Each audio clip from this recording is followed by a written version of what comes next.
If everyone can please take their seats, we're going to get started.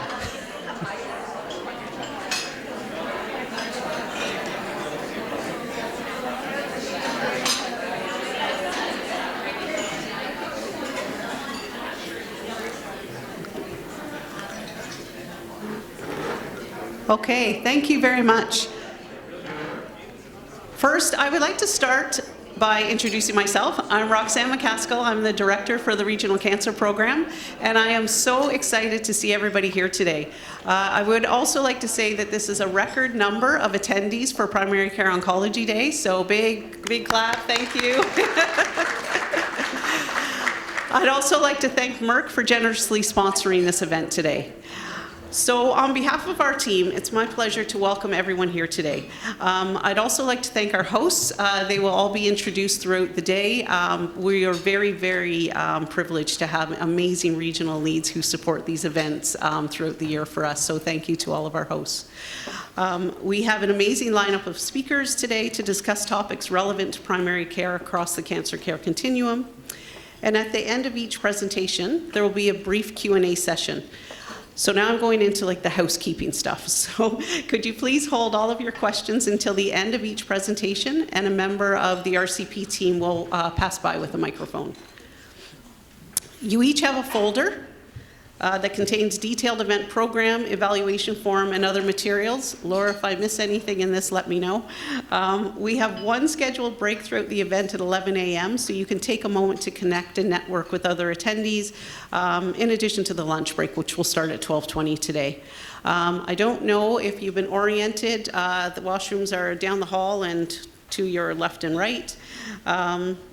We also have booths. So if you visit the booths today, you will also find a passport postcard in your folders. As you go to the booths, each booth representative can sign your passport, and at the end of the day, you'll be entered into a raffle to win an amazing prize, of which I don't know what it is. Okay. We kindly ask you, at the end of the breaks, if you could make your way back inside the room in a timely manner so we can move forward with the day. Our schedule is a little bit behind already today, so if we can stay on track, that would be fantastic. And also, if I can please ask you to put your phones on silent throughout the day. So with that, I'm now going to hand over to Lamia to officially start the day with our land acknowledgement.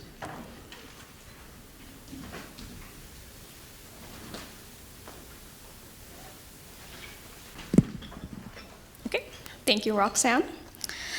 The land on which the site operates on has been the site of human activity since time immemorial. It is the treaty lands and territory of the Mississaugas of the Credit First Nation. It is also the traditional land of the Huron-Wendat, Wyandot Nations, and the Haudenosaunee Confederacy. The land and lakes in this region continue to be home to many First Nations, Inuit, and Métis communities across Turtle Island, which is now known as North America. They continue to mobilize, live, and care for these lands and its inhabitants.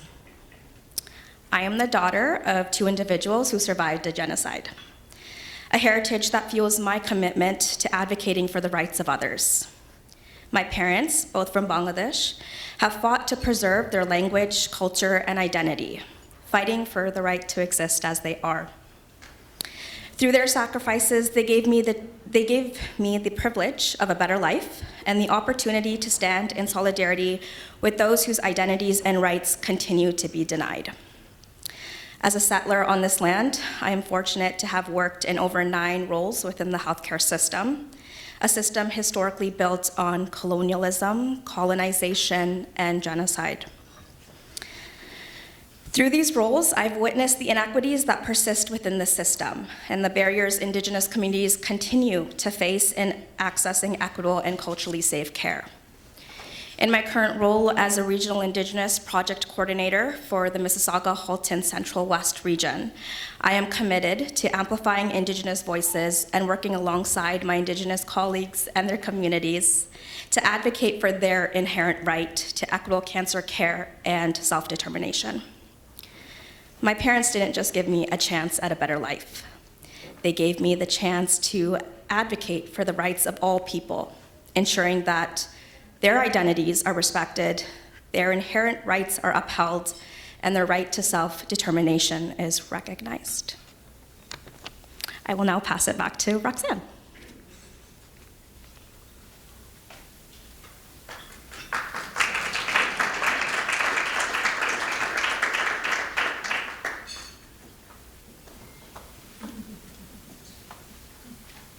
Okay, so I'm just going to do a brief presentation. I think it's coming up now. Yep, perfect. We'd like to start these events with just a bit of an overview of the Regional Cancer Program and what we do. A lot of people do know what we do, but as Dr. Bellini and I were just discussing, many don't. And so it's important for us to ensure that we provide you with that information so you have an understanding of the platform upon which we operate. So, do I have a, perfect. Thank you very much.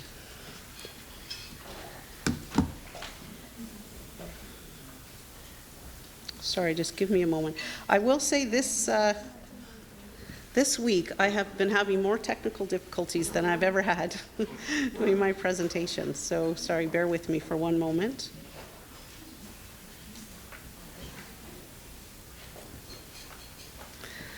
Okay, so the green star button, Nick? This, yep, okay, thank you. Okay, so I like to start with the Ontario Model for Cancer Care. So the Model for Cancer Care was created and funded by the Cancer Care Ontario arm of Ontario Health and implemented by regional cancer programs. The model is designed to eliminate inequities by allowing visibility into key performance indicators so we can identify barriers to care. The simple pathway is the gold standard in cancer care and implies a seamless system of care where a patient flows without delay from one stage to another. But it doesn't actually represent our system. The Ontario Model for Cancer Care is one of the best in the world. It really is the gold standard. It's the system that supports the model that we are challenged with. We have a system that lacks coordination, centralization, and integration, leading to significant delays in treatment and negatively impacting outcomes.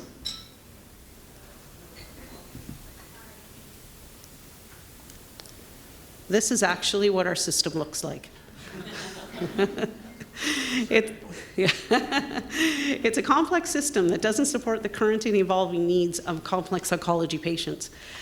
There are multiple touch points along each phase of the care pathway. Each touch point introduces multiple delays exacerbated by lack of navigation, resulting in confusion for patients and impacting positive outcomes. So what needs to change, and what will this look like in the years to come?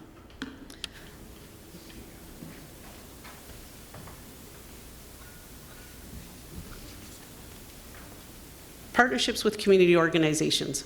Currently, with feedback from our community partners, equity-deserving groups, we're developing a deeper understanding of the needs of those in our region.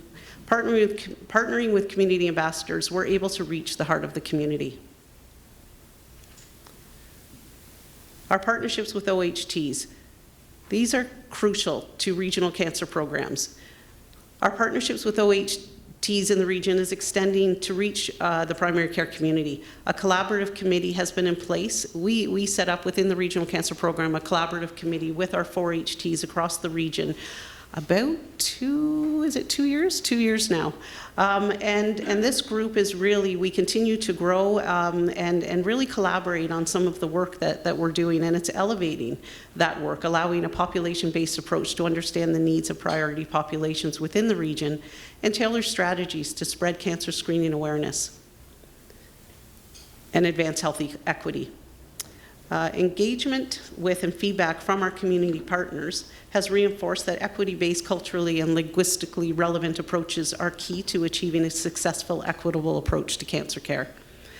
The partnerships with OHTs are also supporting the primary care engagement strategy, helping to identify physicians, accepting new patients, and developing innovative and creative models to increase primary care access. And then, of course, our partnerships with our primary care providers. Our community is very fortunate to have primary care providers, like all of you here today, who are committed to addressing challenges within our system. By extending our reach to our more than 1,500 primary care physicians and providers in our region, we really can have a great impact. At the moment, our reach is less than 20%. A few years ago, before we started to do this work, it was at about 10%. So we're creeping up, but really we've got a long way to go.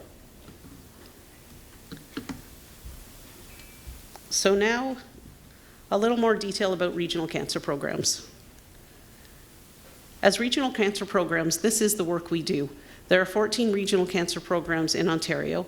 RCPs are comprised of interconnected hospitals and agencies which are responsible for implementing provincial standards and programs for cancer care, working to continually improve access, wait times, and quality of care.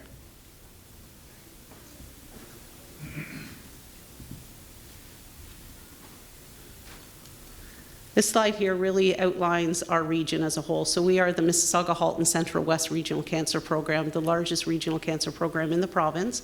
We have 4 hospital networks, over 2.2 million people.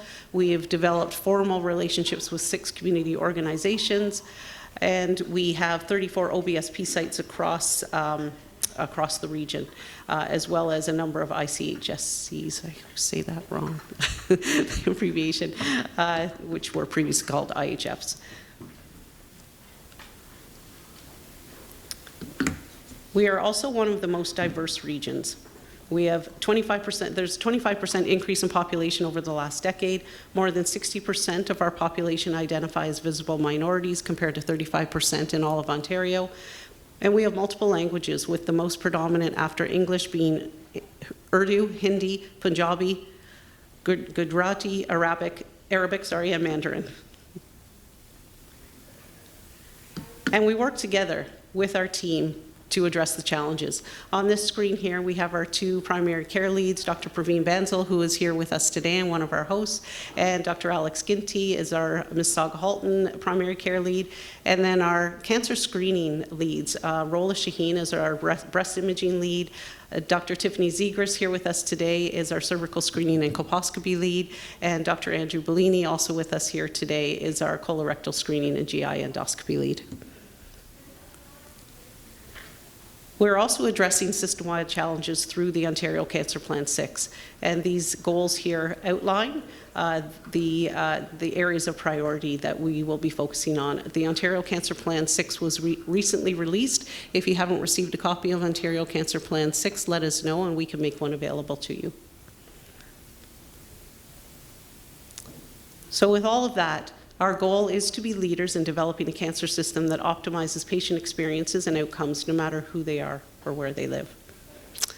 And with that, I would like to introduce Dr. Praveen Bansal formally, and Dr. Bansal will introduce our first speaker. Thank you very much.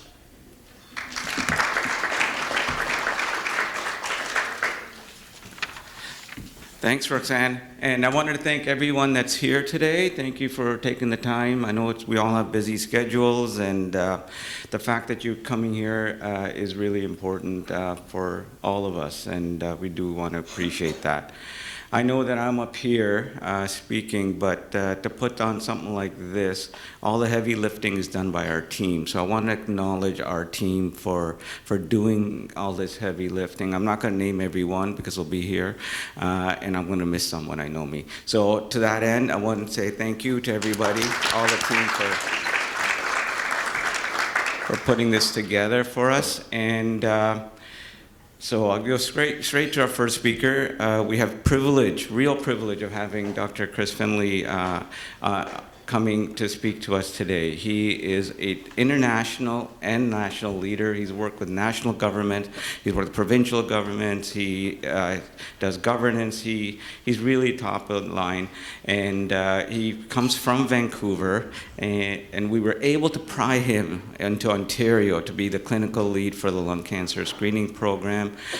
Coming from Vancouver, he's got 3 beautiful children, and he comes from Vancouver with the mountains, and now that he's in Ontario, he's been told about the Hamilton Mountain, and he's still looking for that. And to that end, Dr. Chris Finley.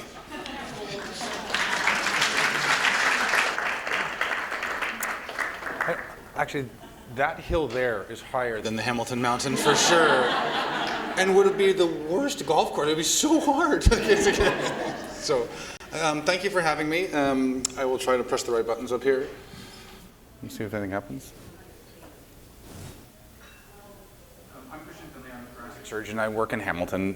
Thank you for having me up to visit with you guys today. I have lots of hats, as I'm sure all of you do as well. I actually thought I was going to be a primary care doctor. I did all these rotations in Bella Coola and Whitehorse, and life takes you in strange directions. And here I am today in a very populous place where I never thought I'd be, doing a job that I didn't think I was going to do. So please, please, I'll tell you a little bit about lung cancer screening. So, sorry. I've spoken with a bunch of different companies. They're completely irrelevant to what I'm going to talk about today. When you think about lung cancer, I think that all of us through our training remember those people you see with end-stage lung cancer, and they're clearly dying, and it's horrible, and it's this nihilistic cloud that has shrouded lung cancer for its entirety. I'm a third-generation thoracic surgeon. So my grandfather was a thoracic surgeon, my dad was a thoracic surgeon, and I'm a thoracic surgeon. And so I have my grandfather's operative notes from like the 1940s when they're doing the first pneumonectomies, and they have no idea what they're doing. They have a chest X-ray, they go in there, they have chromic gut to sew things with, they don't know the anatomy, and I think about when I was a kid, my dad would record on VHSs, usually over our Ninja Turtles or A-Team or whatever we had recorded, and put on his videos of lung surgery. And they were just starting minimally invasive lung surgery. And nowadays, after I'm done this talk, I'm going back to Hamilton, I'm going to take out 3 lung cancers. And the expectation is that they'll all go home tomorrow. That we do minimally invasive surgery through these tiny little holes. And obviously we're biased towards our own specialty, and I'm proud of that. But the radiation has taken huge leap forwards. Our immunotherapy, I have a patient who came in and was a big bodybuilder, like spray tanned, giant man, stage 4 lung cancer, malignant pericardial effusion, and he was in his 40s, and you think, oh God, this guy's going to die. And they gave him immunotherapy, and it's all gone, and he's gone back to bodybuilding, and he's got this stage 4 lung cancer and a spray tan, and he must weigh 280 pounds of muscle. That didn't exist in my grandfather or my father's generation. We are in a complete different paradigm. And lung cancer screening, which is what we'll talk about today, I would think is the single biggest achievement that we've put forth. We see people, and I'll put up numbers in a second, they all would come in at stage 4. You get lucky, you get 18% of people showing up with stage 1. They get a surgery, you cure the majority of people. And nowadays, with this lung cancer screening be available, it's at 20% improvement in survival. I'd put to you, think of another intervention that has a 20% improvement in survival.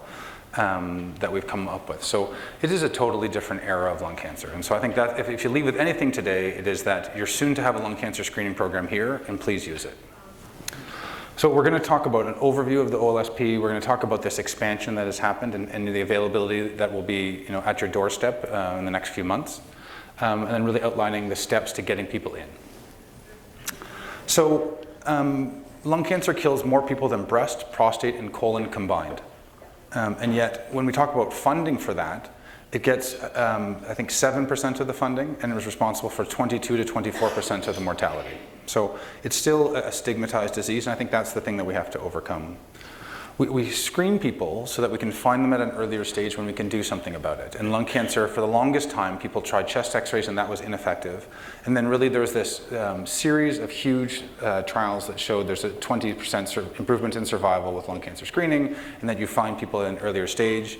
We did a pilot here in Ontario, which I'll speak about in a bit, which really showed that in Ontario, with a robust, comprehensive system that we've designed, we can find people at earlier stage, and that can result in improvements for them. Why should you just not turn around and do a CT scan on every patient in your clinic? This reason. So organized screening is so much better than opportunistic screening. I think if you just order a CT chest and say, person has a cough, smoke, CT scan, they'll get a full dose contrast CT scan. So they get the risk of the contrast, they get a full dose CT scans, whereas we would use no contrast and a very low dose of radiation. I always tell my patients it's the same as a flight to Europe in terms of radiation exposure for the low dose ones. I'm sure they'd rather fly to Europe, but that's the same amount of radiation they're going to get. And it's comprehensively read. The radiologists go through training, and so that they actually read it in a tight manner, and so you don't get those long narrative paragraphs that say nothing and don't help you, and say suspicious or maybe or I don't know. You want a tight radiology report, and then you'll always find things by accident. We call them actionable incidental findings. And we do a lot of training so that the radiologists call the things that they're supposed to call: coronary artery calcification, kidney lesion, liver lesion. But if you get those, again, either 4-line reports that say nothing, or gigantic reports that say everything, and none of which you can work with, you're not going to serve your patients well. So you really want to go through the organized methodology. Harms, I think we spoke to this a little bit, is that they can get more radiation, they can have a whole bunch of things happen to them that they don't need to have happen to them. I'm not sure about you, I always see the patients that went to those executive recruiting things downtown Toronto, and they always find 100 things that they don't actually need, and then my brother does it, and he calls me about his FEV1 that's gone up by 1%, or some stupid thing that I don't think is relevant, but he's completely paranoid. So, but if they don't have a thoracic surgeon brother, they end up getting something stuck into them, like a liver biopsy unnecessarily, or they end up with some lung thing that they didn't need anything done about. So, I think we can all realize that you need to do this in a tight manner.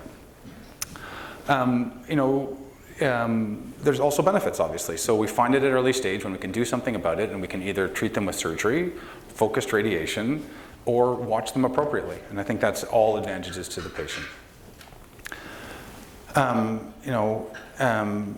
It is radiation. I think it's always difficult to quantify risk, and in particular communicate risk to people for this. I think none of us want to get CT scanned if we don't have to, but I think that for the group of people we're talking about, 50 to 80, there's really marginal harm that you're doing with the exposure to radiation. It's more the stress of waiting for the scans and the waiting for the results. Certainly I have, I think, 7,000 people in my practice, and so I'm forever calling people to tell them about their CT scans, and they're terrified from the moment they get the first call to get the scan to the second that they hear from me. And so anything we can do to lessen that load on people and make it an appropriate risk-benefit is important.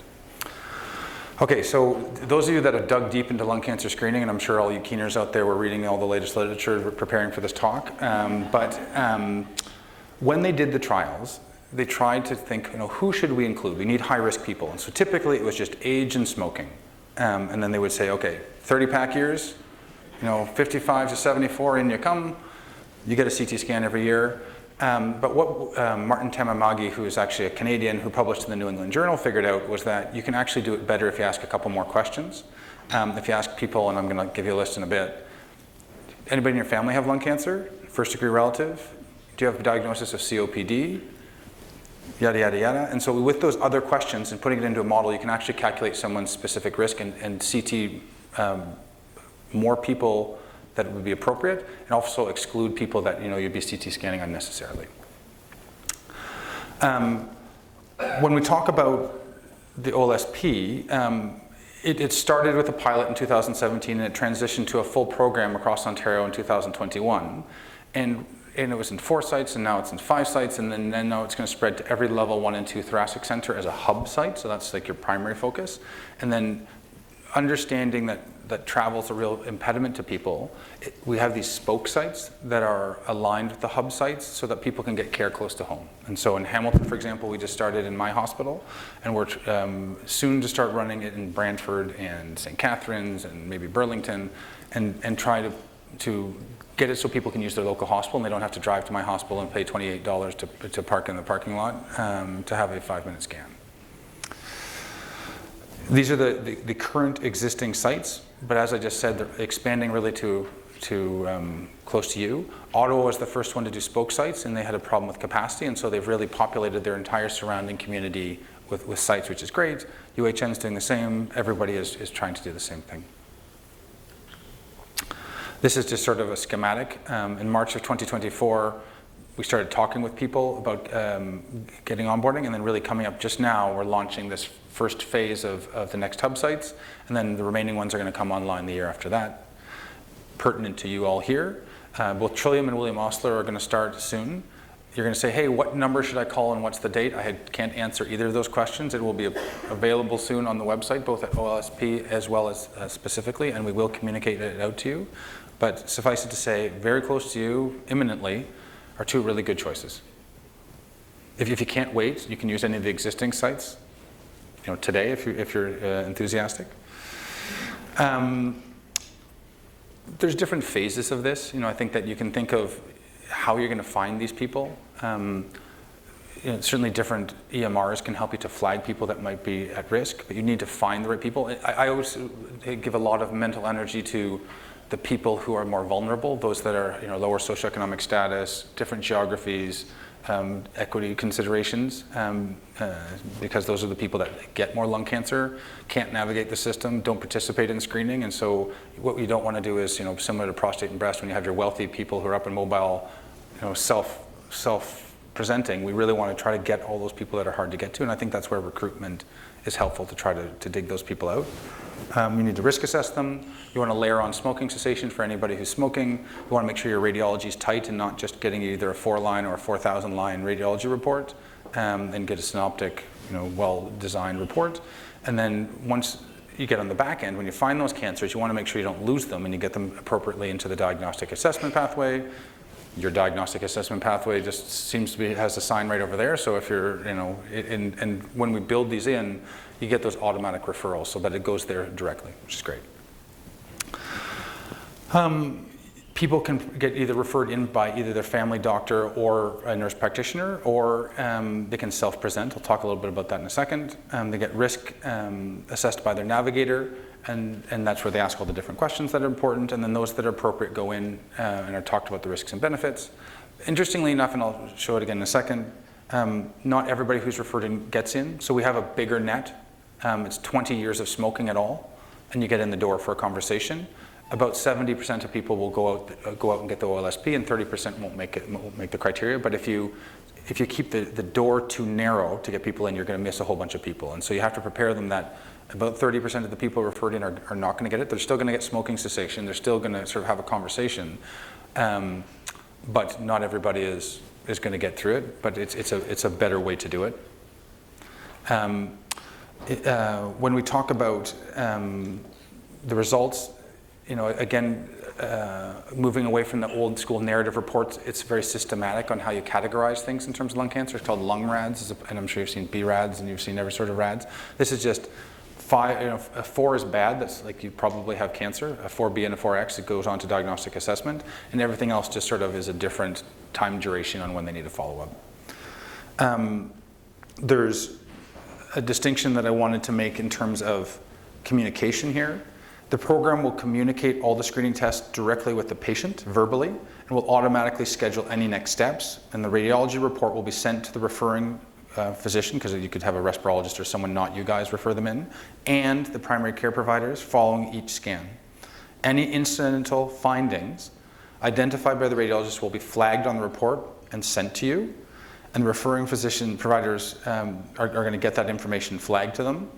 An additional notification to confirm the referring provider will be reached out to reach out to the patient and communicate the findings and management of the next step. So we'll tell them what's going on. You'll get a report as well. Okay. All right. You can self-present. Coming Monday, Dan? 80? Monday. As you can imagine, we're going to change over time. As we have a very robust back-end thing where we try to figure stuff out. We've just put out the back end of this to 80, so it's 55 to 80 years old, smokes 20 years. Come on in, let's have a conversation, okay? They can self-present. If they self-present, we need to either hook them up with the primary care provider so that they are then in the loop, or if they don't have a primary health provider, each place has a system in place on what to do with people who are unattached. Everybody's going to do it differently. In my place, it's me. It's like everything else, it's the other hat. If you are in Ottawa, it's a nurse practitioner they've hired because they've got enough people. Here, we'll come up with a system. This is sort of, I guess there's two things to say, one of which the 80. After 80, you can get screened as well, but it's a personal conversation with you guys. You guys are the best at determining how long you think people are going to go. I have a sniper from the Second World War that could throw me around the room like a rag doll. He's 86 years old. He can participate in anything he wants. He's fitter than I am. There are people who come into my clinic usually wearing a piece of Tie-Cat's clothing that should not be screened over 80. So that's a personal conversation with you guys. So if the provider is eligible, has eligible patients age 81 or older who meets the criteria and would benefit from screening, they can continue to participate in the OLSP but require a referral from a healthcare provider every year. Okay, fine. This is not everyone's going to make it through the sort of screening process, and it's a communication style. You have to prepare people. It's sort of like when you go get your genetic testing when you're having a baby. You know, if you have a positive test, it doesn't mean that everything's horrible. So it's that upfront understanding with them that we're just sending you because you're at risk. You're not supposed to refer them if you think they actually have lung cancer. Like if they're coughing up blood and dramatically losing weight and like they have a big flashing sign over their head that says, I have lung cancer. That's not what the screening's for, which you know for all of your screenings. There are forms here. That you can refer in. We'll again send these out to you so you can fill them in when you're referring them in. It just gives you the ability to sort of in a checkbox format do it. That can be done by fax, phone, electronically at your leisure. These are all the ages, all the things that go into it. There's the social determinants of health like age, or education. There's smoking status. There's BMI, COPD, personal history of cancer, and family history of lung cancer. The diagnosis of COPD is a big deal. If they don't have a formal diagnosis of COPD and you think they have COPD, give them a formal diagnosis of COPD and then they will qualify.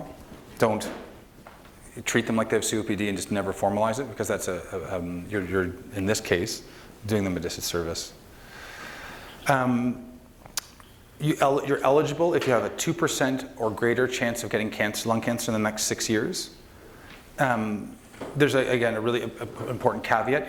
You know, you might think, oh my God, this person's got like a 1.99% chance of having lung cancer. I can't believe they're not eligible. Can't you just, do something else? They'll be reassessed at 3 years, or if something changes, they continue to smoke, they get a new diagnosis of COPD, or they get a new family history of lung cancer, you can re-refer them in. So if you're 1 to 1.99% chance, we did all the modeling. If one of these three things happens, that can tip you over. Okay? If you're under that, under 1, you can't, even if you get all of it, you can't tip over. So 3 years, everybody, or something changes.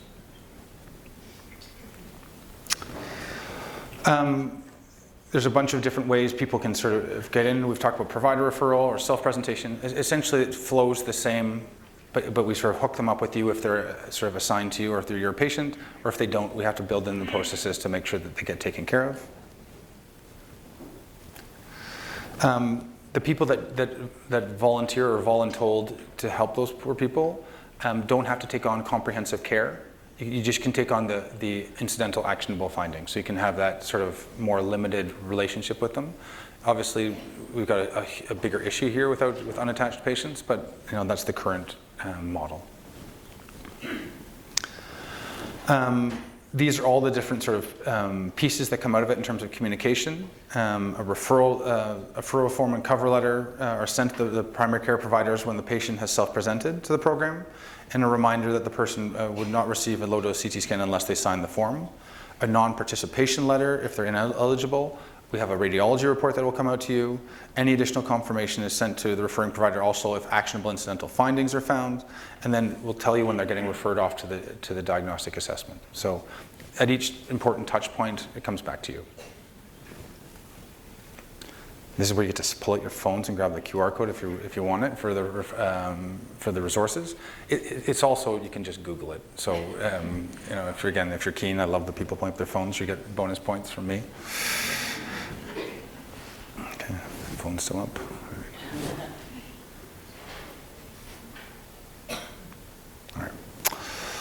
All right, that's it from me. I have to now go and operate and take out lung cancer, so I will happily answer any questions that you have until they throw me off the stage.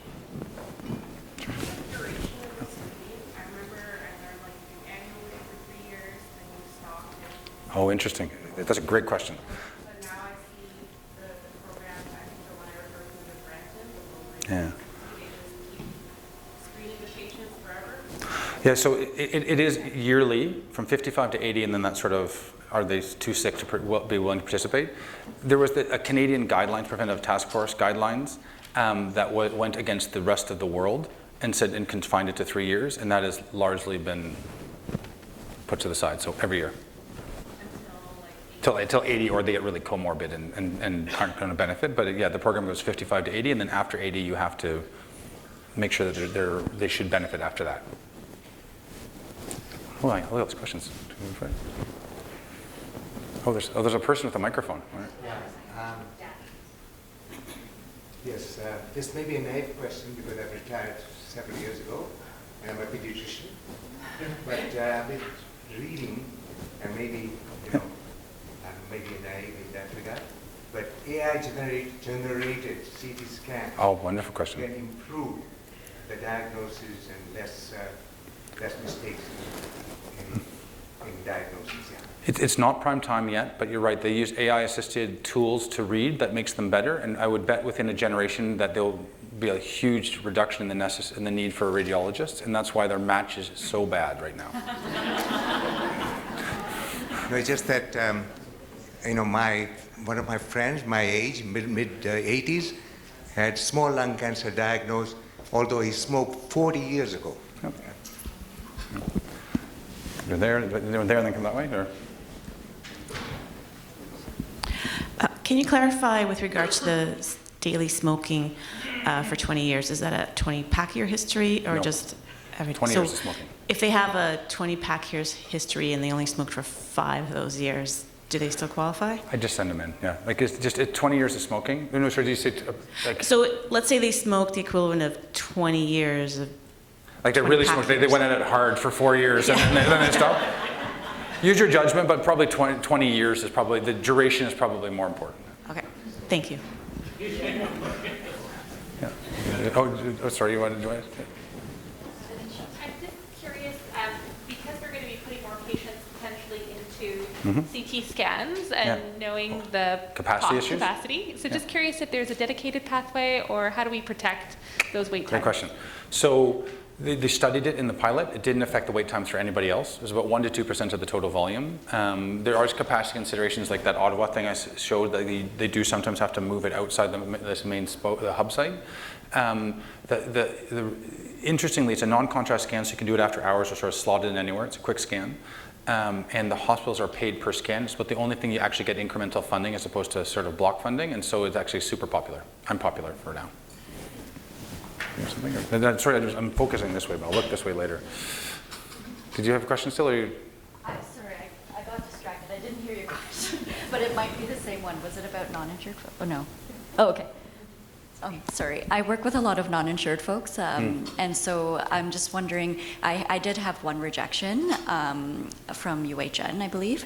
So if that does happen, I do work at a CHC, and they can fund screening to the ministry, but would I then just order a non-contrast low-dose CT, I would still try to go through the organized system. We can almost always make it work. What I would talk to is that guy right there at that table, Jordan and Dan, are sort of the actual brains of the operation. And so if you wanted to find the details of how you would make that work, but I would still go into the system and let us work through the kinks of it, because we do it in Hamilton, like we have done it, and we find a way to make it work. Either the hospital swallows it or whatever.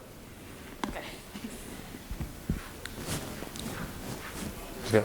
Sorry, there's like do you want to go that way and then we'll come back this way? Just wanted to confirm that the program is only for smokers and non-smokers are excluded. Yes, you're correct. It's for smokers. There is a huge work internationally on high-risk non-smokers because, as you may know, non-smoking, particularly Asian women, are at increased risk for developing cancer. We think it's air pollution. Our lung cancer rates in Canada, and also radon, so our lung cancer rates are much higher than Sweden's, which have comparable demographics and smoking history to us, and we think it's environmentalist. Cities, radon, wildfire smoke, things like that. There's a cluster over there. Okay. Thank you. My question is why age 55, not younger? Because there are so many younger ones who smoke like packs of cigarettes daily, and I just. Did you guys just distribute the hardest questions? Like, and just trying to like what's like the real pain points for Finlay? I'm gonna like stand up. So for sure, like in particular, Indigenous people or people with psychiatric conditions, heavy smoking early on. We're working on the bottom end. We just pushed the top end up to 80. We're working on the bottom end, but it just takes us some time to make sure we're doing it right, because you can harm people if you do too many scans on like, you know, the person who smoked just on the cusp of it. And so but yes, we're getting there. One more question, sorry. This is not about the program, about if we get an incidental finding like pulmonary nodules, and the radiologist says that repeat in 6 months. Is that okay if we send that for a low CT, and while they don't accept it because this person has to be certain criteria? So are you talking about a patient who's already had identified nodules that you want to refer into the OLSP? Yeah, and the person is non-smoker. Oh yes, Yeah, non-smokers, no. Yeah, they can't get into the program. But the nodule management is a huge issue in thoracic surgery, respirology of the world. And it is a problem because, as you've identified, radiologists are inconsistent in how they interpret that. But what I would say is, by bringing a screening program to your hospitals, it trains your doctors, your radiologists better. Okay, thank you. And I think, do you want to do one more there, then I got some. I think the question actually was that can we follow up lung nodule with low dose CT outside the program? Once they get comfortable using it, yes. It's just your conventionally trained radiologist is not going to be exposed to low-dose CT scan, and so by forcing them to do some training that makes them aware of what contemporary management of lung nodules is, they'll drop their radiation. But it's hard to teach people. This is actually a great Trojan horse to re-up your radiologists. Hi. Sorry. Yes, go ahead. I wanted to ask you about vaping and screening. What is that, sorry? Vaping and screening. Jesus. Is vaping considered within? Can you go away from that table? I don't want to talk to them anymore. Like, it's just like, we are working hard on other stuff, other inhaled carcinogens, marijuana, vaping. The evidence is, there's still a paucity of good evidence there. I think we're completely going to relive tobacco all over again. It's going to take us 20 years to prove that it's terribly carcinogenic. I went and did a BAL on, like, someone like washed someone's lungs, and it was like black. Like the stuff that people get, especially those cheap over the things, are just gross. So yes, I think we're going to get there. Okay. You want to ask your question? The first thing I want to know is there survival advantage across the histological spectrum, and then what is that advantage? Yeah, so the absolute survival benefit is 20%. It is mostly based on finding early stage lung cancers. They do occasionally find stage 4s or those rapid growing cancers, and so that wouldn't affect their survival, but that's a small percentage. And then histologically in the non-small cell lung cancer, adenosquamous, not otherwise specified, totally the same. Am I like running out of time here? I'm like, okay. Two questions. The first is around. Sorry, it'll be brief. I have a three-parter. It's actually got 6 parts, but I'll reduce it to 3. So the challenge, obviously, for a lot of family docs is administrative burden. We have a lot of screening tests, a lot of things to keep track of. A lot of patients are going through various imaging studies. If some of the screening could be done at those imaging centers to identify that population, you'll get a lot more, sort of distributor referral. And I'm wondering if you're open to that, or if that's part of your thinking. Like anytime anyone goes for an X-ray and they're identified as a smoker. Oh yeah, or something, bundling for sure. Breast, and also using other opportunities. The smoking quit line, yes. The best care that goes to your office to manage your COPD. Those are all like partnerships that we're trying to make. Okay, great. And the last part was just locally. So it's being rolled out to Trillium Health and William Osler. So, but I haven't heard of anything as a family doc in Halton Hills yet on this. Like, is there going to be this mass blast in terms of custom forms for us to? That's all coming then for our area. Yeah, okay. It's just, they need a time and a number, right? Like, and so like certainly when I did it in Hamilton, I was giving talks to like this all the time, webinars, left, right, and center. And so whatever you guys need, we'll help it. We'll help it happen. That's part of the program, the regional cancer program as well. That's for next week.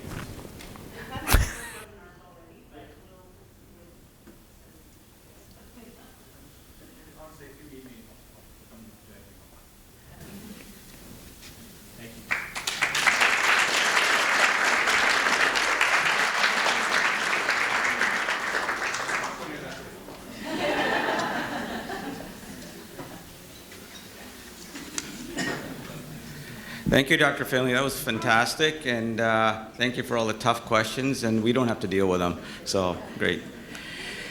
So our next speaker is, we're very privileged to have her. I have the privilege of working with Tiffany for the last few years, and she's a real joy to work with. She's so knowledgeable, so passionate about cancer prevention, cervical cancer screening, and colposcopy, and basically lower GU cancers. And she's also our regional cervical cancer screening lead and colposcopy lead for the region.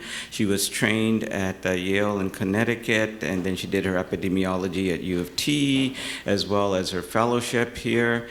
And she's a beautiful child who I've had the chance to play with, and she is going to be speaking to us about the changes coming up for the cancer screening, cervical cancer screening and colposcopy.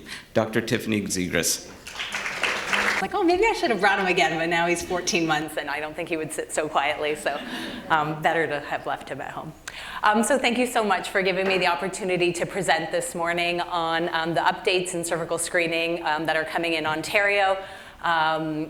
Just want to bring us back to kind of the issue at hand. What we're talking about is cervical cancer, and it is preventable and curable. However, it remains one of the 4th most common cancers worldwide, largely in low and middle income countries, but you will be surprised to learn that cervical cancer is among one of the most rising cancers in our country right now. The incidence rates is roughly 1,450 cases per year, and there's about 400 deaths. But again, I don't think this reflects, recently we've been seeing just in my clinics a lot more patients who are presenting with cervical cancer, and we can kind of maybe in the question period talk about why we think that might be. Just wanted to remind everybody about HPV vaccination, which is a key piece of preventing cervical cancer. Here I'm just showing a study that was published in the New England Journal of Medicine in 2020. This is data out of the Swedish population. They're very good at tracking all of their kind of people through registered databases.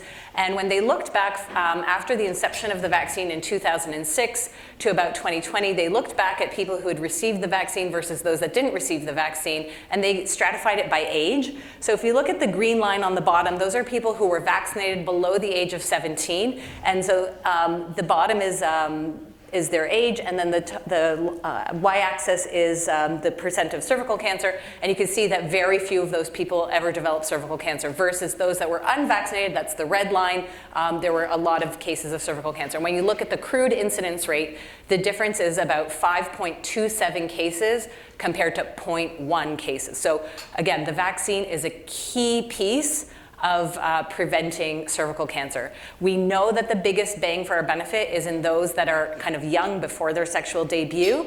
The blue line that you see in the middle, those are people that were vaccinated between 17 to 30, so they still had a benefit compared to the unvaccinated. It's not as good as those who were vaccinated before 17, but there's still a benefit, so it can be considered. Just want to remind everybody about the Ontario vaccine schedule. Again, you guys probably know this a lot better than I do, but people who are in grade 7, boys and girls, can be vaccinated 2 doses when they're vaccinated in grade 7. There is a catch-up program up to grade 12 that's covered by the province. After 15, it's recommended they get 3 doses. High-risk males should also be vaccinated age 9 to 26, and there can be consideration up to 26 for other people who have not been vaccinated yet. Unfortunately, it's not covered by the province. We know uptake rates are low, and we also know that during the COVID pandemic, when kids were not in school, there was probably a huge miss of people getting vaccinated. So, you know, as you're seeing these people in your clinics, please make sure to ask them if they've been vaccinated and think about that catch-up for those that weren't vaccinated in grade 7 and 8 during COVID. Okay, so now let's just talk a little bit about how HPV links to cervical cancer. So it's a virus that's transmitted through sexual activity. It actually takes a really long time to go from having the virus to developing cervical cancer, somewhere between 15 to 20 years. You have to have an oncogenic strain of the virus, and it's almost always caused by a persistent infection. And the majority of people will be picked up through screening if they participate in screening. So that's, you know, the catch there. We know that about 80% of people, and honestly, when I talk to my patients about this, I say almost anybody who's been sexually active has seen the HPV virus. It's a little bit like COVID. You know, eventually we all got COVID, right? It's the same thing. If you're sexually active, eventually you will have seen HPV virus in your life. The reality is that most of them are transient infections that will clear on their own. And this graph kind of shows that really nicely, that in the green space here are about 90% of people who will clear the virus over time. About 5% of people will have a persistent infection, and some of those people will actually never actually have a precancer or a cervical cancer, and then it's only about 3% who will go on to have a precancerous lesion or a cervical cancer as a result of their HPV infection. So up to now, we've been using the Pap smear test. It's been a great test, and if you look over time, we've really reduced cervical cancer as a result of this test. However, it does have a pretty poor sensitivity. It's only about 50, and because of that poor sensitivity, we have to repeat it over and over again every 3 years. And as we have a more highly vaccinated cohort of people, we're actually going to have less high-grade lesions to be picked up from the Pap smear. And so when you think about like a needle in a haystack, it becomes harder to find a needle if there are fewer needles around. So the sensitivity of the Pap smear is actually going to go down as we vaccinate more and more people. So that's why the HPV test is so powerful. And I just wanted to point out that as a region, our participation in screening has been low.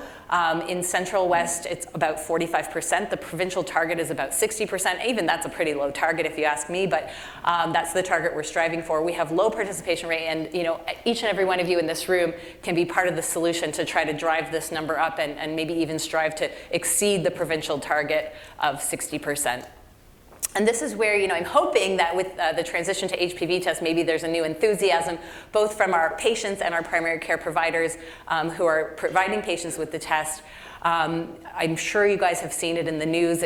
There was a news article just the other night that my husband came across. He's like, "Is this what you've been talking about all this time?" And I'm like, "Yes, that's what I've been talking about." He's like, "Who's this lady they quoted? It's not you." I'm like, "Well, I know. OH doesn't want me to speak to the media anyway." Anyway, it's been a lot in the media, which I'm sure you guys have seen. But the HPV test was actually studied even more than 20 years ago now. I've put up a study here that was published in the New England Journal of Medicine. I present this one. There were several that have been done. This one was done by a Canadian group, and so that's why, you know, we're Canada proud. They compared in a randomized control trial the Pap smear test compared to the HPV test. And what they found was that the HPV test had a higher sensitivity to detect high-grade lesions compared to the Pap smear alone, with similar specificity. And so it's a higher performing test. And it's really that it's a higher performing test that means that we can do it less often. So we can switch to every 5 years instead of every 3 years.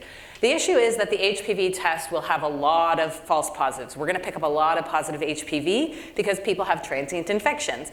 And we can't really distinguish those that are, you know, having a transient infection and they're going to clear it versus those that are going to have a persistent infection that maybe need some kind of management. And it also doesn't pick up the abnormal cells. So it doesn't differentiate between a high-grade or a low-grade lesion or CIN. And so that's why we need genotyping. So that's where there will be kind of automatic genotyping done on the test that will tell you if it's HPV 16 or 18/45.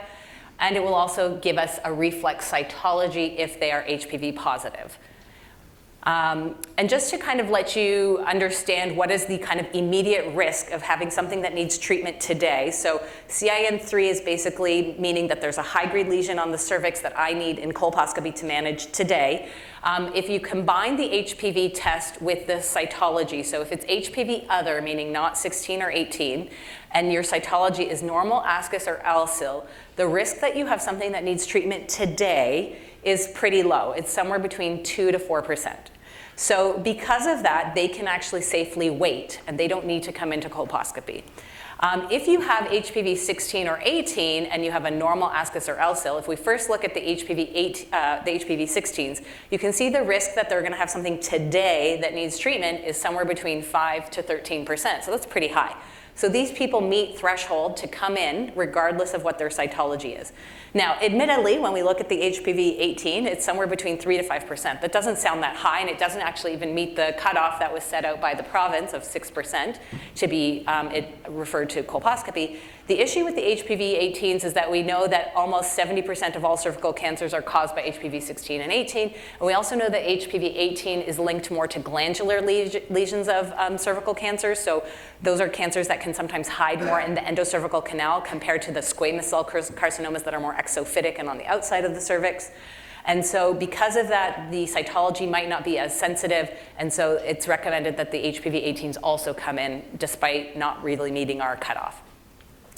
If we look at the HPV others, if they have an ASK-H or an HSIL cytology result, the risk that they have something today that needs treatment is very high, somewhere between 25 to 50%. So those people need to be referred in regardless that they had an HPV other that we think is maybe like not as worrisome. They have a high grade finding detected on their cells that should be referred in.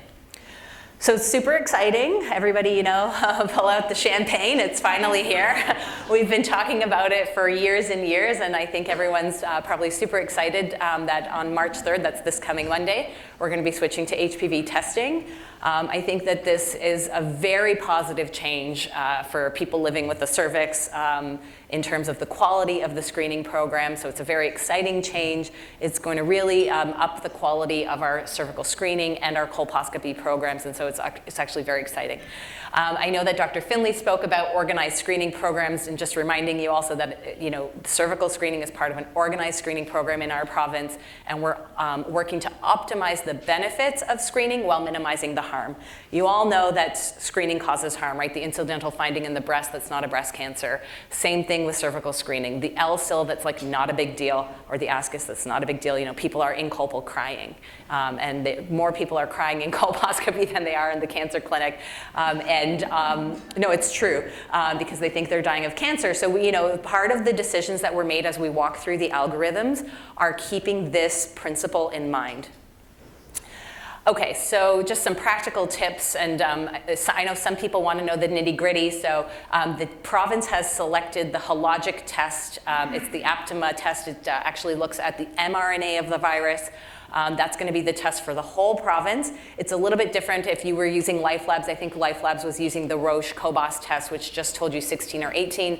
The hologic test actually gives us 16 and 18/45, and then others. So just again, for those of you interested in the nitty-gritty. The province has also selected 3 lab service providers that will run the test, so Life Labs, Dynacare, or North Bay Regional Health Center. Hopefully the labs have connected with you in your offices. If they haven't, please do reach out to us. They should also be dropping off some information packages and the new test kits if you don't already have them.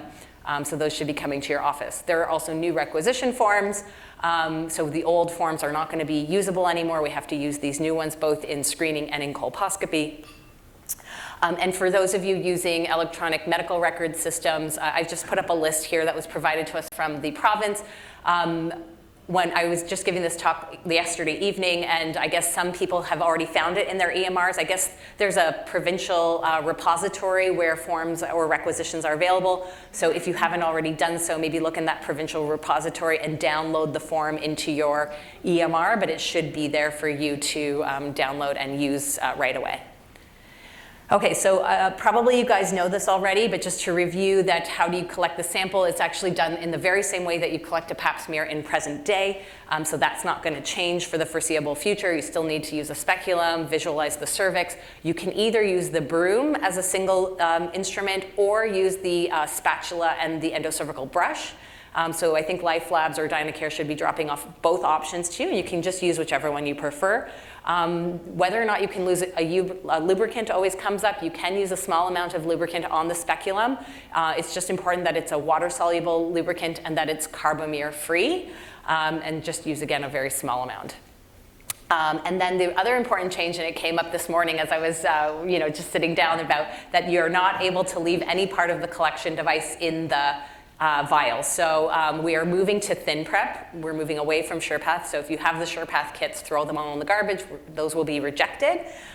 In the SurePath test, you did leave, like you could break off the broom and leave it inside. Now that's no longer a thing. You just have to kind of squish it around inside the vial, the instrument, and then throw that in the garbage and close the lid without any part of the collection device in the vial. So that's super important, because if you do leave a part of the broom or the spatula in, it will be rejected. I don't think they can break off anymore the way they used to, so that will hopefully negate that issue. So some of the results that you might see will either be HPV negative, it could be HPV positive for 16, positive for 18/45, or one of the other high-risk strains. And you might have a combination of 16, 18 being positive, or 16 and other positive. It's important to know that we're only testing the oncogenic strains of the virus. So somebody might have an HPV 6 or 11, which are the ones that cause genital warts, but this test does not check for that. So somebody could still have HPV, but just not an oncogenic strain of HPV. So just keep that in mind. These are the possible cytology results that you might see, and I know that the high-grade results is a long list, and it's confusing, I'll admit it, even sometimes for me. I'm like, what is this LCIL-H? Like, I don't understand. But anyway, the pathologists fought really hard to have this very extensive list, and so this is the approved list from Ontario Health. I just wanted to highlight that if it's normal, or ASCUS or LCIL, I think those are pretty easy to understand. And I think you guys all have a good understanding of that. If it's anything else, those are considered high-grade lesions. So if you have any high-risk HPV that's other, and anything that's not normal, ASCUS, LCIL, and it's any of these other options, that meets requirements to be referred to colposcopy. So I think the easiest thing to remember is, normal, ASCUS, LCIL, HPV other, those are things that don't need to be referred immediately, and we're just about to go through the algorithm. Anything else, please refer to us. Here's an example of what the report might look like. It will have a line with recommendations, and it will say, please repeat in 5 years, or if they're immunocompromised, the recommendation is in 3 years, and we'll talk about that. The results should be coming to you in the same way that you're already getting your LifeLab or DynaCare results, so whether that comes to you by fax or into your EMR, whatever the current mechanism is, that shouldn't really change. It will also be available in OLIS if that's how you look up your results. So who's eligible for screening? Anybody who has a cervix. That includes a trans male, non-binary, postmenopausal, pregnant, indigenous, two-spirit. Anybody who has a cervix is eligible for screening. They have to be over 25. That's now a fixed 25. I know that there was a little bit of during COVID, the Ontario Health launched like a soft launch. Can you please move it to 25? But still your screening rates for you were tied to 21, and that was complicated. Well, now it's going to be 25. That's hard and fast. They should have been sexually active at any point in their life, and just remember that sexual activity doesn't just mean penetrative intercourse. It can also mean genital to genital intercourse or sexual contact, hand to genital, sharing of sex toys. All of that counts as sexual activity. Can be same-sex couples. So just because it's a female and female couple doesn't mean that you shouldn't screen them. They need to have OHIP to be part of our cervical screening program, and they should not have symptoms of cervical cancer. So things like postcoital bleeding, pelvic pain with abnormal bleeding, those are concerning symptoms for cervical cancer.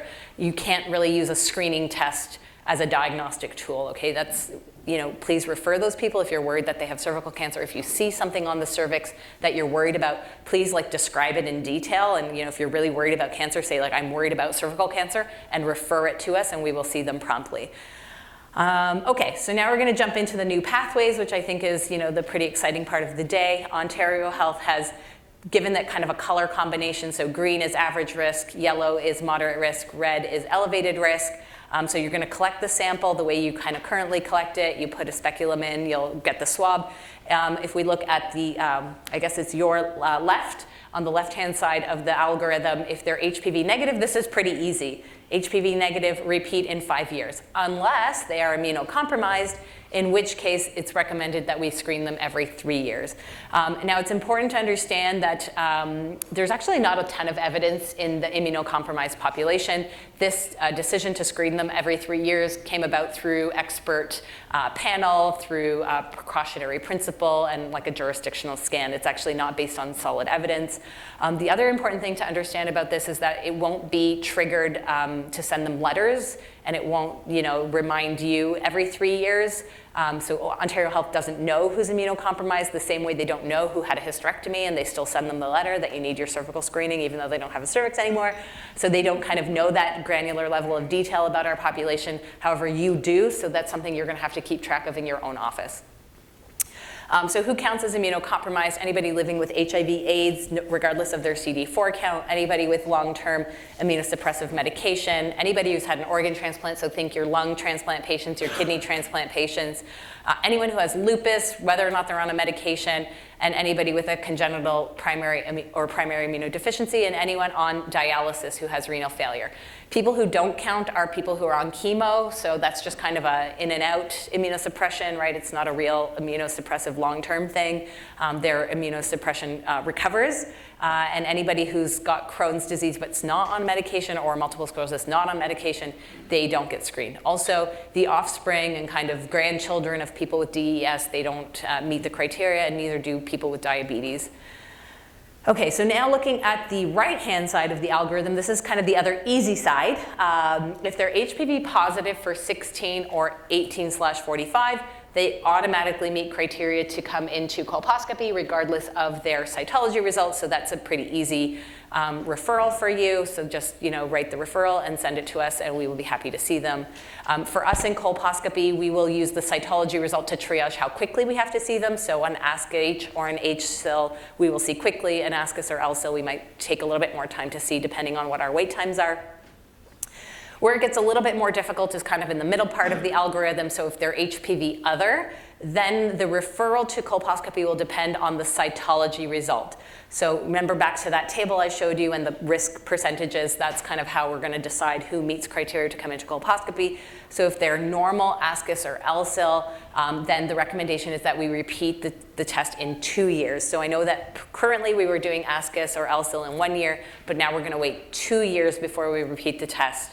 And just to let you know where this 2-year rationale came from, because most of the HPV infections are transient and people will largely clear them on their own, if we wait 2 years, we're actually going to see more people clear that infection. So if we waited 1 year, about 50% of people will clear the infection. If we wait 2 years, 70% of people will clear the infection. So when we're, again, thinking about the benefits of screening and maximizing the benefit, reducing the harms, we will reduce harms and reduce inappropriate referrals to colposcopy by waiting 2 years. So that's where that decision came from. At the 2-year mark, when you retest them, if they are now HPV negative, that's great. They've cleared their infection. They can go back to routine screening, next test in 5 years, or 3 years if they're immunocompromised. If the HPV test is still positive at the 2-year mark, then please refer them to us regardless of their cytology result. Now, if we go back to kind of the HPV test is positive, but the cytology was a high grade, an H-cell, an ASK-H, or any of those other L-cell-H or an AGC or any of those results, please refer them immediately to colposcopy. So that's the algorithm for screening. The important kind of takeaways are that not everyone with a positive HPV test is going to be referred to colposcopy. So some people are not going to meet the threshold to be referred in. And so that's maybe going to take some counseling on your part with your patient to manage expectations. When we talk about when to stop screening, the recommendation is to stop if somebody's had a negative test between 65 and 69. Now that's if somebody's been participating in screening kind of regularly. So let's say they've come every year or every 5 years for their test and now they're 65 to 69, you can stop safely. If they're immunocompromised, it's suggested that we continue until they're 74. If somebody has never been screened before and they've just come maybe to Canada as a newcomer to Canada, you've only seen them for the very first time and they're 67, then it's recommended we keep screening them until 74. And if somebody has a positive HPV test, then you would continue screening them to 74. If someone is between 70 and 74 and they have a positive HPV test, it's recommended that you just refer them immediately to colposcopy so we can rule out a high-grade lesion. And it's not recommended to screen anybody above 75. So you can still look at their cervix. If you see an abnormality, please refer them to us. If they have any symptoms, of course, please refer them to us. So it is going to be a shift, and I know it's not going to be very easy for our family medicine colleagues, and it's not going to be easy for colposcopists either, to be honest. But there's going to be a lot more kind of in and out of colposcopy compared to the current state. So in current state, we were kind of keeping people forever, like LSIL, repeating tests every year or whatever. That's not going to be the case anymore. We have to discharge people out of colposcopy. We need to make capacity because we're going to see a surge with all the positive HPV tests. So, you know, the way I've been talking about it is going to be a little bit more like the relationship that people have with their, you know, gastroenterologist for their colonoscopies. Like, you don't have a relationship with your gastroenterologist. Like, you go see your gastroenterologist, you have your colonoscopy, and then you go back to your family doctor and you refer back in 5 years. It should be a little bit more like that for colposcopy. So the idea is that colposcopists should be providing you with very clear recommendations on when to rescreen, and we have some discharge templated letters that I will show you. And I think we have some examples around too, if you're interested. Some people will be seen just one time and then discharged out of colposcopy. Some people will see 2 times and discharge them out of colposcopy. Some people will be discharging back even though they have a positive HPV test. So, you know, again, we just all have to kind of get comfortable with the new system. If we see someone in colposcopy and we discharge them back to you and they have a positive HPV test and we say repeat in 2 years, and then in 2 years it's still positive, then we ask that you send it back to us so we can check again to make sure, because these are people with persistent infections that we need to make sure don't have a high-grade lesion. But then if we don't see a high-grade lesion, we're going to send them back to you again. So it's going to be a bunch of bouncing in and out. So this is just an example of some of the discharge letters that will provide you with some guidance on when to rescreen those individuals. And this question comes up a lot, like when should I next screen my patient as we cross over from the old system to the new system? So if your patient had a pap smear test last year, when do you do the next one? A lot of people are like, do I do it in 5 years now? So no, you know, keep your schedule. Like if someone was due in 2 years, they're still due in 2 years. It's just that the next test will be an HPV test, not the pap smear test. And I guess, you know, you can use your judgment. I know that a lot of you have maybe already been using HPV testing in your practice and people have self-paid.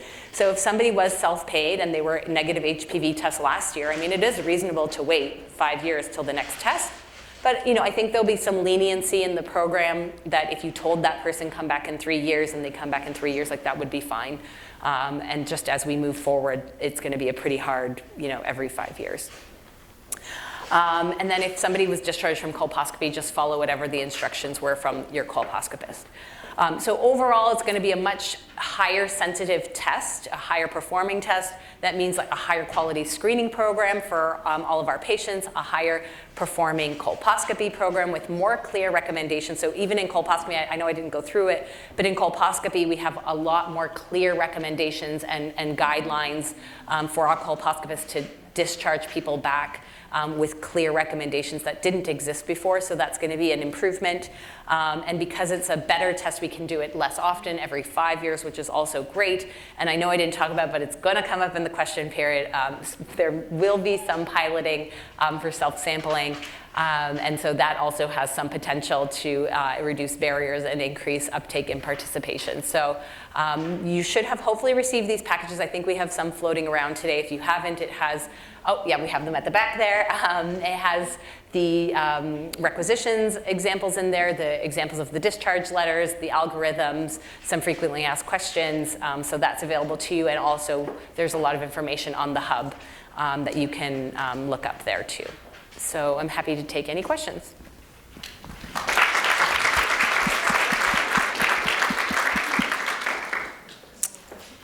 I guess I'll take this question while Crystal walks over. Thank you very much.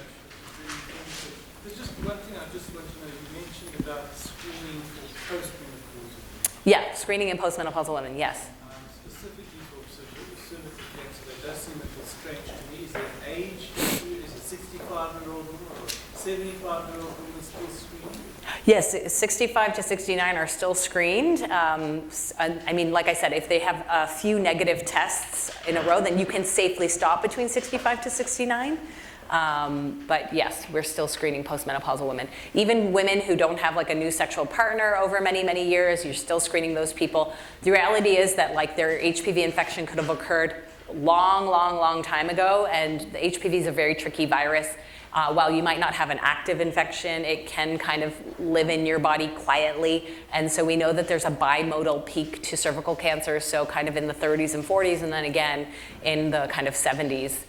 So there's kind of 2 peaks to cervical cancer. No, not until death. You can stop between 65 to 69 or 74 but yeah, it's not recommended to screen beyond 74. Mm-hmm. There's a question over here. I had a question about self-collected HPV. How sensitive it is, like, and except for a small portion of population that I'm thinking might want to do it. Like, I don't know, like, how beneficial it is for the system. Yeah. So I cut these slides out because I was given a really brief amount of time to talk this morning, but anyway, I'll just go through it now.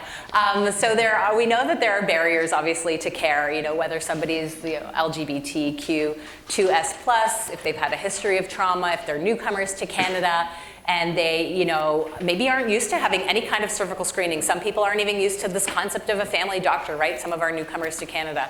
And so self-screening can really improve uptake in some of these people who might not be comfortable with a cervical exam.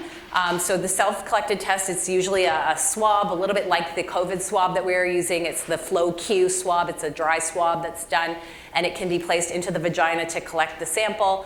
And then when we know that through many studies that have been done, this is a meta-analysis of multiple studies that have been done when they compared a self-sample compared to a provider-collected test in picking up the HPV virus. So I just want to be very clear, it only picks up the virus. There's very good agreement between a self-collected sample and a provider-collected test. Now, as I mentioned, only picks up the virus. So what it does not do is it does not pick up the abnormal cells. So we don't get the cytology. So there's no reflex cytology. So people will have to, I'm just going to show you here, people will have to come back to see their doctors to get a provider-collected sample. So the province is going to be rolling out a phased implementation of self-sampling. So there have been a few clinics selected across the province to kind of evaluate this strategy. It's not going to be available for wide use. When we introduce it in the province, it's going to be done in the doctor's office. And in fact, we know that even from BC's work and work in Australia, that even the mailed out kit, and again, you guys probably know from FIT, even the mailed out kit doesn't actually improve the uptake all that much. So in Ontario, we're going to do an office-based self-collected sample, so the person can go to the bathroom, do the vaginal swab, then they have to bring the sample back to you, and then you'll have to resuspend it into a medium. That's because it's the only Health Canada approved test, is the Roche test that is resuspended into a medium. In BC, they're doing the mailed out kit. It's a dry swab. They have a lot of internal validation because they did a pilot study with thousands and thousands of women in their labs, so they have done some internal validation.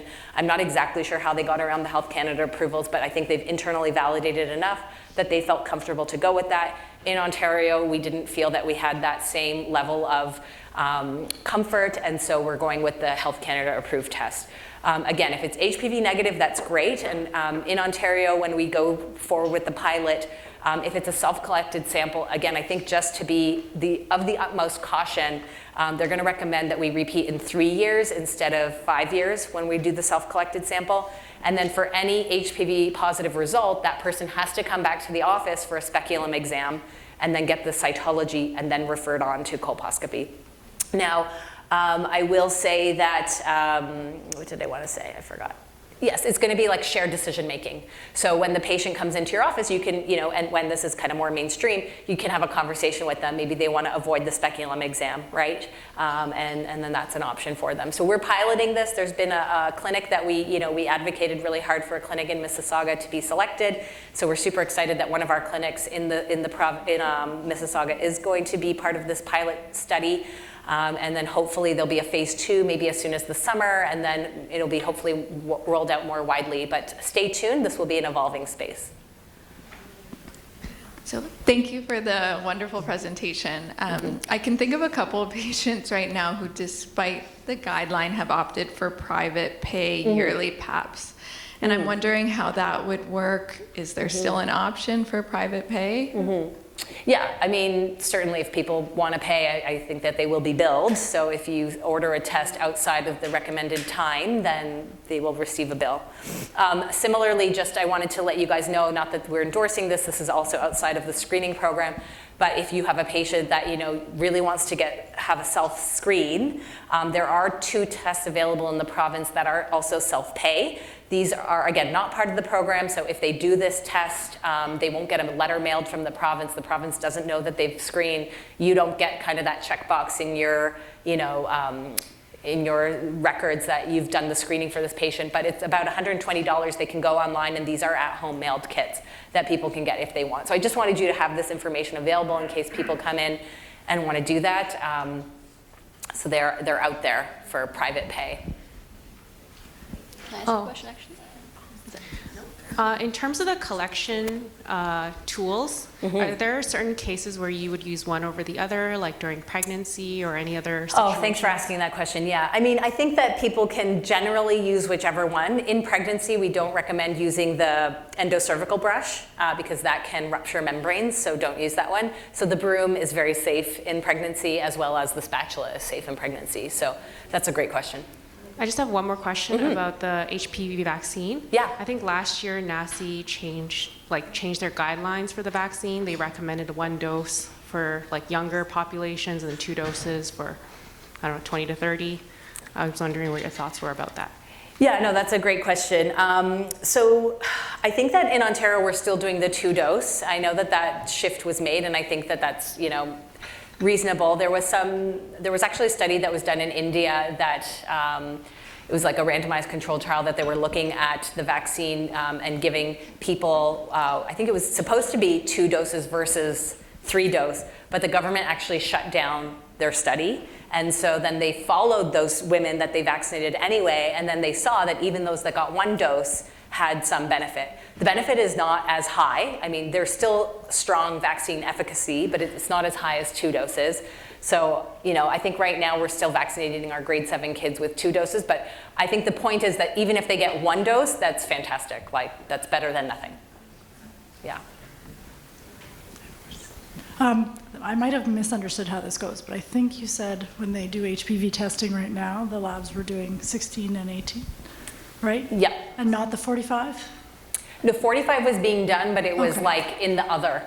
Oh, okay. And that was just based on the fact that, Life Labs would have been using the Roche COVAX PCR test. Okay. So that's just a question of what test the lab was running, which PCR test they purchased. And so if someone's had their HPV testing, we can still use that result and go with 5 years? Of course. I think that's fine. Yeah. Okay. Yeah. Thanks. Yeah. Just back to the vaccination question. Yeah. So for people who have potentially tested positive for 1 or more HPV strains, what's the utility of vaccinating the unvaccinated who have already tested positive for 1 of those strains? Yeah, that's a great question too. I think it's really hard for us to know. Like, we really just don't have a good level of data. I think you can have a kind of conversation with your patient about it, and if they want to have the vaccine, they absolutely can. I mean, the reality is that probably for cervical screening, for cervical lesions, it's maybe not going to make a humongous difference. We do know that there's data for people who get the vaccine at the time of a leap, let's say, and does that decrease their chance of recurrence? And it does decrease it, but a small amount. So the recurrence goes from about a 5% recurrence rate down to 3%. So it's not huge, but there's something there. So it's definitely something people can consider. The vaccine is not cheap. It's about $200 per dose. If they have private insurance, that will cover it. The only other thing that I think about when I talk about the vaccine is that, how about other HPV-related things, other HPV-related cancers, so the oral pharynx, the anus, the vulva, and might I benefit them from that point of view? And so maybe I might not make a difference in terms of their cervix, but maybe I might be preventing an oral pharynx cancer for them down the road. I don't know. So, and that data just doesn't exist. But Health Canada did approve the vaccine for prevention of oral pharynx cancers. So I take that into consideration when I have that conversation with people, and similarly they say, well, what about my partner? And I use the same kind of logic for myself. So I say, yeah, your partner can get vaccinated too. I mean, I vaccinated my husband when I met him, so I don't know if that tells you how I feel about it. I vaccinate, the people that we work in colposcopy, there's some theoretical literature that should we be vaccinating ourselves because we're, doing these treatments, especially like we're lasering in the OR, and the HPV might be getting vaporized into the air. So, I tell the nurses if they want to get vaccinated, I'd write them a prescription. So, I think it's a discussion, individualized discussion that you need to have with your patient about it's a very safe vaccine. And to further that, those people that fall outside of the current guidelines, right? The 29 plus males, the 45 plus females. Yeah, exactly. So I think you can vaccinate up to 45. Beyond that, again, you can still write them the prescription, and they can get it. So. Oh, okay, thank you, yeah. Thanks so much, everyone.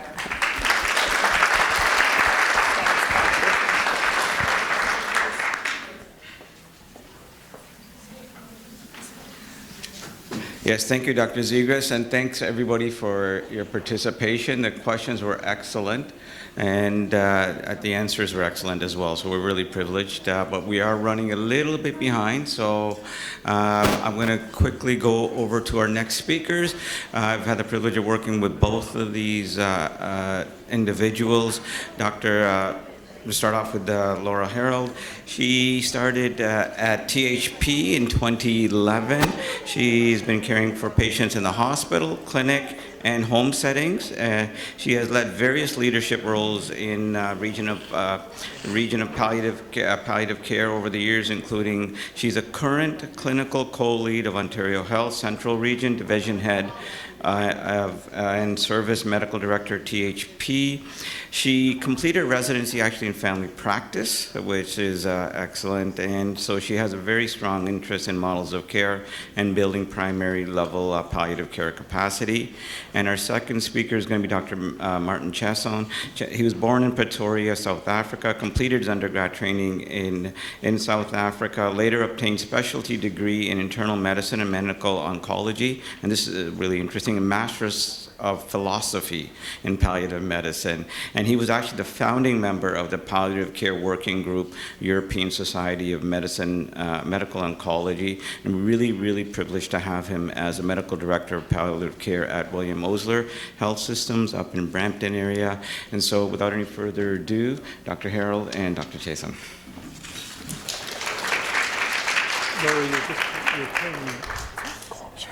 Okay, can you guys hear me okay? All right. Yeah, so excited to swing us to the other end of the continuum. So from screening to beyond cancer care. So we're here to talk a little bit today about supporting palliative care needs. And as you saw in Roxanne's early slides, palliative care is not just end of life. It does span into the cancer continuum, but from your family practice lenses, wanting to shed a bit of light on some tips, some tools, some things hopefully you can use in your practices when you're caring for patients as they move through the cancer system. So we'll just do a quick, so which one do I push to? The top big one. The top one, okay, the one that has an arrow on it. So anyway, I'm Laura Harold, as you've heard, so I'm a palliative care physician. I work out of Trillium Health Partners, and I work in the hospital as well as in the community setting with home visiting. And again, my background is family medicine, and while I've been doing this since I graduated, I still have that love for that work and love to build primary level capacity in palliative care. I do have a number of leadership roles at this time. I'm not speaking officially in my Ontario Health capacity today as we are in caretaker mode, but I do have a regional lead role as well as palliative care lead for the Ontario Health team in Mississauga and as division head at THP. And Martin, I'll let you just introduce yourself as well. Hello all, lovely to be here and to see so many people. I recall, I think it was 6 years ago when we had one of these functions. There were probably half the amount of people. Everybody was excited and said we'll do another one, and then came COVID. So we're back showing that we want to all move forward. So I'm very pleased to be here and to meet all you people here today. I think we're going to speak about the role of palliative care and how it interacts with the community and how we need to have this communication ongoing with the family physicians in order to make it successful for the patients and for the healthcare providers. Although I must say, after the thoracic surgeon's speech today, I was wondering if palliative care is ever going to be needed for patients with lung cancer. In any case, thank you. So we've both received teaching stipends from Pallium, which is a resource that we will speak about today, but we don't believe that that's influencing our talk in any way.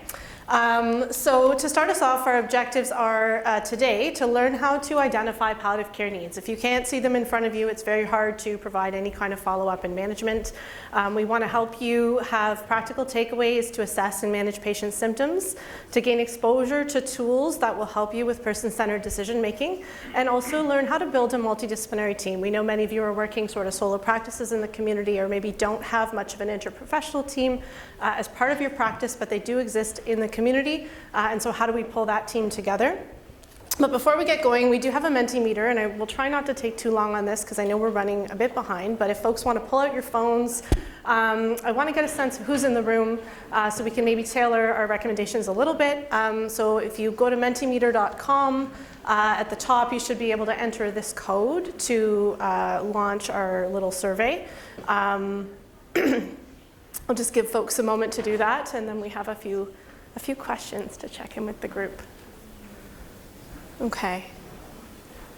I think we have the code on the top of all our slides. So I don't know what's involved in launching this. You've got this part. Okay, so one, we just want to get a sense of who's in the room, your profession.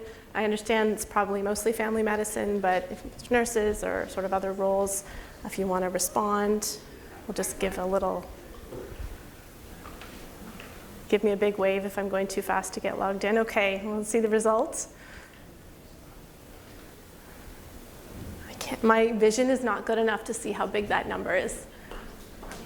25, okay, all right. Oops, we will maybe just display that. Oh, has it not launched? Nope.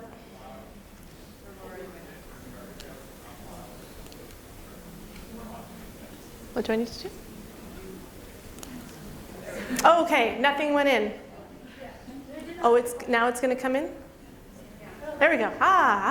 Okay. All right, here we go. Sorry, guys. It's learning.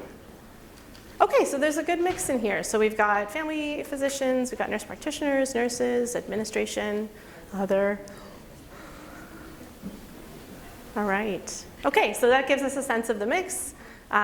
I realize I'll move through this a little quicker, but our next question is, what does palliative care mean to you? So this, I believe, is just sort of a free text. Type in what your thoughts are, what you think of when you think about palliative care. Just want to get a feel for, yeah. I'll just give it 30 seconds or so.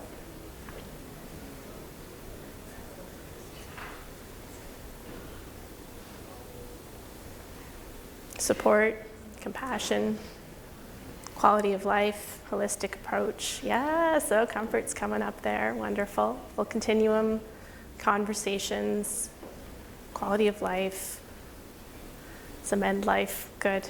Good. Okay. Now we're seeing this come to life. So you're right. Palliative care is so much more than end-of-life care, but it is often the first thing that comes to mind. And so hopefully you'll get some tools to be able to expand some of these other pieces that we're seeing here in your population, who often in the office may not be at the very end of life, but how do we still support those needs? Okay, I'm going to move on. Your comfort level, low to high. Just want to get a sense. How are we feeling about palliative care in general? From not at all comfortable to totally comfortable. Got to read for the room. Okay. Getting a bit of a normal distribution there. All right, so we got a big mix. We're kind of spread out, and everyone's just a little bit in the middle. And finally, what do you see as the greatest challenges to providing palliative care in your practice? We've thrown out some ideas here. There may be others, but just wanting to get a sense, you can select as many as might be relevant to you.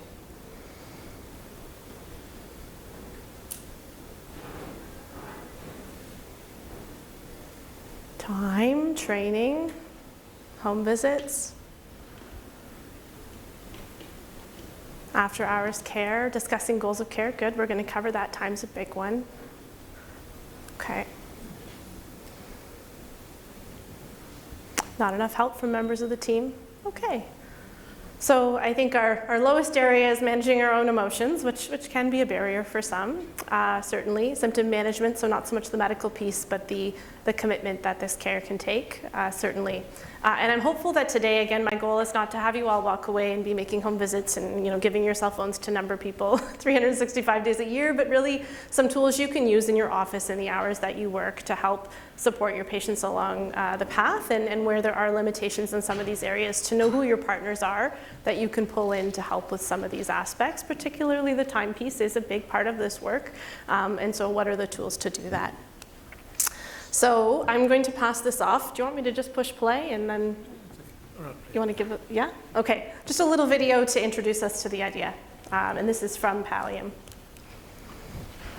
Then I'll hand it over to you.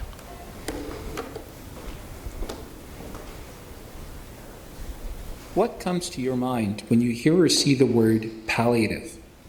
Many people, appropriately, think of words such as compassion, dignity, or quality of life. However, for many people, what comes immediately to mind are the words dying, terminal, and end of life. Unfortunately, too few people think of palliative care alongside treatments to control the disease. I'm Dr. Gordon Giddings. I'm a palliative physician at the University of Ottawa and clinical content editor of Pallium Canada. The aim of this Pallium Doodle is to explain that palliative care is not something for just the last days or weeks of life, but should be initiated much earlier. To better understand this, let's look at the illness trajectory, starting at the time of diagnosis of a life-threatening illness. In some cases, the disease, whether it be cancer or another non-cancer disease, can be cured with treatments. In other cases, however, the disease may be incurable. Let's draw a graph around this journey. On the x-axis is the length of that journey from diagnosis to death. On the y-axis is the goals of care, the treatment and care options in focus. Now, unfortunately, because people often think of palliative care only for the last days or weeks of life, they will only activate a palliative care approach in the last days or weeks of life. Let's look at the negative consequences of this. They include lack of symptom control with unnecessary suffering, inappropriate treatment choices, prolonged psychological distress because no one is addressing the fears and concerns of the patient, lack of discussions about prognosis, or lack of preparation regarding care choices and treatment goals. So what do we need to do? Well, we need to erase the old model of palliative care and use a different model, a different approach. What if we start palliating early in the illness? This does not mean that treatments to control or cure the disease and palliation and supportive care are mutually exclusive. The model of early palliative care is much more patient-centered and responsive to patient needs. Is there evidence to show that early palliative care is better than late palliative care?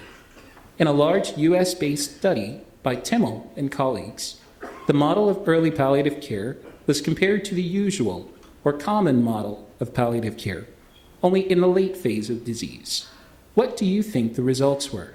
Which group do you think did better? Which group had less depression and less anxiety? Which group had better quality of life and symptom control throughout their illness? Which group do you think lived longer? The early palliative care group experienced significantly less depression and anxiety, better quality of life, better symptom control, and astoundingly, they lived almost 3 months longer than those patients who received only late palliative care. So the key message is palliative care early is better than palliative care late.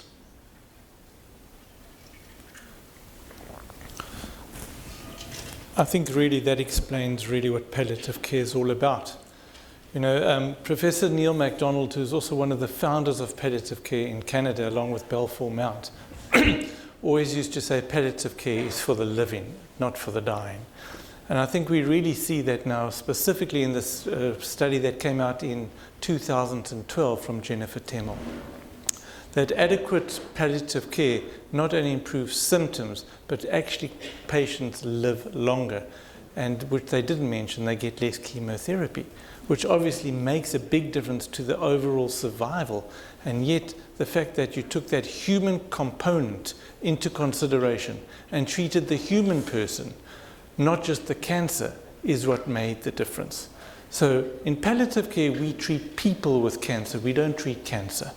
And I think when you look at the person is a human being. He's a body. He has a wife, children, a profession, interests and hobbies. And it's taking all of that into consideration when designing a formal approach and treatment for patients. We're talking about patients with cancer at the moment, but this is across the board, patients with end-stage renal disease, end-stage cardiac disease.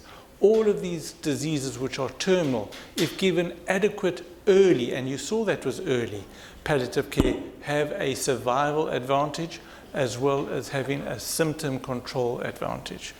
I think that's the message of what all of this is about. It's not complicated, but it means taking aware and being aware of what is bothering the patient and how we as human beings can provide that care, which has been going on for centuries. So it's bringing the human quality back into the treatment of patients with cancer. I think that's really what it is. So we're talking about now the Ontario Palliative Care Network Toolkit, which I think is really what we were supposed to come and speak to everybody about today and give tips and tools on how to manage patients and their families that have palliative care needs.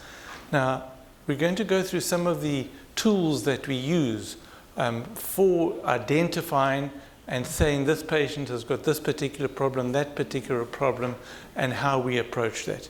But before that, let's just have a look at these. We spoke about the identification.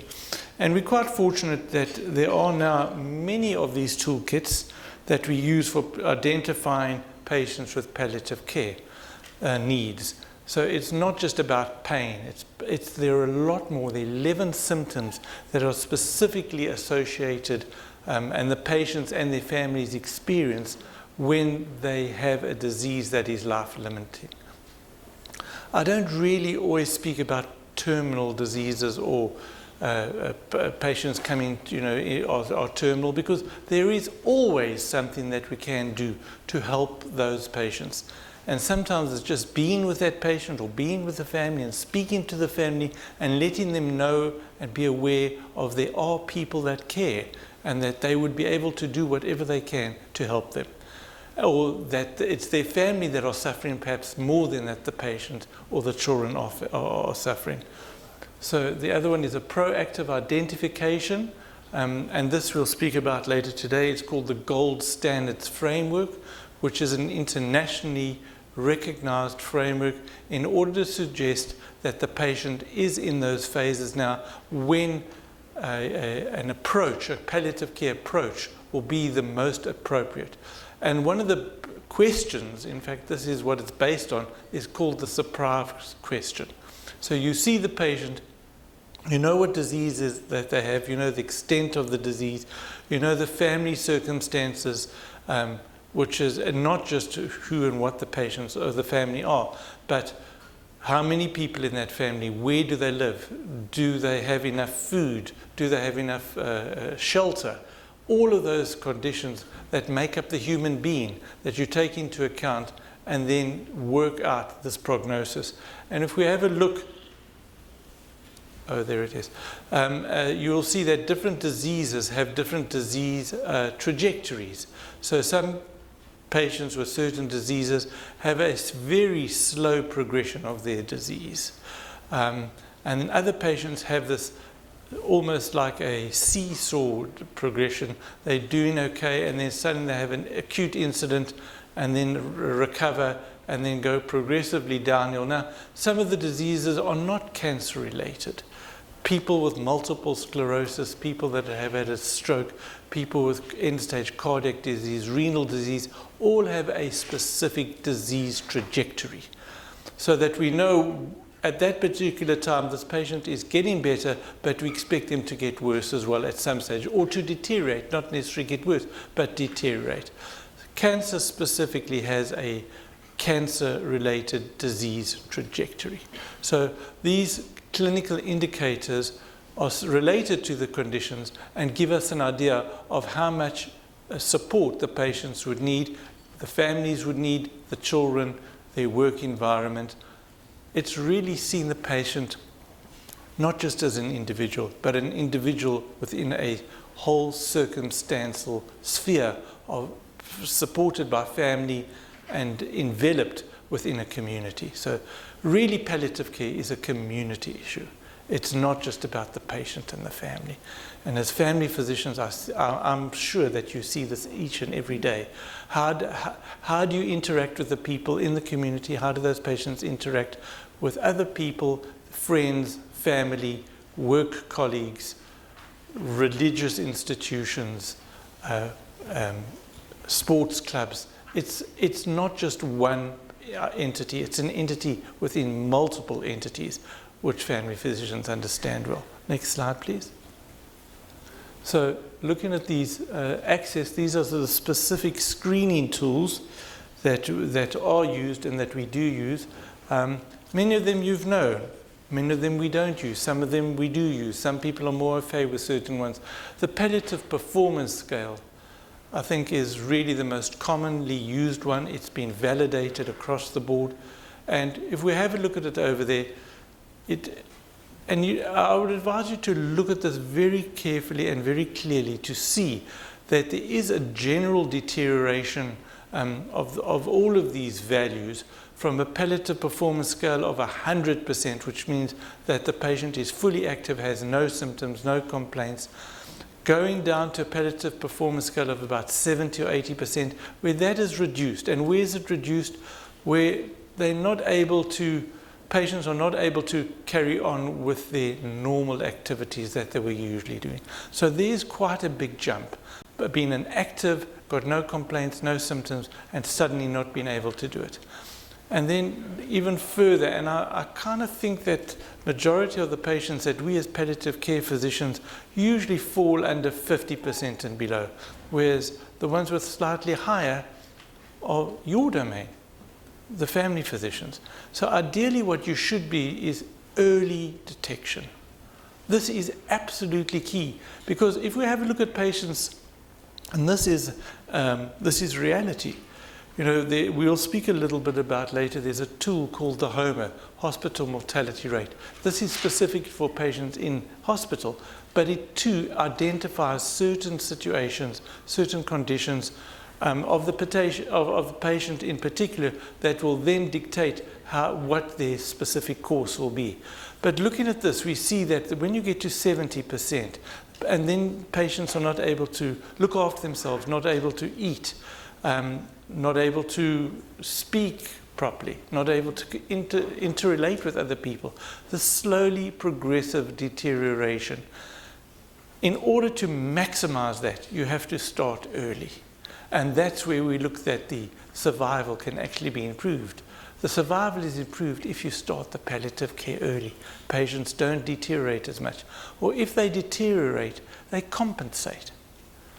And it's not only that they compensate, but the family compensates. So palliative care is a community family intervention of which the patients really benefit. So we've spoken about the ambulation, the activity of the disease. As the disease gets more active, as it affects the patients more, the patients get a decreased palliative performance scale. They get weaker.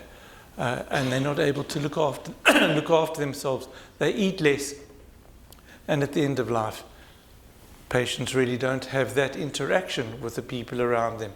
But to get to that and to have a good death, and people used to speak about a good death until it became frightening. But there is a concept known as a good death, and I'm sure as family physicians you've seen and been privileged to participate with the family and with those patients actually undergoing a good death. It makes our job very worthwhile. Next slide, please. And this is a very, very useful tool that was developed in Canada, actually in Alberta, and it's what is known as the ESAS, the Edmonton Symptom Assessment Scale. And these are the symptoms that really patients with palliative care needs? Experience, and if we can, and this is a tool that we use as a screening tool, but it doesn't have to be done by palliative care physicians. This tool can be used by anybody. And if you have patients that have a life-limiting illness, this can be used with you in the community. And it really addresses the problems that these patients are experiencing, whether it's pain, nausea, tiredness. And the two that we very rarely ask about, maybe you guys do, but in the hospitals, is what about nausea, vomiting? It's important. Anxiety and depression. Anxiety and depression really is what gets most people, and not only the patient, but the family. Because they don't know how to pay, they want to do the best for their mother or their father or sister, their brother, and they're not quite sure what the approach is. And they all come to your rooms and they sit down and they talk, and then they forget to ask about the anxiety and depression. So very often we found that I actually have to ask them, is there any anxiety? Are you worried about anything? Are you speaking to your family? Do you ever cry when nobody's around? And just opening up that gate opens up the whole further communication. So you can take a deep breath and not be afraid to ask, because I think we all are a little afraid to ask, but take that deep breath and move forward, and it will open up a whole new vista for everybody, for the patient, their family, and for the physician. Of course, can you just go one back, please? Yeah, the shortness of breath as well. Patients do get short of breath. And after you're giving them treatment, whether it's with opioids or with oxygen, we do need to evaluate that. It's a terrible symptom for patients to experience. Not only when they, walk into the bathroom and back can be bad enough, but lying in bed at night and shortness of breath, they don't sleep properly, and of course feel suffocated and very, very frightened that they're going to die. And by taking note of that and treating it appropriately, you take away that anxiety. So very important to look at. And the others, we can go through each and every one of them. The lack of appetite. What is one of the main things? Well, doctor, I'm not eating. And everybody's telling me to eat. And in fact, I don't even sit at the table with my family anymore because they're telling me to eat and I'm just not hungry. So, and that's what you try and prevent, is this breakdown in communication and this interaction between family members and the patients themselves. Next slide, please. So, these are some holistic tools that we really look at: psychosocial assessments, and the dignity assessment, which was developed by Harvey Chochinov in Manitoba, is used throughout the world. There we are, patient dignity question. What do I need to know about you as a person so that I can give you better care?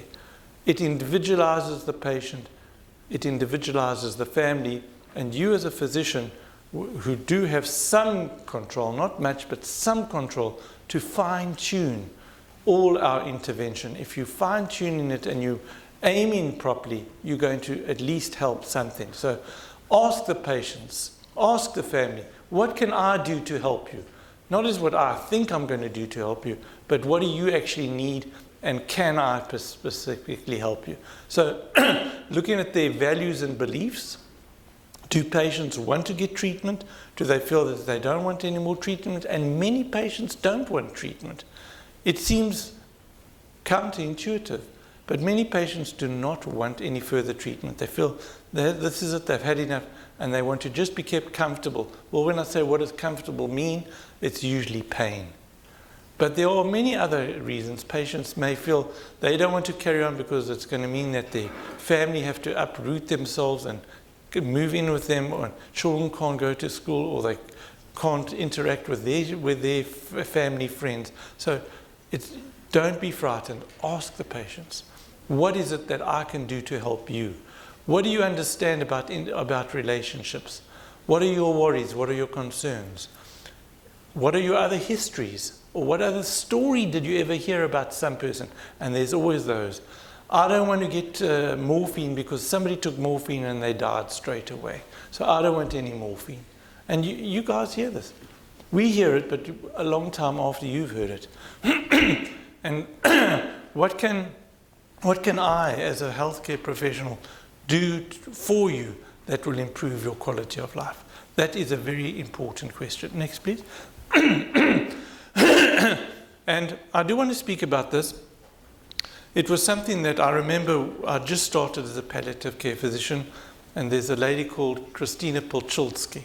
She comes from the USA, one of the top universities, and she felt, she's not actually a physician, but she felt that this brief spiritual history can be very helpful for patients and their families. And so it was called FICA: faith, importance, community, and addressing. So what faith or what belief do you have, and how much does it mean to you?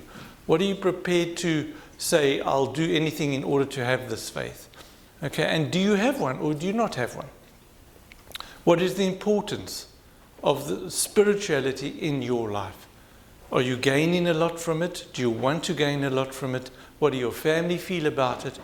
So these are kind of questions you should be asking. And in your community, what kind of community do you live with? Do you live with a supportive community that will do whatever they can to come and help you, to help your family? Or do you not have that in your sphere? And then all of these things we've spoken about, what can I as a family physician or as a specialist physician, what can we do to help you achieve those goals? So you may have to first sit down and think about what your goals are, but then discuss them with me. And I will do whatever I can to help you achieve those goals. And this has been shown, without any doubt, to improve the patient's quality of life. Next, please. Thank you. Okay, we're trading up. Getting further into assessment tools, so we've learned about assessing symptoms, we've learned about assessing holistic needs. The third category of assessment tools, and this is all in the OPCN Ontario Palliative Care Network toolkit. So if you're trying to take them down, these are all links live to the actual websites.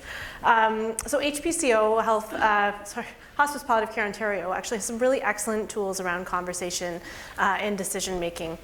And so wanted to do a little bit of a talk today about that. So person-centered decision making is sort of the umbrella term for the continuum of conversations that range from what we know as advanced care planning in Ontario all the way through to treatment decisions and consent. And really all of those should be grounded in the patient's values, wishes, and beliefs, which fits quite naturally with what we do in palliative care. And so we're often called in to help with these things. But I think as family doctors and in primary care, you're often also well placed because you have such longitudinal relationships with your patients. So really, when we think about this, what discussion am I having at any given time? It's often very similar, but slightly different depending on where you are. So for advanced care planning, those are early conversations. They do not relate to any treatment decisions. You're thinking about the future. What's important to me? What would matter to me if I had a problem in the future? The closer you get to a health event or after you have a health event, those become goals of care discussions. So really similar principles, but now being applied to a treatment decision. And so you're kind of going back to what were those things I thought before, do they still apply now? And then that may be done by the patient, or if they're not capable, they're capable SDM. Whereas advanced care planning can only be done by a person themselves, about themselves. And then the part we often kind of confound goals of care and treatment decisions as one. I always say no CPR is not a goals of care discussion. It is a treatment decision that comes out of a goals of care discussion. And that requires consent. So we'll talk a little bit about consent today too, and really what's required for that and what should be considered. And so all those later things happen when treatment decisions need to be made. Advanced care planning is really thinking about a future decision. And so advanced care planning, it's a way for capable patients to express their values, wishes, and beliefs, what's important to them, and knowing what they value about their life and their health. This is not treatment decisions. And it is also about knowing, if you couldn't make those decisions, who is your automatic SDM? Who is the person who would have to make those decisions for you, and making sure they're equipped to do that.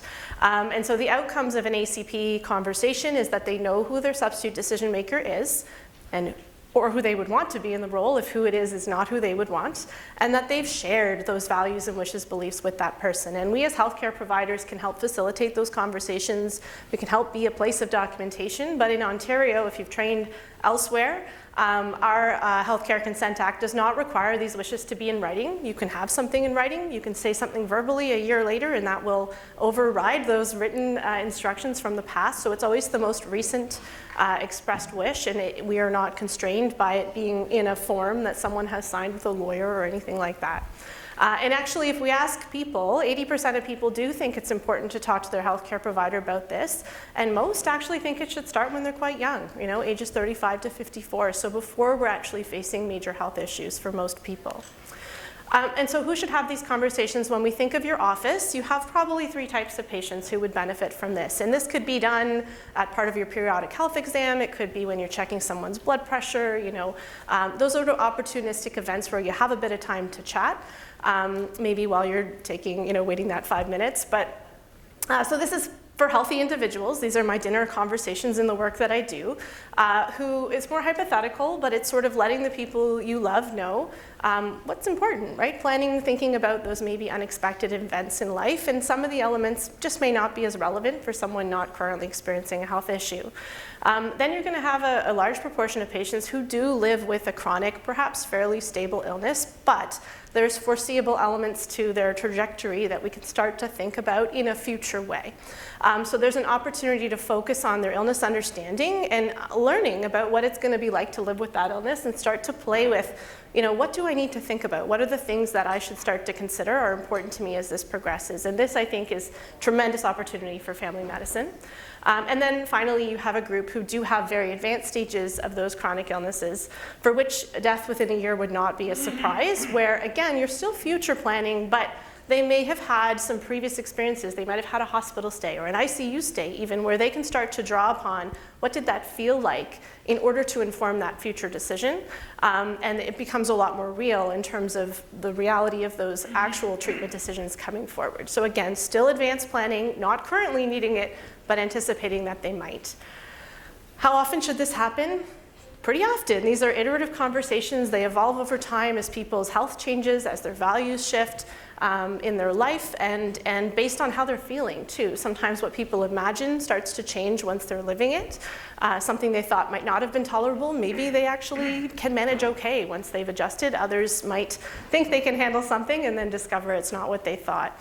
I like this framework. I won't get into detail, but this is sort of stages of change with advanced care planning. We work with very diverse populations. I find certain cultural or even just individual backgrounds. Some people do not like to talk about planning for being sick or dying, and so they may be very pre-contemplative in terms of their readiness to have these discussions, but there are still things we can do.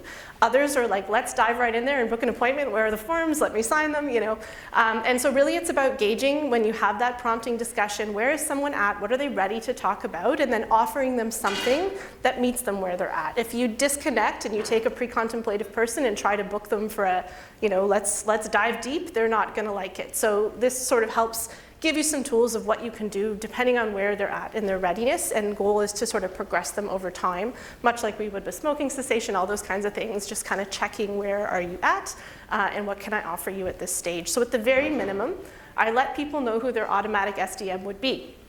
And I think that's my next slide, yes. So if they are like, I don't want to talk about this, I said, that's fine. I just want you to know if you run into a health issue in Ontario, we have a person we would go to if you can't speak for yourself, and this is who it would be. Or these are the 9 people that it would be. How do you feel about that? If you think that that's not what you would want, I really recommend you fill out a power of attorney.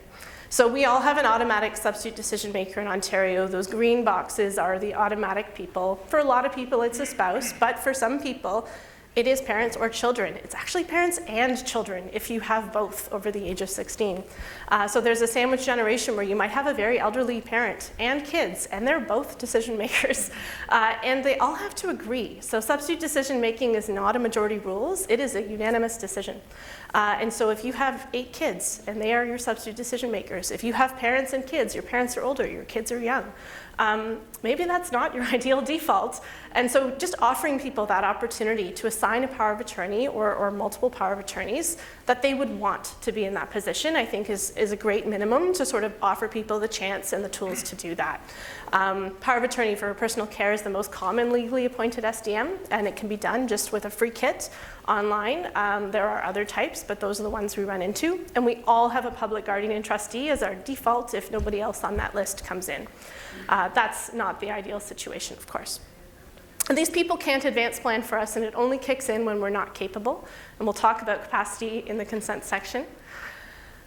And then we have goals of care discussions. So this is what kicks in, similar principles, but now we have to make a treatment decision. And as healthcare providers, we're often very good at informing people about their options and then making a plan. When we really do goals of care conversations well, we back it up a little bit. And we want to prepare. So that's us preparing, making sure we know what we need to know. It's preparing the patient for the conversation. So who do they want present, right? What information do they need before we begin this conversation to be ready? Letting them know this is something we need to talk about. It's illness understanding. It's making sure that the point we're starting from is actually a common understanding of what's actually even going on. The number of people I meet who don't know that dementia is a terminal illness, right, that they could die from. Like if you don't start from that point, the conversation about what to do about that aspiration pneumonia is very different. So you have to take back to illness understanding. And then in the process of informing someone about their treatment options, this is much like your cancer screening shared decision making. You need to understand what that person values and what their wishes are. I think in the pandemic, we had a goals of care team. We were in Emerge, and I met a lady who had been admitted for bradycardia, and she was booked for a pacemaker the next morning. And I went in and spoke with her and discovered that she never wanted to live in a long-term care home. Her quality of life was already kind of really borderline for what she would accept. And while pacemaker is the right thing to do for bradycardia in a medical sense, for this patient, it was going to extend her life in a way that would require institutional care. But because we hadn't put that treatment decision in the context of her values, we hadn't given the opportunity to offer an alternate path. And so that's really what we need to do when we're making those treatment decisions, and then you make a plan, right? So it's really pulling that backwards and exploring those elements first. This tool, the Serious Illness Conversation Guide, is a great one. Wasn't around when I was training. It has, if you're not sort of doing these conversations every day, and even if you are, this is a validated script, patient tested. The actual language used, it's not just general, this was very specifically chosen. The more you use it, the more comfortable it gets, but really to help move people through that process, right? So setting up the conversation, assessing understanding, sharing the prognosis in a way that doesn't freak people out, ability to kind of explore the key topics that need to be explored. How do you close the conversation? How do you document and then communicate that with others? So highly recommend this tool. There's actually formal training you can take through Pallium. That's Canadian context. It's a role-playing course, about 2 hours. It's great. But really, strongly recommend this tool for folks who want to do this better but just aren't sure how. And even just letting the patient know, there's actually a handout you can give them ahead of time to say, we're going to have this conversation. Read it, think about who you want to have with us, and let's talk. So highly recommend that. But if that's too much, I've got a QR code too. Anyway, here's a conversation tool that's actually a small element out of the Serious Conversation Guide, the Wish, Worry, Wonder framework, which I love. And I use this all the time, not just in work, but with my kids and any kind of conflict. If you need to kind of introduce a difficult topic, this idea of, and I'll give the quote here, so I wish, that we could slow down and stop the growth of your cancer. I promise I'll continue to work with you to make that happen if we can. I worry that you and your family won't be prepared if things don't go as we hope. I wonder if we can discuss a plan B. And what that does is it gives a place for hope. It acknowledges that shared wish that I really do want this to get better. It gives that place of acknowledging a concern that maybe it won't go that way, and then it allows you to move forward with a plan in a hypothetical sense that many people who are nervous to talk about future planning can accept. And it's a very helpful negotiation tool. So wish, worry, wonder, if you walk away with anything today, that's a really helpful conversation starter and can give a safe place. This video I'm actually going to skip because we're running short, but basically you can look it up if you want. Jared Rubenstein has a lot of really excellent doodles. It's got some ominous music in the background, but it's this idea that, and this is an oncologist and a palliative care doctor having a conversation, we tend to try to respond to statements like, I'm not ready to give up. Doctor, keep fighting for me, with more treatments, because that's what we do as doctors. We're trained to fix things. We need to understand that coming behind that statement is an emotion. And if we take the time to understand that emotion and respond to that emotion, that sort of ask for treatment often goes away, to Martin's point, where there isn't a good treatment, where we're just offering something to offer something. If we can get under that to that emotion, it changes the conversation and often opens up to the thing that's really the issue. And that might be spiritual, it might be practical worry about someone they're caring for. And that's the conversation we need to get at. So stop trying to fix things and respond to emotions, and don't respond to emotions with treatment, is the video point. So we'll skip that. And then coming down to treatment and informed consent. So this, again, I don't think we do as well as we could. So a patient is capable of making a decision if they both understand the information about the decision being made. So you need illness understanding to do that. And why a treatment's recommended, the risks and benefits of saying yes or no, and if there's options, and that they appreciate the reasonably foreseeable consequences of saying yes or no. That's what you need for informed consent. The capability to make the decision. Informed consent is a step later. Capacity is both decision and time specific. So there's not such a thing as a capable or an incapable patient. There is, a decision that needs to be made, and the person in front of me today, in this hour, can they make that decision? So some patients are capable of making certain decisions and not others. It might fluctuate day to day, hour to hour. So they may need help with some decisions, and they may need to be able to make some decisions on their own. So really understanding that this is a time-specific act, that you're assessing these other factors. We may not like the decisions people make. They can make, not great decisions as long as they're informed. So what is informed consent? It is a decision by a patient or their capable SDM, if they're incapable, to accept or refuse a treatment when they're provided about the information about their illness and options. So really taking that capacity piece. The thing about consent is it has to be, it's not general. It has to be specific. So this is where forms like the level 1, 2, 3, 4, long-term care, retirement home type forms that you might see are actually, they don't fit the healthcare consent framework in Ontario because they're general. Right? You sign a form in 2011 that said one thing and then they act on that 8 years later. That is not specific. That's why they're not legal in the Ontario framework. You have to make a decision that's based on what's happening now.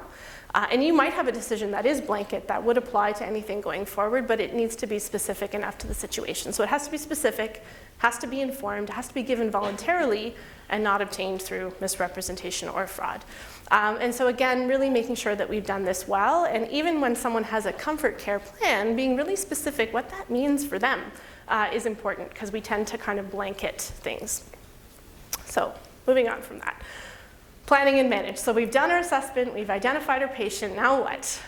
So there are a plethora of tools out there for symptom management, and you guys didn't rate that sort of high on your needs list, so we didn't dive into a lot of detail, I'm glad. But Cancer Care Ontario, we're here at an Oncology Day, so we're focused on those things, has some really excellent tools in their website for symptom management. BC also is a real leader in this, the Fraser Health Authority, and BC Centre for Palliative Care, also again linked through the OPCN website. You can get all of these. Cancer care symptom guides have really come a long way. If you haven't looked at them for a decade, this is all of what's available now. There's a lot of symptoms there, so you don't have to do this from scratch. They have patient guides, which come in multiple languages, as does the ESAS screening tool, I think is in 99 languages. The patient guides are available in multiple languages. If they're fatigued, I use these all the time. Here's a handout.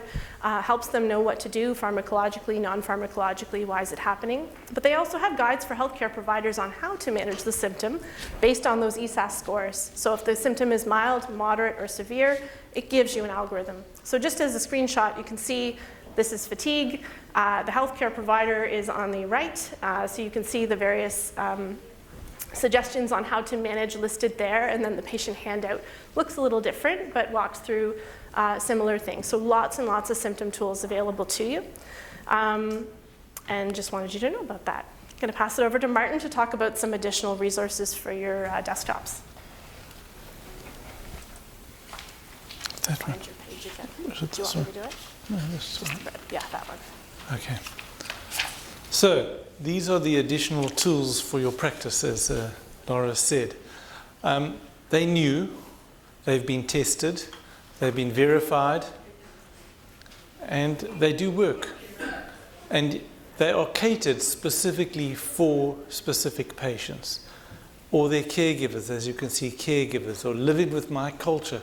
Different cultures have different attitudes towards death, different attitudes towards giving patients morphine at the end of life, different attitudes towards living together and caring together, and what children should know and how children should be involved.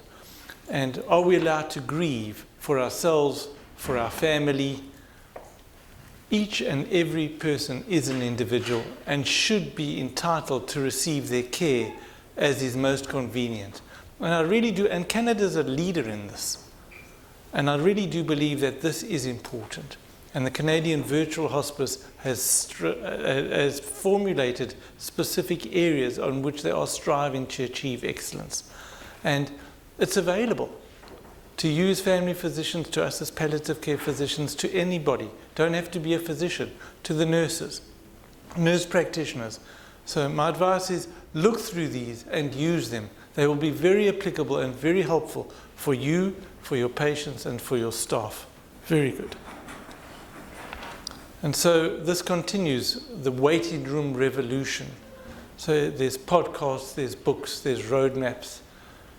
There's healthcare. Canada has actually also chipped in over here and seen what they can do to help improve the care given to patients, their families, the care that physicians, the care that nurses give. So we're getting organized. 10 years, 15 years ago, we didn't have any of this. What we were doing here in Ontario was very different to what was going on in Quebec and very different to what's going on in Alberta. The physicians were all talking, but that was nationally. But actually at grassroots levels, we weren't speaking to other healthcare providers. We were mixing with nurses, but we weren't looking at social workers and OTs and physios. So all of this is coming together. Our mission is to put the human back in control of care. And I think that's an exceptionally good quote. It's to bring the human being back into the control of his or her care. Not just to be a passive receiver of care and saying, doctor, tell us what we'll do it. But rather saying, why should I do it? Is there another way to do it? Is there a better way to do it? And how can I, as a patient, be an active provider of my own care? Once again, you've heard a lot, you've seen a lot of these videos on what LEAP, Learning Essentials About Palliative Care, has done. This was developed here in Canada. It's used worldwide. In fact, it's Jose Pereira who helped to develop it. He's busy giving lectures in Ireland and in Portugal and in Spain at the moment. And they are really enthusiastic about using the LEAP. And it is very applicable. There's now a whole lot of new LEAPs, not only for patients with cancer, respiratory disease, renal disease. Each has a specific approach to these patients. And now there's a pocketbook. So you can also see a lot is upcoming as it's becoming more acceptable that patients do have an end of life and do have different needs from when they're diagnosed and at the end of life. So fortunately, the world is opening up and we are beginning to see it. It's still a very small percentage of the healthcare that's given throughout the world. And there are many places where palliative care is a word that is not spoken or a sentence that's not spoken. So what can I say? We do the best that we can. And we can do the best that we can.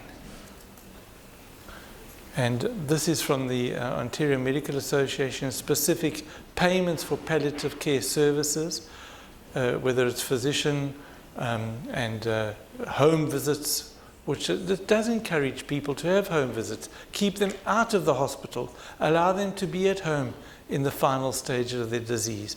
Most patients, in fact, really over 90% of people do want to rather and prefer to die in their own homes. And we as healthcare providers should be providing that. And you don't have to be a palliative care physician to do that. There are many family physicians that do it and do it incredibly well, and the patients are very grateful for this. So this is something that I'm going to say. I mean, originally the primary palliative care providers were all family physicians. Very few people became palliative care physicians because it was a new specialty, but patients were getting palliative care from good family physicians, as you all are here. It doesn't mean that you've got palliative care physicians that they're going to see all the patients. The palliative care physicians are for the difficult patients. Not the patients, but the difficult conditions. And that's probably not more than 10%. By far, the majority are still cared for by the family physicians. Your importance is incredibly big. Don't stop doing palliative care. So, this is building a team. How do we build the team?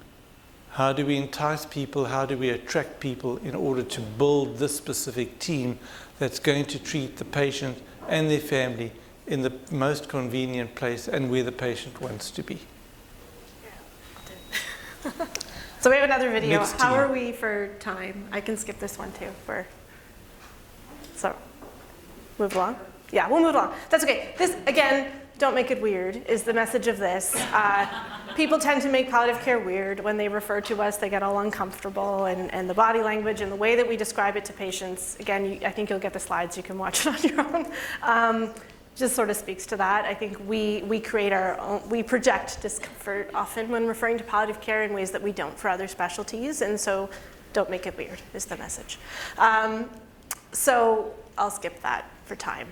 This is the Ontario Palliative Care Network, the SNAIL we call it, community model of care pictorial of what we hope palliative care can look like, and OHTs across the province are working towards building this, as is the regional teams. So cancer screening has their thing, this is our thing. So you see the patient, the family in the center, really that unit. The core team are those people who are really part of that patient's care all the way through, and that is including the family doctor. And then wrapped around them, you see we have extended services. That's your nursing, your PSW, those people who come in and out over time. Your ologists are part of that extended service team. Social workers, etc., spiritual care, navigators. And then palliative care specialists are kind of couched around that. To Martin's point, we want to be there for everybody who needs it, but we recognize that not everybody needs us. And there's different ways to support through those layers. So really this is our ideal state. We're moving towards it. We're not fully there. And this idea that there's coordination, right? A coordination function that pulls in the right people at the right time into that team to support that core team in their care. And so what I wanted to articulate really is that a lot of these players do already exist. We just don't function a system that necessarily makes it easy to access. So listed here in the different columns are all the different folks who already work in our system and where you might find them. So a lot of those services are through Ontario Health at Home, and the wait times and accessibility can vary, but most times palliative teams are a little bit more timely than the chronic services. There are nurse practitioner specialist consultants across the Mississauga-Halton Central West region that you can access through OH at Home. Visiting hospices provide a lot of this support, and yes, we have to pull them in, but when we do, they can be there for us. And that time element, so they've got social workers, counselors, volunteers, people who can come and sit with those families and work through some of those more challenging emotions and concerns when we may not have time in our offices. But they can collaborate with you, and they're quite happy to be part of the team.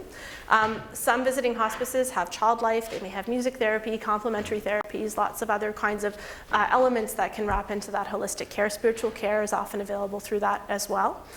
Some hospices have day programs where people can go for respite or sort of meeting with people where they can kind of feel a bit more normal if they're feeling kind of isolated from their usual friends and work.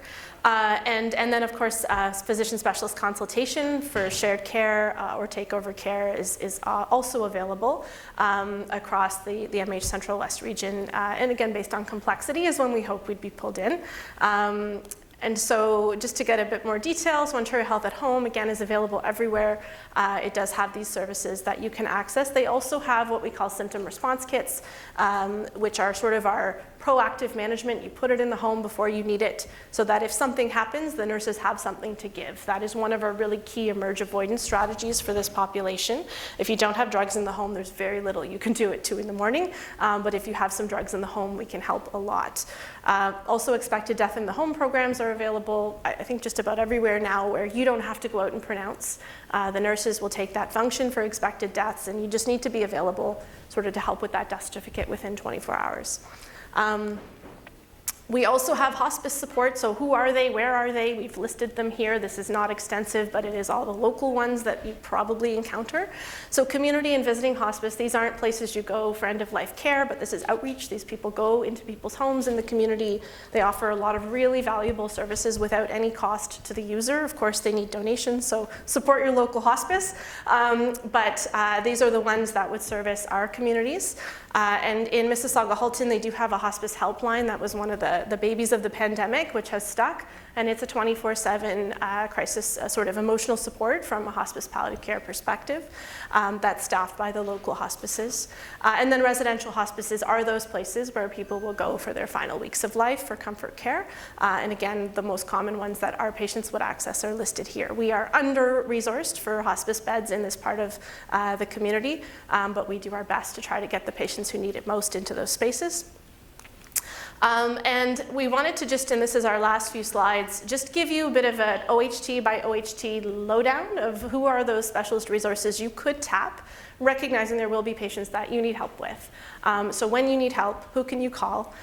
We've done this by each OHT. These are the teams. This is where you find their referral forms and often more detail about their referral criteria. So for Mississauga Health, where I work, we have our Trillium Health Partners Clinic. So we have an ambulatory clinic at Credit Valley, which is continuous with our home visiting program, which is only on the west end of Mississauga. And our website, we have a new external website we're really proud of, is there. The Dorothy Lay Hospice Community Physicians also service our community, so on the east end of home visiting, and they also have an ambulatory clinic which they can see patients out by the Sherwood Gardens area. So their information is on Dorothy Lay's website. Connected Care Halton, this sort of Oakville, Milton, Georgetown, Acton, Halton Hills, they have two groups of programs. They have outpatient clinics in each of the hospitals. The Georgetown one is opening very soon, but isn't quite open yet, so they're seeing those patients in Milton. That's largely a consultative clinic for ambulatory patients. When patients become homebound, there are 3 community physician teams for each of the big communities in that part of Halton. They each have slightly different admission criteria, but their forms are all available on the Halton Healthcare website. If you're stuck and you work in Halton, the Connected Care Halton OHT has actually built this out through their SCOPE program. So you can just call SCOPE and they will help you figure out who's the right person to refer to. The Hills of Headwaters OHT, Bethel Hospice has really taken a lead in that community in the palliative space. So they are a 10-bed hospice. They have their community programs. These are various family doctors who work up in those northern communities who listed where they kind of work, who have sort of will take on those orphan patients or those complex cases. And they can be accessed sort of through the hospices, helping act as a bit of a hub, as well as I believe through home care.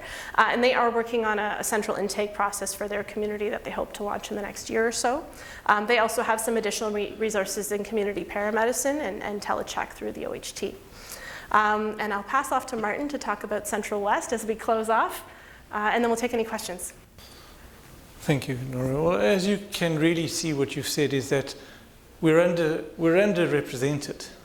We do not have enough of these tertiary healthcare providers to look after patients that are at the end of life. So in and above the 90% of the cases that you do, it's all appreciated, but that's where we are. That's the reality of it. We certainly have some palliative specialists. This is part of the OSLA palliative care team that have gone into the community to specifically look after those patients that are at home. It's not for any patients that are still coming to the hospital, patients really at the last few weeks of life that don't move from their home. They may get out of bed and go and sit in the lounge, but they're not coming out of home. They're too ill and the families can't take them around. So, and then we've got the Bram East. So many of those physicians actually work in family medicine at the William Osler. Excellent physicians, know a lot about palliative care and never afraid to ask. So the same way, if you have a case and you're not sure what to do, rather ask. Phone up some of your care providers, your palliative care physicians. They'd only be too happy to help you. It's a very important part. We need to grow and help one another. So we've also got Queen Square, they're also part of the team. But as you can see, even comparing to what's on this part of the world and what's on that part of the world is definitely not enough. So we have to do what we can with all the patients that are around, to provide the best available service that we can with the amount of services that we have at our disposal. Thank you. All right, I think that's it for us. I think a lot of the OHTs just are working towards a more coordinated system, so I'm sharing where we're at now. Maybe in a year or two we can share a much simpler process of connecting with all these teams, but wanted to share that for folks who need to know. And yeah, I don't know how much time we have.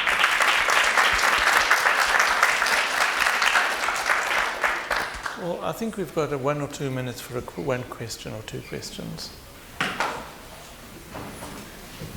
Or comments. Don't have to ask a question. Oh, hello. I just want to say thank you for the talk. I really like the serious illness conversation guideline because it really helps me to ask certain questions. I'm just thinking to capture that 35 to 55 age population where they don't have serious illness, and I'm doing their PHE and I have 20 things I want to discuss. What is 1 or 2 high yield questions I can use just to get them start thinking, and then they can maybe look at things later on? Yeah, so a tool that I didn't mention actually and meant to was, there's something called the Speak Up Workbook, or advancedcareplanningOntario.ca is where you can find it. Often we include this in, I'm looking at our clinic manager over here, but we include this in our clinic package for every new patient. Is the workbook. And so it is something that if you're just what can I say to them, is even if you had a little leaflet or just to say, it's good to know who your substitute decision maker is. I think that, and knowing that process for yourself so you can outline it. In that Speak Up toolkit, there are, for healthcare providers, some conversation starters that I don't know off the top of my head, but for a family doctor that you could simply say to sort of introduce the idea of, is this something you'd want to talk more about? And I think the expectation isn't that you dive into that conversation during the encounter, but to sort of assess their readiness, so that you could choose to book back. And that billing code guide we shared, ACP conversations, you can bill with a K code, sort of for a counseling visit essentially, right? So you could book them back if they really wanted to talk about it more. So I think what it is when you're just having that brief encounter is this something you'd want to talk about more? Do you want more information? And either booking a follow-up where you are basing as a counseling time, or simply giving them the link to that website where they could go and look up the workbook and do a bit of thinking on their own, and just invite them back if they've got questions is probably a good strategy. And it's very appreciated by the patients once you open up that discussion. It's giving them the ability to move forward, as many of them feel, and nobody talks, but everybody knows what's going on. So it does give them the ability to express themselves. Thank you. Yes? For MAID, no. So you can't advance care plan MAID. And again, advanced care planning is not about a treatment decision. It's just about values, wishes, preferences. So someone might say, I'm someone who might want MAID in the future, but that does not qualify you. You can't pre-plan it. It's the same reason a PG&T can't make a DNR for future care. So they can consent to a plan of care which includes a palliative care comfort plan, which includes no CPR, but they can't ACP, no CPR for something that's 5 years out. Because you can only advance care plan for yourself, and it's not a treatment thing, whereas MAID is an actual, that's now a treatment, right? So you can't advance plan it. Oh, hi. I find one thing that I find for myself in primary care is constantly looking at who is the person next that you'd like us to call if you're not available, if something urgently happens. I find especially for the healthy in the community, I feel like there isn't that in the EMR, and I feel that that is really lacking. So you're lost if you don't know who to call next if that healthy person becomes unhealthy and unavailable. Yeah, and I think that the tricky bit about that is sometimes who people list may not be the SDM. And often we meet people at our point where the person who people have been talking to is actually not the decision maker, and maybe we don't have their contact. So I think that's where I think our EMRs don't do a service in that way, in the sense that they don't really differentiate the legal decision maker from just who's the person you want me to call for day-to-day stuff. We don't really have a way to delineate that well. So I think even just recognizing it and making sure you always have our kids, for school, who's the emergency contact, who do I call if something happened, really important.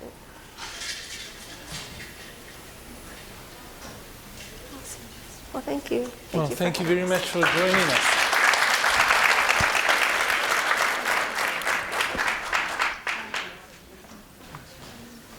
Okay, thank you, Dr. Harold and Jason. It's very enlightening, and just reminds me of once I was in my clinic, and so the patient asked me, Dr. Van, so you said, am I going to be on these medications the rest of my life? And I said, yeah, most likely. And he goes, why did you only give me a 3-month supply? So you got to be careful how you say things and how you work with that. Anyways, on that note, we're going to take a 10-minute break, please. And we'll come back. Let's try to be back on time. Just so are you going to say something, Roxanne? Okay, sorry. I'm going to introduce Roxanne back to our. Just a couple of comments. We're going to shorten the break to 10 minutes. Please take an opportunity to quickly see the booths today at the break, but at lunchtime you'll have more of an opportunity. I did forget to mention that today there will be 4.5 CME credits for this, so I know everyone wants to know that.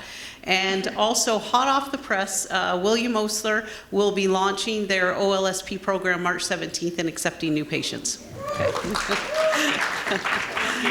All right. Okay. THP doesn't have a date yet, but towards the end of March. Yeah.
Okay, may I ask people to start heading back to their seats, and we'll get restarted in about 2 minutes.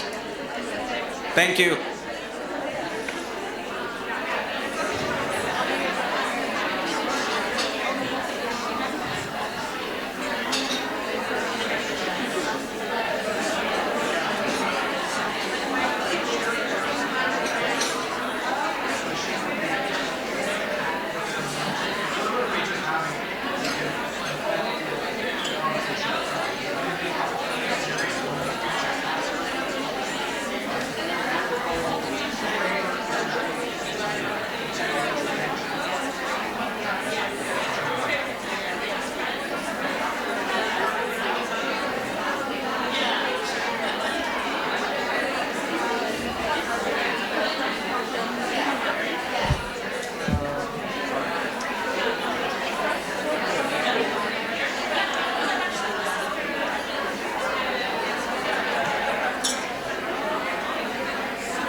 Okay, may I ask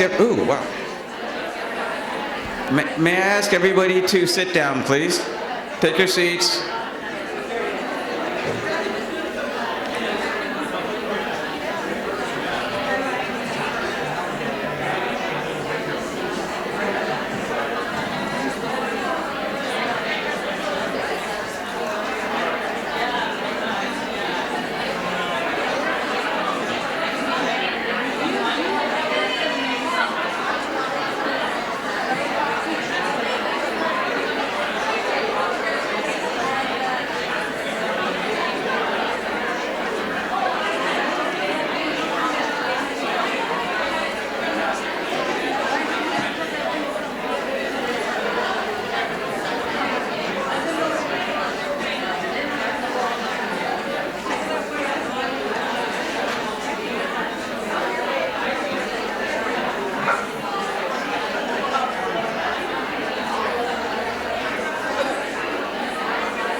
Okay, guys, we're going to start our next session. I have the privilege of introducing our next speaker today. Thank you for making the roar a little bit duller. Thank you.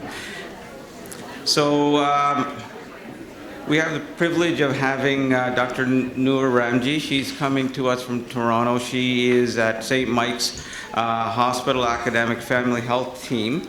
And this is, she's from the Department of Community and Family Medicine at University of Toronto, which is my old stomping ground, and it's a privilege to have a fellow U of T-er here. She has been at the Quality Improvement Director since 2018 at St. Mike's, and without any further ado, I'd like to introduce Dr. Noor Ramji.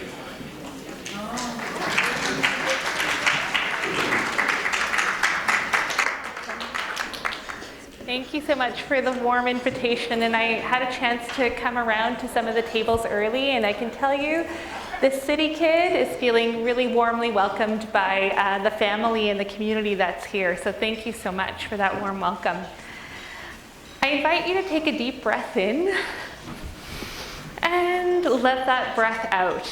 I might be preparing you for a serious illness conversation today, but you're here. And that's the first step in strengthening primary care.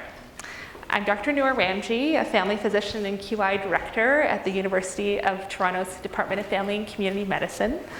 And today I'm going to talk about what's broken, what's working, and how we can make primary care in Ontario stronger.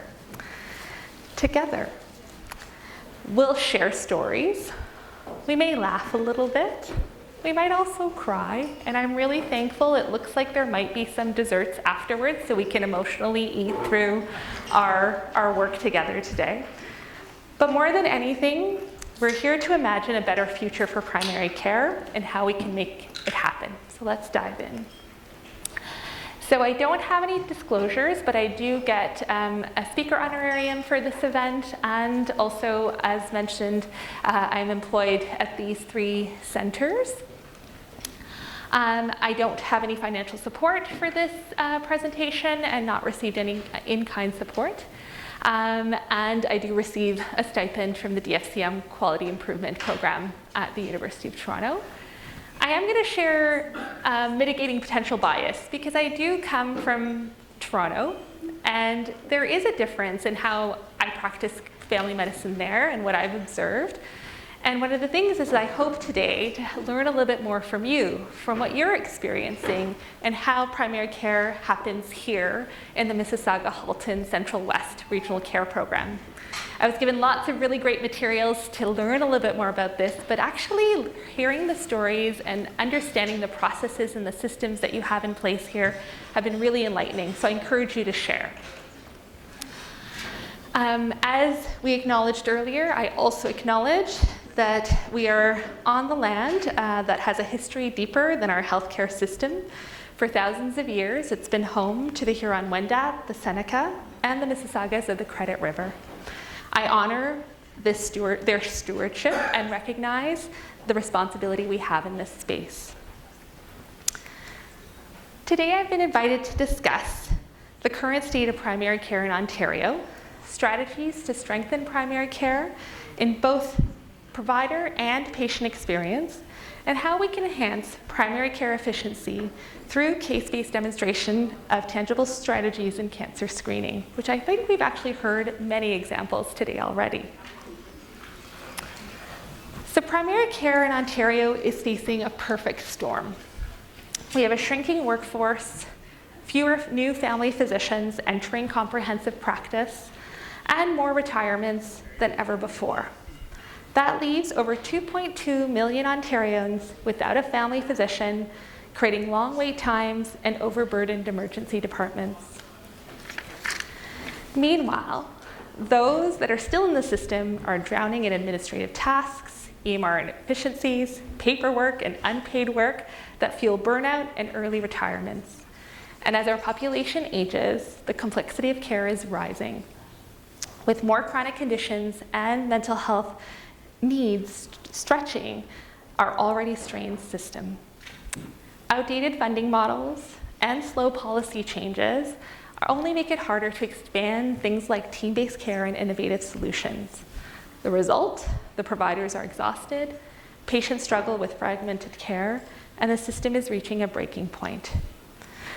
And one of the things that I noticed most when I pulled up this graph of looking at unattachment rates gradually rising in Ontario is that the last number in September 2023 almost approximate the entire population of the Mississauga-Halton Central West region. So if we can imagine this whole region not having access to primary care, that's what's happening in Ontario right now. And one of the things you also notice is that in September 2023, only 5.3% of our public health spending was on primary care in Canada. So things need to change. And we know that there are problems. As G.I. Joe said, knowing is half the battle. We now have potential solutions and possible hope. The government has now decided to invest over $1.8 billion to connect every person in Ontario to primary care. So this is where Jane Philpott has come in and has been tasked to think about attachment to primary care in something known as the Ontario Primary Care Action Plan. The action plan has 3 pillars to it: connecting you to a primary care team, making primary care more connected and convenient, and supporting primary care providers. All of us here in the room. The plan is ambitious and includes enhancing use of digital tools, leveraging services like Health 811 to empower patients to self-navigate through the system, thinking about more emphasis on recruitment and retaining the workforce, addressing administrative burden, increasing primary care teaching clinics so our learners have a place to be exposed to and think about comprehensive primary care as a choice, and regular performance indicators. So really getting us thinking about how we can use the system and measure the system so we have feedback to know when it's starting to get strained sooner rather than later. So let's get real here for a second. One of the things is that we know, and also have a chance to vent a bit, because primary care is struggling, and I'd love to hear where you're struggling. And we know administrative tasks, we all love them, but it's a reality we must navigate. So, in and around your tables, or just contemplating, in this list of 4 things, if we can raise our hands, what's the thing that's the pebble in your shoe that you dislike the most? So we'll start with record keeping. Who here isn't a fan of record keeping, or it's the thing that makes you stay in clinic for more than 2 or 3 hours every day? Don't be shy. We're all in this together. Okay, yeah. Appointments and scheduling, who's with me there? So thinking about when to book your patient. My third next available is 4 months away. How do I do this? Yeah, we've got a few. Managing test results. I just got back that cancer screening positive HPV test, and I need to go onto the website to figure out how to make that happen. Managing referrals. Yeah, 2 hands up there. There we go. Communicating with patients. And patients can call me through the phone, but now I can email them, and then there's this portal, and I don't know what to do. Where do I get a hold of them? I can't get a hold of them. That's the last one. Yeah, we see some hands up there as well. So we can see the system needs change. And that's exactly what my colleagues and I at the University of Toronto Quality Program in Family Medicine are working on.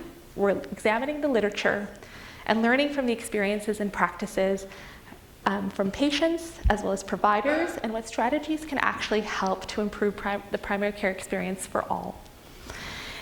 I'm hoping to share some of these insights with you today. And so this is the poll that happened at the University of Toronto, and you can see that we kind of mimic everything that's happening over here as well too. So the first big study that happened, and this was done by renowned primary care researcher and whom I'm grateful to call a colleague and a mentor, Dr. Tara Kiran. She led the largest national survey called ourcare.ca to actually survey patients across Canada and learn from them what is it that you want from your healthcare, from your primary care system. What is it that would make it so that when you put your taxes forward for Ontario and you say this is the biggest bang for my buck, what is it that I want? And they came up with a few things. The results are clear. Canadians want better access, team-based care, and a system that works for both patients and providers. And they came up with 6 patient care standards.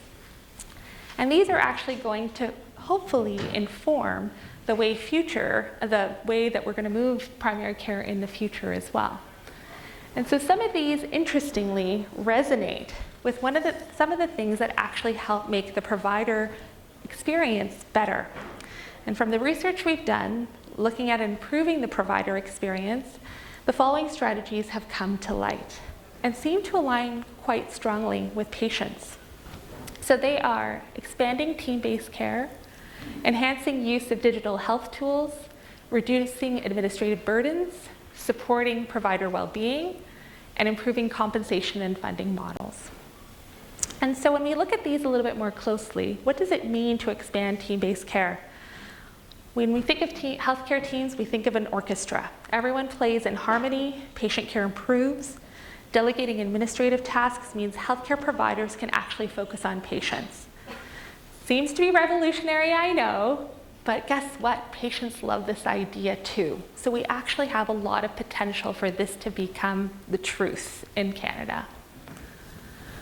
The next strategy of enhancing use of digital health tools.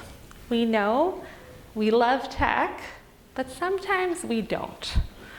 EMR should help us want to do our work, not throw out our laptops from our windows.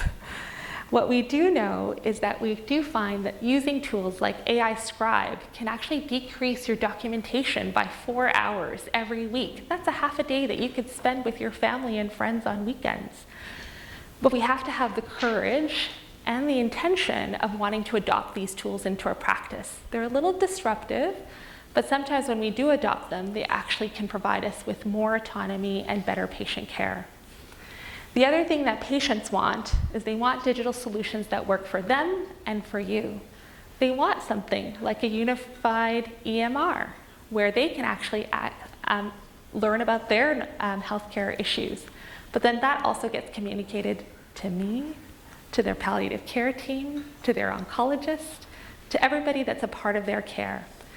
And one of the things is I think we've also been wanting that as well for a very long time. And so hopefully this is something that's also coming down the pipeline with the action plan. Reducing administrative burdens. So certainly we know that when we work on this intentionally, we actually find that our work gets better. Thinking about streamlining paperwork, reducing unnecessary forms, and also simplifying our billing processes so that it's not an additional task that takes 2 hours at the end of your day to do. The 20-minute visit should be the 20-minute visit where you have that chance to talk about substitute decision making and where a patient can be given that pamphlet so that they can actually go home and do their research but come back to you with an answer, but that you're not having to do all that administrative work to get them there.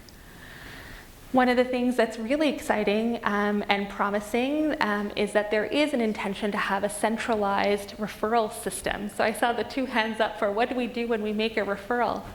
It's not going to go into the ether anymore. That's the intention. It's going to go to a place that's going to understand who's the right next best provider in the right next best place and time. So that's the things that are coming down. Patients want primary care physicians and their teams to focus on their care rather than administrative tasks. Thinking about supporting provider well-being. There needs to be more funding for locums and supporting vacations. We also know from a study that we did at the University of Toronto, it's called the Peers for Joy program, where we matched physicians with physicians to actually share their burdens, their pebbles in their shoes, but to come up with innovative solutions together. And once they did that, when we asked them again, how are they feeling after that activity, we started to hear that they were willing to once again recommend primary care as a career for others and for learners. So it actually, we know that when physicians work together, they don't feel alone, and this supports their well-being. So we have to think about building networks and building collaborative community. And as one of the things I was talking about with Dr. Bessel was this idea that I've noticed here is that there seems to be this strong sense of community in primary care, and we have to consider more opportunities for this to happen. And patients want us to do this more too. And finally, improving compensation and funding models. One of the things that is coming down the pipeline, and we've already had practice with this, is blending capitation models with incentives for longitudinal care. Episodic care is something that we know is actually not fiscally helpful, and it's actually more wasteful. And thinking about funding models that really look at the comprehensive cost for a patient is actually a better way to go. And so this is one of the things that's being examined currently. Patients do want us to think about incentivizing more comprehensive care rather than acute episodic care. And think about doing walk-in work differently. Maybe make it being done by the physician that knows you really well, or the primary care team, the nurse practitioner, or the nurse that knows how to triage you best. This is the way that we can help with our funding models. So, when we hear those 5 areas or strategies to improve the patient and provider experience. So thinking about these, we've got some tables here, and it'd be great for you to have some conversation amongst those tables. When you look at these, what's one strategy that you're currently using, or that you've thought about using, or that you're interested in adopting? And please share that idea with your table. And I'm going to ask a table to share as well too, but maybe we can take the next 5 minutes for you to share your favorite one of those, and maybe something that you've tried at your local site, and then we'll report back to the bigger team. So feel free to take some time to share your favorite strategy.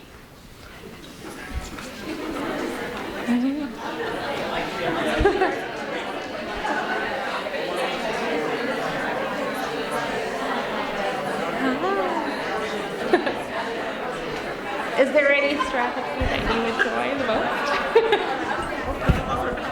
You're not? Excellent. Where are you? What do you do? You're from this program. So you're a big team. So I think team-based care is what you make happen. This is great. And I just have to say thank you so much for being a part of the team. Coming here, it was smooth sailing, and that the only way we can do it is because we have a team. So I think enhancing team-based care is what you do. Hi. How are you? You guys are doing some really good work with supporting team-based care and thinking about different ways of moving in and out. Yes. Yeah. We're trying to think about all Yeah. And I think one of the things on the flip side, instead of supporting provider wellness, I think you support patient wellness the most with the outreach work that you do from an education perspective. I think that's tremendous. Are you part of the same team as well? So I just started, I actually used to be at St. Mike's. I worked with Andrew Pinto, I worked with Taylor, and I just started now at Somerville, academic family medicine, and at the IBU.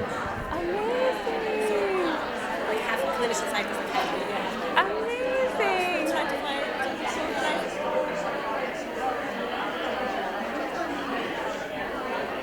I'll let the team know that I met you too. That's great. Okay, good. Good. Excellent, excellent. Great.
Hello? All right. I hear great discussion that's happening around the tables. And it's really nice to hear that people are sharing their strategies or experiences with strategies when it comes to thinking about strengthening primary care from improving your experiences. I had a chance to visit some of the tables, and so in the interest of time, what I am going to do is I've asked for permission to share the use of digital tools. So around the tables, maybe I could get a share of hands. How many of you picked or found that the theme of your discussion was around the use of digital tools? Yeah, okay.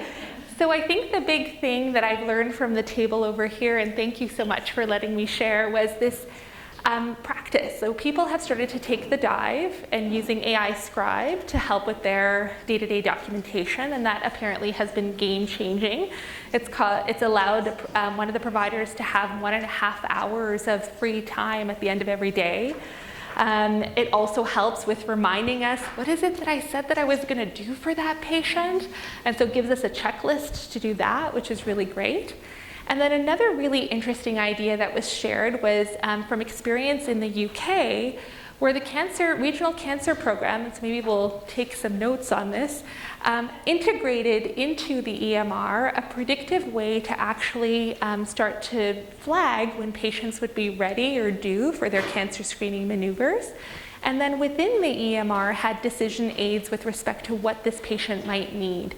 And so it's like learning about those kinds of systems and thinking about, if I'm with the patient in front of my EMR, what can I do with my EMR to make it more powerful so that it improves that experience within that day? But how do I leverage its use?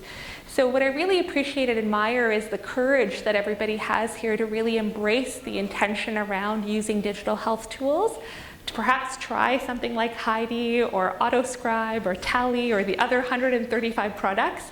Because the more we try them around the table, the more we can provide them with feedback of what works and what doesn't work. And that's also really helpful as well. So moving on, we know that primary care strengthening really needs to think about improving primary care efficiency. And I wanted to share a few examples of how this can be done in cancer screening, because it's primary care oncology day to day. And so in the literature and when we were doing our work, we learned that there are 3 big levers when it comes to thinking about how we can improve the efficiency within our day-to-day practices. The big lever is workflow optimization. And in this bucket are things like team-based care, finding the right provider for the right place, seeing the patients at the right time, thinking about using AI tools to help. The second big lever is thinking about quality improvement. And what particularly about quality improvement is the idea of measurement and measuring your system. So what are our wait times for our patients?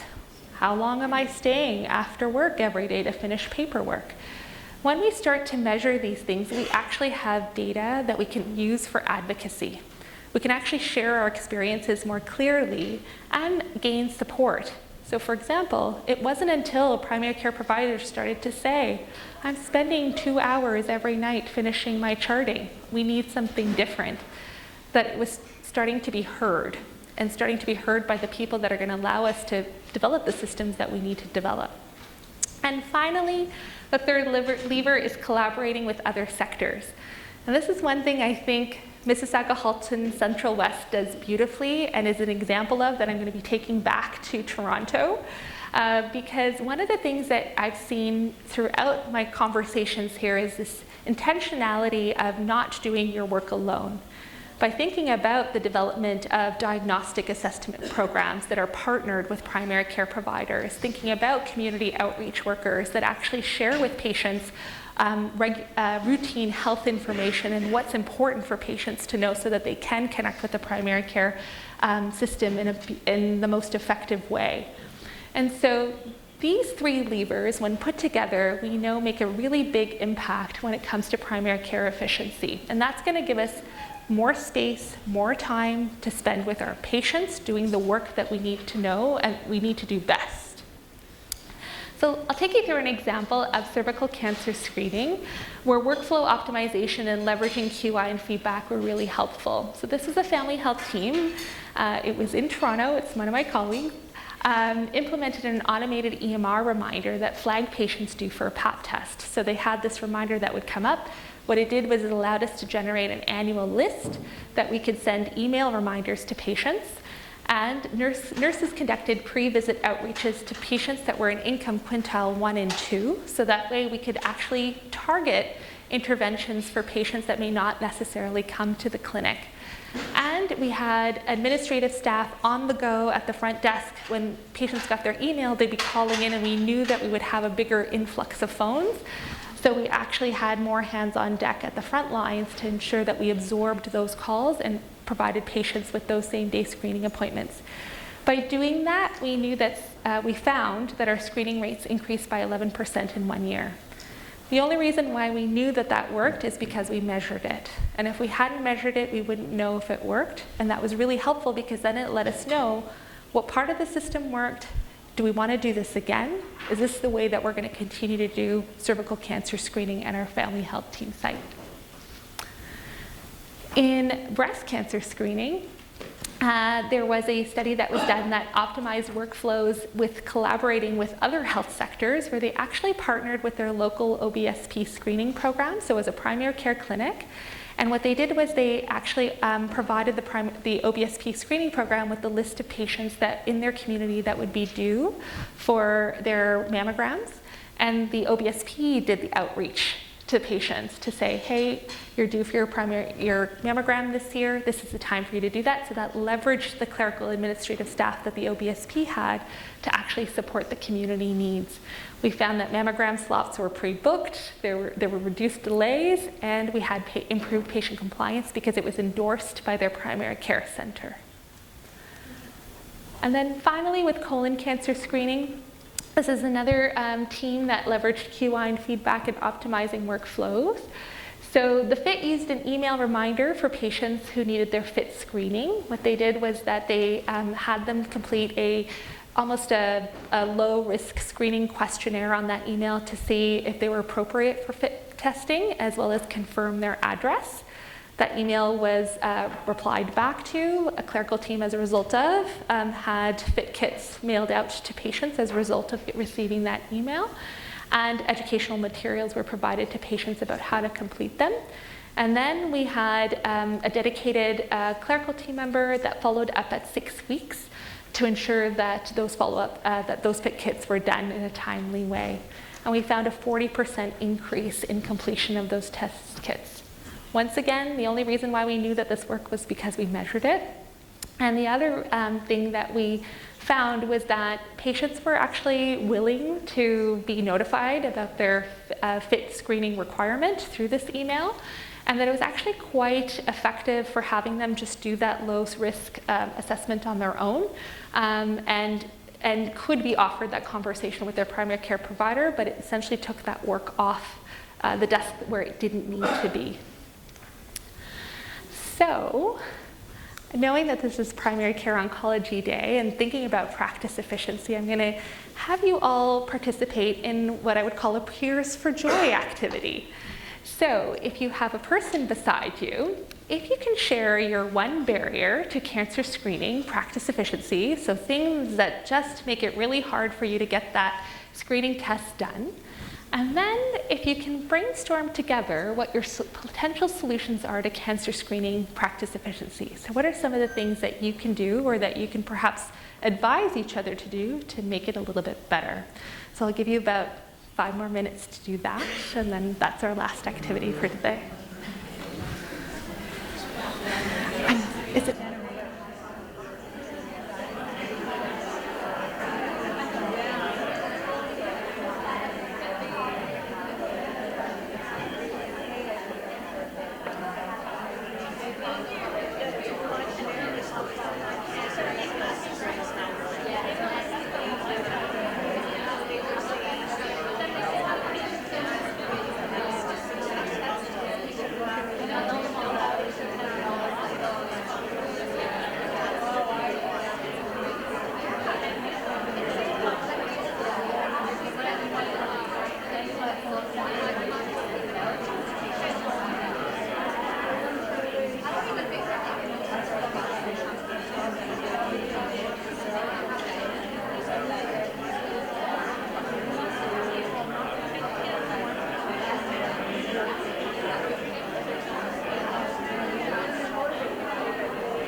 so much. I love that there's this buzz of conversation, which means I suspect, through show of hands, how many of you shared a similar burden to the person that was sharing with you? Yeah, we're all kind of going through it together. And then how many of you were inspired by the solutions or the ideas that were developed afterwards? Yeah, okay. All right. I can certainly say I was sitting around the table here, and I'm going to call you out because I think that it was some really good ideas. Thinking about perhaps how can we leverage this new cervical cancer screening form, because it has a way to track who's immunocompromised that we're sending in, who we're sending in for a routine PAP. Could that be a way to trigger those reminder letters later to say, hey, you're due for your PAP test at this time rather than this time? That would be great. These are great ideas. And I hope there are many more that were generated as well too, and that some of you may take those ideas back into your practice. But more importantly, another place to take your ideas is with a call to action. So we know strengthening primary care means we all have to do a little bit of work. We want to support team-based care, engaging with digital health solutions, optimizing workflows, and retaining and recruiting primary care providers. Patients have shared their needs in primary care through the Our Care survey, and I encourage you to all take a look at that, which align well with our needs as providers in the system as well. So they have our back, and they're interested in sharing what their needs are, and so let's leverage that. All of us have to do this together, and the way that we can do this together are a few ways. So, one is get involved with your local OHT primary care network. This is where your ideas can be heard, your feedback about how AI Scrub is working for you, how it's not working for you, how the new Fit Kit protocol is working for you, not working for you. These are the places where there are ears and eyes that are open and want to hear from you. The other place is contacting your elected leaders. And I don't know if I want to use ChatGPT to make a letter for me or a memo, because there's actually a beautiful one that was created on ourcare.ca that actually goes to share with government or your local elected official what is it that patients want, and we know that they're strongly aligned with what we want, so it doesn't hurt to share that memo, and even share it with your patients so that the powers that be are hearing our voice. I also encourage you, with 2 new medical schools coming within this region, to consider having a medical student shadow you for a day. We know, and all of you for a day, whether that be nurse practitioners, nurses, community outreach workers, members of the regional cancer screening program team. I encourage you to have medical students join you, because we do know that when they are immersed in primary care, they actually want to do primary care. They see the joy that it brings to you. They see the connection with people and humans and patients. They see that. And that helps us build our workforce for the future. And finally, I just wanted to thank you, all of you, for being here today, sharing your commitment to learning about what's happening with cancer screening, engaging with systems, thinking about workflow optimizations, thinking about your patients and putting them forward when thinking about the new algorithms we have to think about with lung cancer and cervical cancer screening. But you all came today to learn about strengthening primary care, and thank you for demonstrating that through all the work that you do every day. It's a pleasure and an honor to be a part of this group. Thank you so much.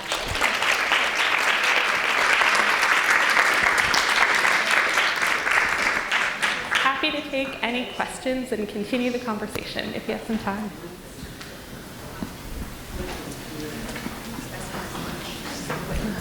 I feel like we have food, so that's okay. And feel free, I'm more than happy to be contacted if you have any questions or want to get involved with participating in primary care efficiency work, or have questions or want to share ideas. I would love to hear from you.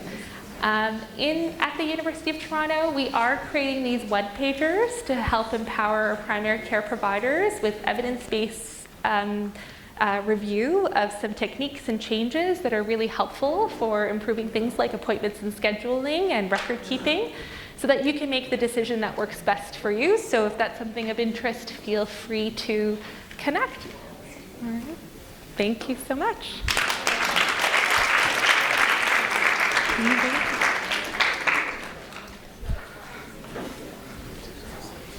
Thank you, Dr. Randy. Thank you.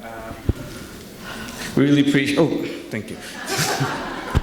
Thank you, Dr. Ramji. That was excellent. And I love the networking that we have. I'm just thinking that maybe so we're going to be sending out the slides at the end. There's going to be communication. You will get your credits. There will be feedback as well.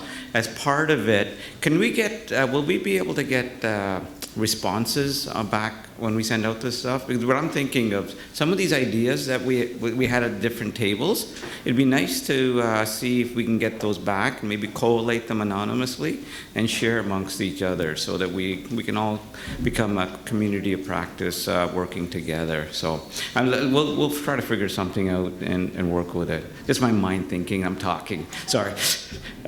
Anyways, we're going to take 40 minutes for lunch. These slides will be coming to you, so you don't have to take pictures and QR codes and everything. They will be part of your package, and the credits will come after that as well. So we'll meet together in 40 minutes.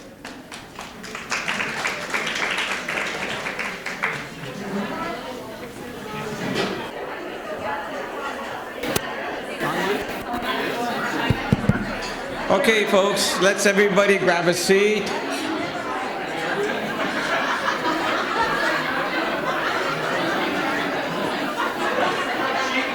Okay, I'd like to introduce our this afternoon's panelists.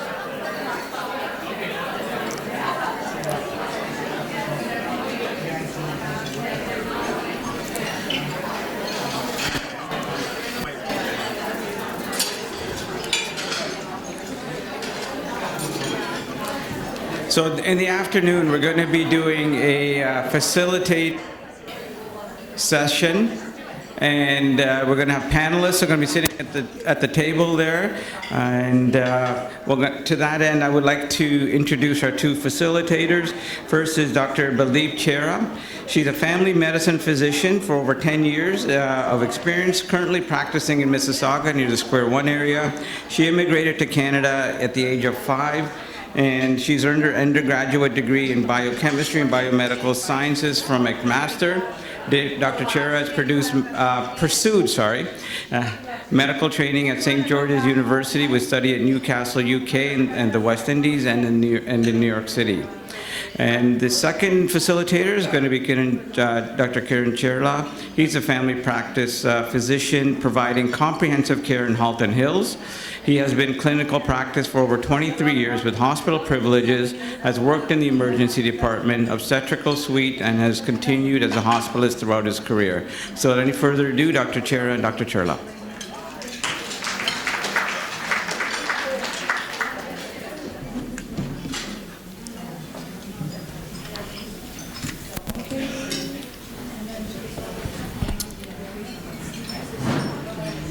Okay, perfect. Are we on? Are we on? We are. Okay, We're on. fantastic. All right. Hope everyone enjoyed lunch. Good stuff. I hope that's a yes. We're going to have some fun now. Okay. All right, now that your bellies are full, we're going to get you to get involved with some good questions and cases. Yes, so we'll go through some cases, especially as family doctors. We want to see when a patient comes in, this will be very indicative of a particular or specific encounter that's going to come, and you might notice that they are very, very usual cases that we see on a regular basis, and how to navigate some of the results that may come from them. Identify the patient barriers, what more can be done, is there anything that is missing, any gaps that can be filled along the way, and recall where to access some of these resources, because again, we don't want to keep working in silos. There's a lot of people doing the same amount of work in different places, so it's a lot of just having information at the end of your fingertips. So before we start, we should thank Praveen for introducing us. Thank you for that, Praveen. We've got Dr. Bellini and Dr. Zigris here as our experts. You've heard from them, and they're going to help facilitate our discussion of these cases. So thank you all for being our experts on the panel. Perfect. So we'll start off with our first case. So the situation is you're a primary care provider working in a small group practice with 2 other PCPs. You have a full day of patient appointments booked back to back. An office clerk who helps to manage your appointments and patient reminders. You have access to an EMR, and there's a pharmacy on site in your building. It's wild to me that 10 years ago, none of this existed. So we're very grateful for all the progress that we've made so far.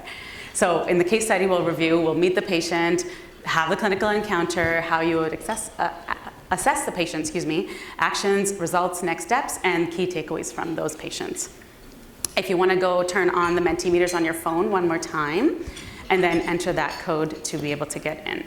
So when we get to the cases, you're going to have options, and so you can select what you would choose to do with that particular case.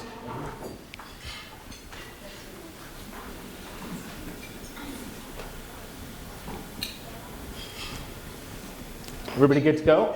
Yeah. All right. No? Okay. They're not ready. 90.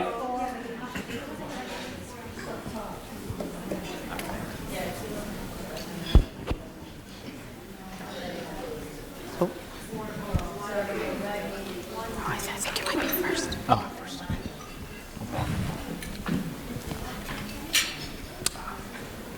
All ready? Okay, let's go. So the first case study, we're advancing, right? Oh, okay, great. Thanks. Yeah, no problem. All right, so this is a colon cancer check question. All right, next. Oh, yes. Laptop. Okay, so that's the one that we need to be on. Yes, and then that will be the one at the end. So we have 2 cases. The first one's going to be on colon cancer, and the second one will be on cervical cancer. So, first case. All right, so here's our patient, Sanjay Singh. His pronouns are he and him. He's a 62-year-old male accountant who lives in Oakville. His medical history includes hypertension, was diagnosed about 6 years ago, hyperlipidemia, again diagnosed about 6 years ago, no prior history of gastrointestinal issues, no family history of colon cancer or gastrointestinal diseases. In terms of his lifestyle, he's an occasional consumer of alcohol, non-smoker, and he immigrated from India 32 years ago. All right, so he's a new patient on your roster. He comes in today on the insistence of his wife to check on his blood pressure and get some blood work done. We quickly review Sanjay's medical record and realize that he does not have a history of cancer screening. So Sanjay says he received a letter many years ago to get tested for colorectal cancer, but didn't think that it was important for him to do and probably recycled it. Upon assessment, Sanjay is generally asymptomatic without any noticeable GI symptoms such as abdominal pain, rectal bleeding, or changes in bowel habits. He shares that he does not exercise and eats a diet high in processed foods. Whoever admits that. He is not concerned about his health or weight because he feels fine. I feel great. All right, so here's the question. Get your answers ready for the Mentimeter. Sanjay is due for his let me try this again. Sanjay is due for colorectal cancer screening. What would you recommend based on his screening and medical history? A FIT test, B, fecal occult, it's supposed to be blood test, blur test. That's a new one. Just getting you on the fly here, figure out what that test is. Colonoscopy, which is option C. D is flexible sigmoidoscopy, which is D. And E, nothing. He feels fine and is asymptomatic. So again, FIT test, FOBT, colonoscopy, flexible sig, or nothing. All right. So 28, numbers are going up. 31 of you said FIT test. 6 of you said colonoscopy. No one opted for FOBT. No one opted for flexible sig. Nothing, no one did that. So colonoscopy went up to 7. All right. 35. Dr. Bellini, what do you think of that? I think you can sit down. We're doing pretty good, right? Is my mic on? Can people hear me? His mic is not on. Dr. Bellini's mic's not on. Do I need to turn it on? Does he need to have a... Mine's on. No, mine is on, not yours. Hello? Hello? How about mine? Here, use mine. It's on. Hello? Oh. There we go. See, thank you for the assist, Tiffany. Yeah, no, it's about what I would expect. There aren't any terrible answers on this. Obviously, A is the correct answer. It's the FIT test, and it's part of our organized screening program. The correct answer used to be B before 2019 when FIT was introduced. Colonoscopy is the main test in the United States, our neighbor to the south. I'm not sure if I should mention that these days with all the tariff talk. It's not that colonoscopy isn't a good test for screening, it's just a higher cost, lower value indication because many of these tests are normal. So in a healthcare setting where there's limited resources, you're going to get more value for your healthcare dollar with the FIT program. And D, flexible sigmoidoscopy. There have been several studies looking at sigmoidoscopy, and even Cancer Care Ontario had a nurse perform sigmoidoscopy trials, but it's never been a very popular option. So the only super wrong answer is E, but the best answer is A. So I'm going to date myself. I was a resident, and I was a second-year resident, and that's when they just introduced the FOBT. And I was in a community-based clinic in Burlington, the Carolyn Medical Group. I won't tell you who it was.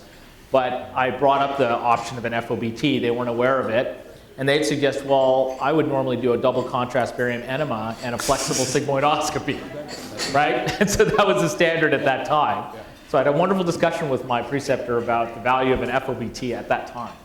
So we've come a long way, right? Great. Could we advance the slide? All right. Okay. I think that's the one, right? So I think we covered this. I'm just going to say in terms of assessment. So I think the form on the right is the lab rec that we're using. So I think the challenge is, we talked about the fact that he disregarded the letter. So the question is, how are we going to manage that? How do you deal with a patient who disregards letters? I think all of us have had that experience. The fact that he feels fine, what does that mean? Some of his lifestyle choices, the fact that he's a male. So I think Dr. Bellini was identifying the screening criteria or talked about how the FIT test is probably the best. But just to review it, age 55 to 74. And I think Dr. Bellini may want to comment on that, some exciting possibilities of how that may be a little different. Nothing confirmed, of course, but he has some insights. Yeah. Other criteria, no symptoms or family history suggestive of colorectal cancer. So Sanjay, I think that applies to him. And no previous histories of cancer, Crohn's, or ulcerative colitis or known polyps. So I think certainly Sanjay would be an appropriate candidate for the FIT test. But Dr. Bellini, did you want to comment in terms of some of the changes potentially we might see with respect to the criteria? So let me comment on a few things that are existing now but aren't advertised, and I'll give you maybe a sneak preview of what might happen next year because the FIT contract is coming up for review next summer, so hopefully there'll be some improvement. So there's a little bit of a typo. It should be 50 to 74 are the official criteria. Right now, if you try to order a FIT test on someone who's 48, it'll get rejected. If, however, you send a FIT test for someone who is 79 or 82 or 84, it will go through. So between 75 and 84, it's not advertised by the program, but it is at the discretion of the primary care provider if they feel that the patient is in good shape, much like our first speaker was talking about the World War II sniper that was really good. You've got an 82-year-old that still runs marathons, yeah, sure, or order a FIT test. So it's not really advertised, it's really more case by case. Now, the future, I'm not at liberty to divulge, but I wouldn't be surprised if maybe that starting age might creep down a little bit. Again, we've all heard rumblings. And there will be some systematic improvements to make it easier for primary care. It probably won't go as far as the breast screening program and the lung screening program where an abnormal test will auto-generate a referral, which we've heard that feedback from primary care a lot, so it's probably not going to go that far, but if a test was cracked or wasn't sent in, there may be a recall without having to involve primary care. So there should be some improvements. Maybe next year at Primary Cancer Oncology Day, or Primary Care Oncology Day, I can divulge more. So I've heard rumblings that next year it might be 5 years less, so maybe 45. I heard rumblings. Yeah. I may have heard those rumblings from you, but I'm not going to confirm that. I can neither confirm or deny. We can't confirm or deny. And so someone's escaping. Great. I was just trying to think if there's anything else. So in terms of some of the paperwork pieces, which I know is kind of a frustration, like number one, I know that I've seen a lot of patients who get these letters, get the kits, and they kind of sit there, right? A couple of weeks go by, 3 weeks, 4 weeks, and then they do it, let's say 6 weeks later, and then we get a response email saying kit is expired.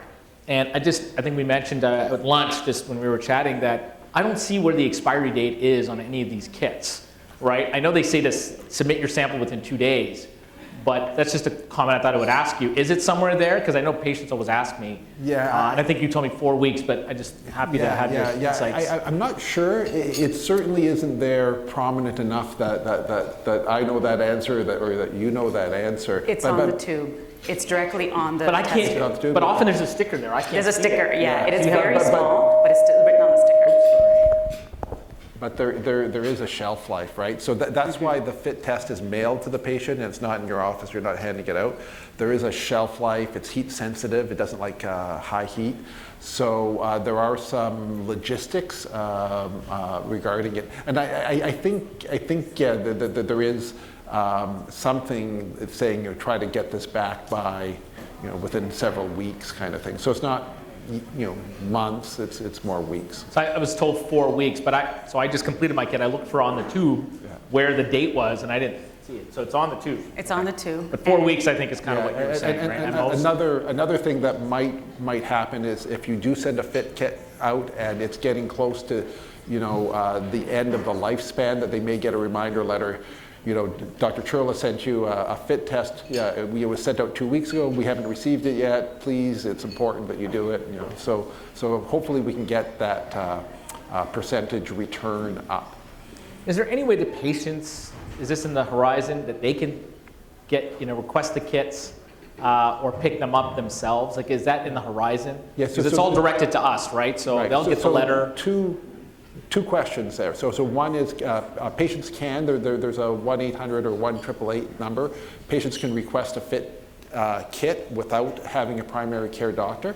And there are special situations where they actually have FIT tests available for pickup at really remote parts of our province, very special isolated communities, but not for our region.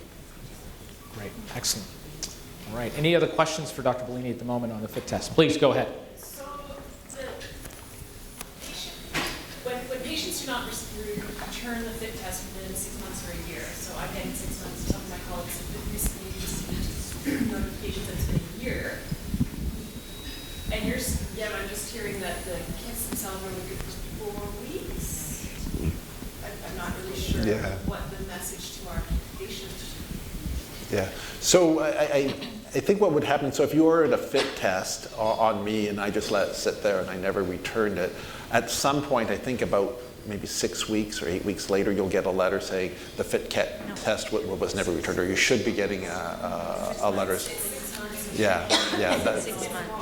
So I guess the correct answer is you probably should talk to them and reorder it if they're willing to do it, right? There's probably not, you should probably have a conversation before you just reorder it, because if they really aren't going to do it, it's probably not, yeah. The messaging that we've been giving to our patients is, make sure you do this within 6 months. Mm-hmm. So now I know that the messaging should be, make sure you do this within a month. Yeah. And I think part of the messaging is that the reason it's mailed to you is it's got a short shelf life, so that you should try to get it done right away. It's probably human nature. If you're going to get it done, you should probably just do it. If you let it sit on your shelf for a month, it's probably not getting done. But I think that would be the advice I would give is to clarify that date so that it's a lot more obvious, for patients as well. So I think we've been talking about this, but to order a fit test, primary care providers. Over there, I believe. What's that? Oh, is that a question? I'm sorry. Go ahead, please. And there's one over here as well. Okay, I didn't see that one either. Oh. So bless you for that. Was that a pain? Two I don't know what that was, but you're blessed regardless. Go ahead. The first, you said that they're heat sensitive. So if patients are receiving these kits in the mail in the summertime, and a lot of people nowadays have those bail boxes you have to go pick them up, wouldn't that cause any compromise to the Perhaps. And I can't remember what the upper limit, but it doesn't maybe perform if it's over 40 degrees Celsius for prolonged periods of time, but there's probably a little bit of degradation. Now Canada tends to be fairly temperate. We do have a few weeks of intense heat, and if they're in the mail, but I think for our purposes, it's not a huge concern in Canada, but if you probably had your ideal time to do it, probably in the spring, winter, fall. And I guess my second question is just on the first part with regards to the expiry of the kit. Our understanding was that it was actually 6 months. Yeah, I believe it's shorter than that. I can look it up, and maybe I can get the team to look that up. But it's I think it's a little. It's 6 months. It's 6 months. So sorry, are you suggesting that that kit is good for 6 months? So you have 6 months to complete it? Expiry. Yeah, but I don't. So do you have 6 months, Dr. Bellini? I don't. My understanding was shorter than that, but if it says 6 months, I'm not. Yeah. It might be that your requisition is good for 6 months, but The kit is not. Yeah, that might be, you're getting messaging about how long the requisition stands, but the actual mechanism that they're using to So the test if the patient sent the kit prior to 6 months, it's okay. After 6 months, it's expired. You know what? We'll clarify this. We'll clarify. And when we do the emails, this will be part of the clarification. Any other questions? I think it's a question here. One more. Yeah, regarding colonoscopy, I have a patient. Guys, could you stay quiet while the question's being asked? Sorry, please. Yeah, it's regarding colonoscopy. I have a patient who had colonoscopy twice with tubular adenoma, but she's already past the age of 74, and the surgeon said she couldn't get any more colonoscopy, even if she had tubular adenoma. So how should I proceed with this? Do a FIT or refer for colonoscopy again? Yeah, so it's a good question in terms of a couple of issues. One is, when do you stop surveillance? And stopping surveillance, it's very similar to the FIT guidelines. Probably if people are in decent shape, for sure till 75, probably not after age 85, and 75 to 85 is gray. So you're not right or wrong. And again, a lot depends on the patient's performance status and whether you expect them to live another 10, 20, 30 years, and how good a shape they're in. The second part of that is what type of polyps they had and what their level of risk is. So if they had a family history of colon cancer, if they've had advanced polyps, and by advanced polyps over a centimeter, villus histology, high-grade dysplasia, or more than 3 adenomas at a time, then it would be reasonable to continue surveillance, I think, if they're in good shape. And I wouldn't personally, in my practice, exclude someone in their late 70s that had a good indication. If they only had low risk, like 1 or 2 tubular adenomas removed, they're probably not much different than average risk. And so if they did want further screening, like a FIT test wouldn't be unreasonable. Yeah, and if you're not sure, I often have this conversation with patients, in that age, late 70s, 80, should we continue surveillance, should we not? And often the middle ground is, why don't we do a FIT test? And that way, at least you feel like you're doing something, but maybe people don't want to take that risk at that age. Okay. Thank you. Colonoscopy, Yeah, right? Maybe. yeah. So you know, the risk of, I don't want to overstate it, but there is a risk of perforation and the risk of sedation. The risks are pretty low. If you compare it to motor vehicle accident rates, like your chance of being injured in a car is higher. I live in Brampton and work in Brampton, so that's not necessarily reassuring to people, but they are small risks, but they are risks, and probably those risks get magnified when you've got comorbidities, you're on blood thinners. Yeah. Thank you. Any other questions? So just to finish the encounter, so your appointment time has come to an end. I quickly talked to Sanjay about receiving his kit in the mail that he'll have to complete, include all the instructions, and they're easy to follow. You document his eligibility for the screening and schedule a regular follow-up to track the other issues that he's presented with. So this is the second question on your Mentimeter. So Sanjay returns to your office to follow up on his blood work results and adjust his medication. Thanks to a setting in your EMR, you see a flag that you did not receive results from the lab for the FIT test and decide to follow up with Sanjay. I don't know what that setting is. Frankly, tell us. Maybe someone can help me out here, but it would be nice to set that up. As a PCP, what steps would you take next to encourage Sanjay to complete the FIT test?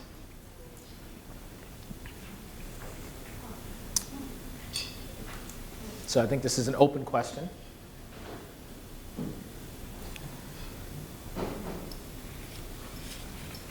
Any thoughts?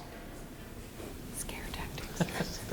Dr. Bellini, what would you like them to say? Yeah, I think it's supposed to be a point, or the learning point is that there's often reasons why people don't want to complete a screening test. There's some particular reasons for FIT testing because it has to do with stool. Some people, some cultures are more averse to the concept of a stool test. So I think some of the strategies would be to reinforce the importance of the test, reinforce that it's done in the privacy of your own home. It's something, we all poop, we all wipe our bottoms, so doing a FIT test really is no more or less disgusting than that, right? It's just, you don't actually have to touch the stool, you're just putting it's one test, stick in, out. So I think a little bit of the education, I know that everyone's pressed for time, but a little bit of the education of trying to sell the test and trying to find out if there's a specific issue the patient has. And I think the other is to make sure that they're willing to do the test. I think it probably doesn't serve anyone well to waste a test if people are just telling you can send it to me, but I'm not going to do it. Yeah, typically, I'll get the note that it wasn't done, then I'll email or have my office call them and make sure, do you still want to do it? Yeah. Encourage them to do it, and then if they do it, great. If they don't, I'm on to my next patient. I do feel that the patients have to take some responsibility in doing the test as long as we bring it up, and that's our obligation, right? But I'm looking at some of the answers here, and I think these are all great examples of motivational reasons to do it. I appreciate that. But this is a challenge. I think to simplify the follow-ups, reminding people to do it, most of the time people just forget. That's at least been my experience. So what you described as kind of improvements to the system are really welcome, I think. Yeah, we were looking at trying to do a QI project where we would send a reminder letter. Reminder letters work really well. And those letters people get in the mail to do their FIT test, they really drive screening rates and reminder letters, but it's an added step, it's an added cost. I think those sorts of things are probably valuable, just those reminders to. I think it may be a new cost, but not to a lot of the family doctors here. We're doing it anyways. We're finding ways to remind our patients. We see the value in it. And I know people thank me for doing the test or giving them the test. I thank the patient for doing it because they're the ones who've taken that step. So I think whether we take it on or whether you take it on or the system takes it on, I think most of us would prefer the system to help us to do this because it just becomes onerous. So, but I think it's good. Any other comments or questions on this case? Or any other comments for Dr. Bellini? Yes, we do. Please go ahead. Not about this case, about the container, the one that the sample goes into. Why the opening is so small, and it's very, very hard for patients to get sample. I'm thinking if they make it user-friendly, most people might be involved. You have an answer for that, Dr. Bellini? You know, I'm sure you didn't make it in your basement. I did not have a role in the development, but I think there may be a couple of things. You don't want a big, I'm sorry you guys just ate lunch, but you probably don't want a big chunk of stool on the tip. Like it's supposed to, like on the insert, they tell you how much. So it's just coating it. I know, but if you had a huge open hole, maybe people would shove. Like I don't know. Again, not a great. Really glad we've all had lunch already. Yeah, but when I've played with the kid, I haven't had a problem putting in. The one thing the lab does note is you have to click it. And so some people, if they don't click it, it leaks. Guys, stay quiet, please. Sorry, we can't hear Dr. Bellini. Sorry. So one thing, if you have to remind people, it goes in and you have to click it, and you have to write the date that you collected on. Everything else is barcoded and pretty user-friendly. Another question over there. I wanted to ask, I'm not 50 yet, sorry, so I haven't actually done it. But I wanted to ask, is there, like, what is the most simplest way to do the collection? Because, like, I tell patients to saran wrap and then collect. They actually give you the materials. Yeah. They tell you what to do. Yeah, so there are some videos. I think Alex had a video when we launched, and you can go on YouTube and look at fit collection videos. It's pretty easy. Like there's a piece, it almost looks like toilet paper, and it goes across your bowl. Okay. And then so you have to you pee, and then you put that across your bowl. Then you sit down to your business, and then it's just a. So they provide you with a container. It's like a little sling, like a toilet paper width that kind of goes across your bowl. So okay, so they don't need anything extra. Everything's in there. It's all in the kit, and it's in pictographs. So even if there's a language barrier, like you can follow them. It's like setting up your computer, the pictures of where to put what where. Thank you. You're asking a fair question because we don't have them anymore in our offices, so we can't actually open it up and show them what it is. So if you haven't done it, you don't know, right? But it actually is a pictogram. It's very easy. You just follow the directions. I just please. was curious. So Life Labs has a video on how to do it. And they have 32 languages for you can print to give to the patients as well. Go Life Labs. Any other questions? All right. Great. I think we covered all the bases. Dr. Bellini? Any other comments you'd like to make? Well, I think there's another slide. Is there another slide? Okay. Yeah. So, all right, we got one more question. Sorry, I thought we were done. Okay, forgive me. Sanjay agrees and submits the stool sample to the lab for analysis, so you've convinced him. His fit test result returns as positive, indicating the presence of blood, which may be suggestive of conditions such as cancer or benign causes like hemorrhoids or polyps. All right, what would be the appropriate next steps to follow up on the results? A, advise the patient to monitor until symptoms appear, then follow up. Repeat the fit test in 3 months. Refer to colonoscopy to completed at no specified time frame. Refer to colonoscopy to completed within 8 weeks of an abnormal fit test. I expect all of us to get 100% on this. Go. Yes.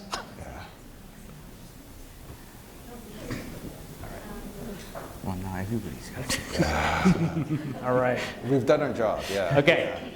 So just a quick comment. So this question only had one answer. All the other answers were very wrong. So it's not subtle. So this is the only Not just wrong, answer. but very wrong. They're very wrong. So you're not supposed to. Once the test is positive, you have about a 4.5% chance of having cancer. You do not repeat the test. Do not pass go. Go directly to a colonoscopy. One small change they are asking of primary care is to get the referral in within 2 weeks of the positive test. The clock starts when the test is positive. And within 56 days, we're supposed to get everyone into a colonoscopy. So getting that referral in just kind of helps with the timeline. I know everyone's under time pressure, but yes, I think C was almost right to proceed with colonoscopy, no time frame, but time frame is important because of that fairly high risk of cancer. I think I've been impressed with the timelines. I think the response time has been really, really good. Yeah. Just remember to attach the fit test result to the form. Yeah. I forgot to do that and got rejected. And you want to comment on the dedicated fit positive referrals? Yeah. And colonoscopies Yeah. as opposed I to think that's outside, as opposed to the outside facilities. Yeah. So the way the program is funded, all of our hospital partners, so in our region, Headwaters in Orangeville, Osler in Brampton and Etobicoke, Trillium in Mississauga, and Halton Healthcare Corporation in Georgetown, Milton, and Oakville. All of those hospitals are specifically funded to do all the FIT positives. So they get dollars to do the tests, and they're kind of held to account to get them done within 56 days. Some of the programs are up and running maybe a little smoother than others. There is a direct referral number that we can provide you for your local FIT program, and we are kind of encouraging everyone to make use of it. These are centralized referral programs with navigational support to try to get people in within wait time. Excellent. Okay, next, there's one more question, guys. Go ahead, question it? Yeah, I think there's another slide too. There's another slide too. So I'll just read, so FIT colonoscopies are more complex, they require more expertise, time, and resources to what you're saying, Dr. Bellini. And it should be referred to a facility that offers FIT colonoscopy performed within 8 weeks. And I think you tick the boxes on the form that indicate if you want a specialist close to you or close to the patient. And I think it's pretty self-explanatory, right? Yeah. So I think each program has their own intake process, but they're all very, very similar. Very similar. And like I said, we can get you those. If they're not on the slide, we can get you those numbers. All right, let's do the last question. So Sanjay undergoes a colonoscopy. Sorry, there's a question out there. Sorry. If you have a patient that has a positive FIT test, the colonoscopy only shows hemorrhoids. Do they go back to FIT testing after 10 years? Yes. Okay. Yes and yes. Yeah. That's a simple answer. The problem is if they have hemorrhoids, the guidelines to be conservative, they're probably going to continue to bleed intermittently.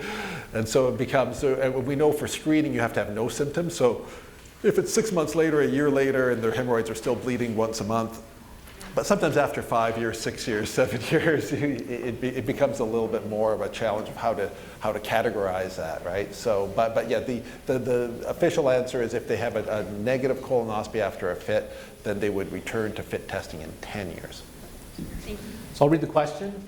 Okay, so Sanjay undergoes a colonoscopy within the 8-week time frame. It shows 3 small polyps in the colon, but no signs of cancer. The polyps are successfully removed. The path report confirms the polyps are adenomatous, but non-cancerous. So based on the report, what would be the appropriate test and timing for Sanjay's follow-up? So advise the patient to monitor and then follow up when needed. Repeat the FIT test in 2 years, repeat colonoscopy in 5, repeat colonoscopy in 10.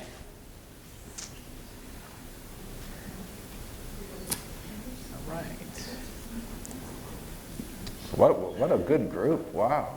It's a smart group here, right? This was an intentionally, like if you asked gastroenterologists and surgeons, probably we wouldn't get this tight a So it's intentionally there to generate discussion. So he had 3 adenomas. Remember, one concept I'd like to try to get across is there's different risk levels. So a big polyps over 1 centimeter, 3 or more adenomas, polyps with high-grade dysplasia, those are considered high risk, similar, I guess, to cervical, you got high risk and low risk.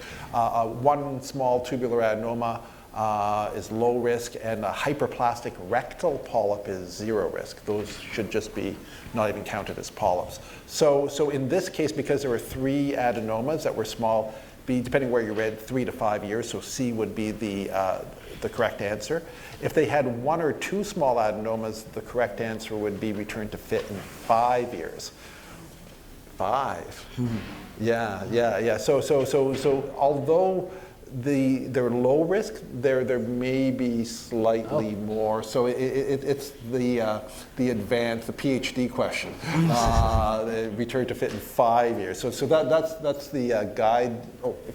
So my answer is always whatever it says in the report. That's what I usually do. So that's the guideline. That's the most recent guideline in terms of risk level, initial colonoscopy. So if you want to take a picture of it. I think it's probably, and I've talked to Praveen a lot about this, I don't know if it's super fair to expect primary care to keep up with ever-changing post-polypectomy surveillance guidelines. I think it's a tough ask. So I think probably the take-home I would suggest would be low risk, high risk. So not all tiny adenomas, and certainly rectal and sigmoid hyperplastics are in need of surveillance, but high-risk polyps and other conditions that predispose to cancer, long-standing ulcerative colitis. But Dr. Bellini, in the report that we get back, is there a standardized sort of recommendation? I believe there is, right? I think the problem, and I think what Cancer Care Ontario would like is that primary care to police the endoscopist, to make sure that the endoscopist is up on things, but it's probably, we should probably concentrate on getting the endoscopist to put recommendations in their notes. I think what you're going to see is the ones that are FIT positive are going to be more consistent. Yeah. The ones that are not, as part of that program, you may have more variability. Variability, right? They give you a that's range. why it's good to have some idea, you know, Yes. at least high risk, low risk kind of thing, Yeah. some vague idea what's going on. That makes sense. That makes sense. Yeah, and then I'll just add, like, so these guidelines have changed, and most surveillance guidelines have gotten way more conservative with time. Like when I started in the 90s, if you had any adenoma, it was pretty common to bring people back in 1 year. Yes. For every adenoma. So that just wouldn't, it would just paralyze the Paralyze the system, Yeah, right. yeah, it's probably not necessary either. So, yeah, these things do evolve. Excellent. All right, so just in conclusion, Sanjay's case underscores the significance of early detection through routine screening with the FIT test, the vital role of primary care providers, we of course know that, in managing abnormal results, and the importance of timely referral to specialists. Through diligent care coordination, Sanjay undergoes a successful workup with no complications, and he adheres to the recommendations for follow-up. Excellent. Great. Any other questions for Dr. Bellini? I've known Dr. Bellini for a number of years. He's a fantastic GI. I really appreciate all your work with this and your work with the program, and thank you for all your referrals. They've been great. Thank you.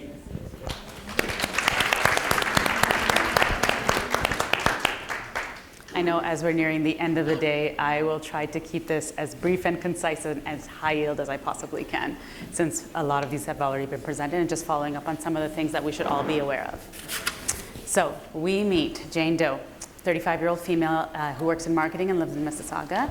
Her general health is healthy. She has no history of major surgeries, chronic illnesses, no prior abnormal pap smears. Regular menstrual cycles. She did not receive her HPV vaccine. Her lifestyle, sexually active with one partner, monogamous relationship, no history of smoking or heavy alcohol use, and occasional use of over-the-counter contraception, such as condoms. So the clinical encounter, she presents today because she wants a tetanus shot for cutting her hand while she was volunteering at a job. And as Jane's PCP, you review her immunization records and see if she's due for any other vaccinations or tests. You notice that Jane's last pap test was done 3 years ago, and as per the OCSP program recommendation, that's something that you're following up on. You are aware that the OCSP guidelines have changed and to the HPV test with reflex cytology, which replaced the pap test. You explained the change to Jane. Upon a quick assessment, Jane has no symptoms such as abnormal bleeding or pelvic pain and reports no concerns regarding her reproductive health. So the question here is, based on Jane's medical screening history, does she meet the eligibility criteria for cervical cancer screening? If you could answer on your Mentimeter. It's not coming up. There we go.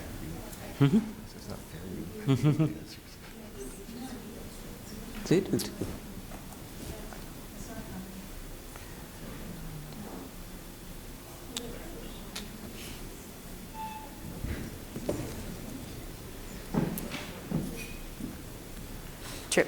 That's correct. Wow. That was very tense there for me. Yeah, very tense. Can I get the other slides, please? Okay, perfect.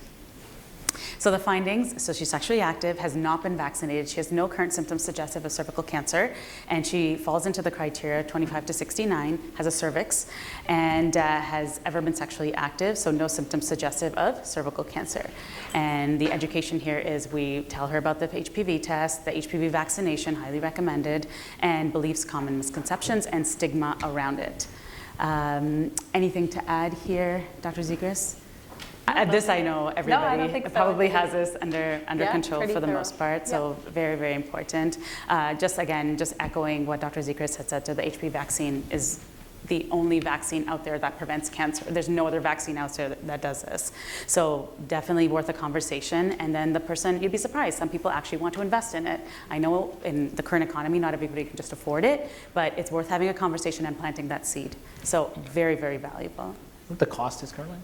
About $200, I believe, and times all 3. three? Times Oh, 3. so 600. Times 3. Times So 3. that hasn't gone down in price. It has not gone down. In fact, I think it started at 180 when I started, so it has gone up, unfortunately. But like I said, this is an investment, and like I said, I let the patient decide what they want to do. And even if they can only afford one, it's still beneficial, right? As per the Well, guidelines. I don't know. from Not, We don't know? Not in somebody who's 35. Like Okay. one is beneficial in like a grade 8 person. Yeah, exactly. So you're kind of, I would stick to the guidelines here for sure. So action referral, the new HPV cytology test has already been discussed as before. There's a QR code to get the new paperwork. It can be uploaded to the EMRs, which is very easy to do if you have somebody that's well versed in this. And you guys can all just contact your EMI providers that can hopefully upload this into your system and make Monday onwards a little bit more seamless. So question number 2, you collect a cervical sample, the results are HPV positive for 16, and the lab obviously automatically gets a reflex cytology, which is negative. How would you proceed for this patient? What's the next steps?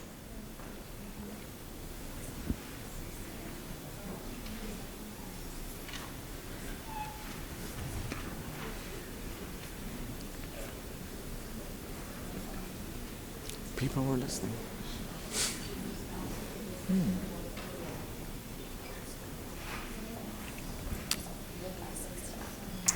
Okay, and just a quick recall, 16, 18, and 45 are the high-risk ones, if that changes anything for everyone. oh, so you can change your answer. If you want to. I don't know if you can. Can you go to the previous slides for me, please? Oh, sorry about that. So yes, she would be referred to colposcopy because 16 is part of one of the 3 high-risk ones that should be, so that's part of the red pathway that Dr. Zegers talked about.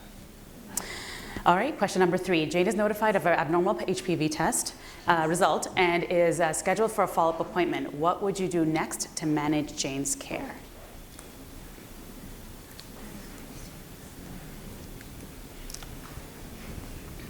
And then can you go to the mental slides, please? Perfect. Perfect. Prepare her mentally, education. Perfect, perfect.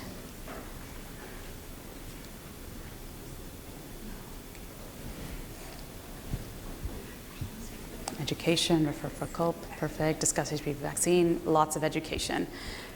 Because 99% of the time the patient comes in for a follow-up or books a rescheduled appointment, she's looked up everything that there is to know about cervical cancer, and she's convinced she has cancer. So we have to work backwards from there. This is what the findings means, this is what it results in, and this is what the follow-up is going to be, and this is what the follow-up test is going to entail. So fear comes out of lack of education.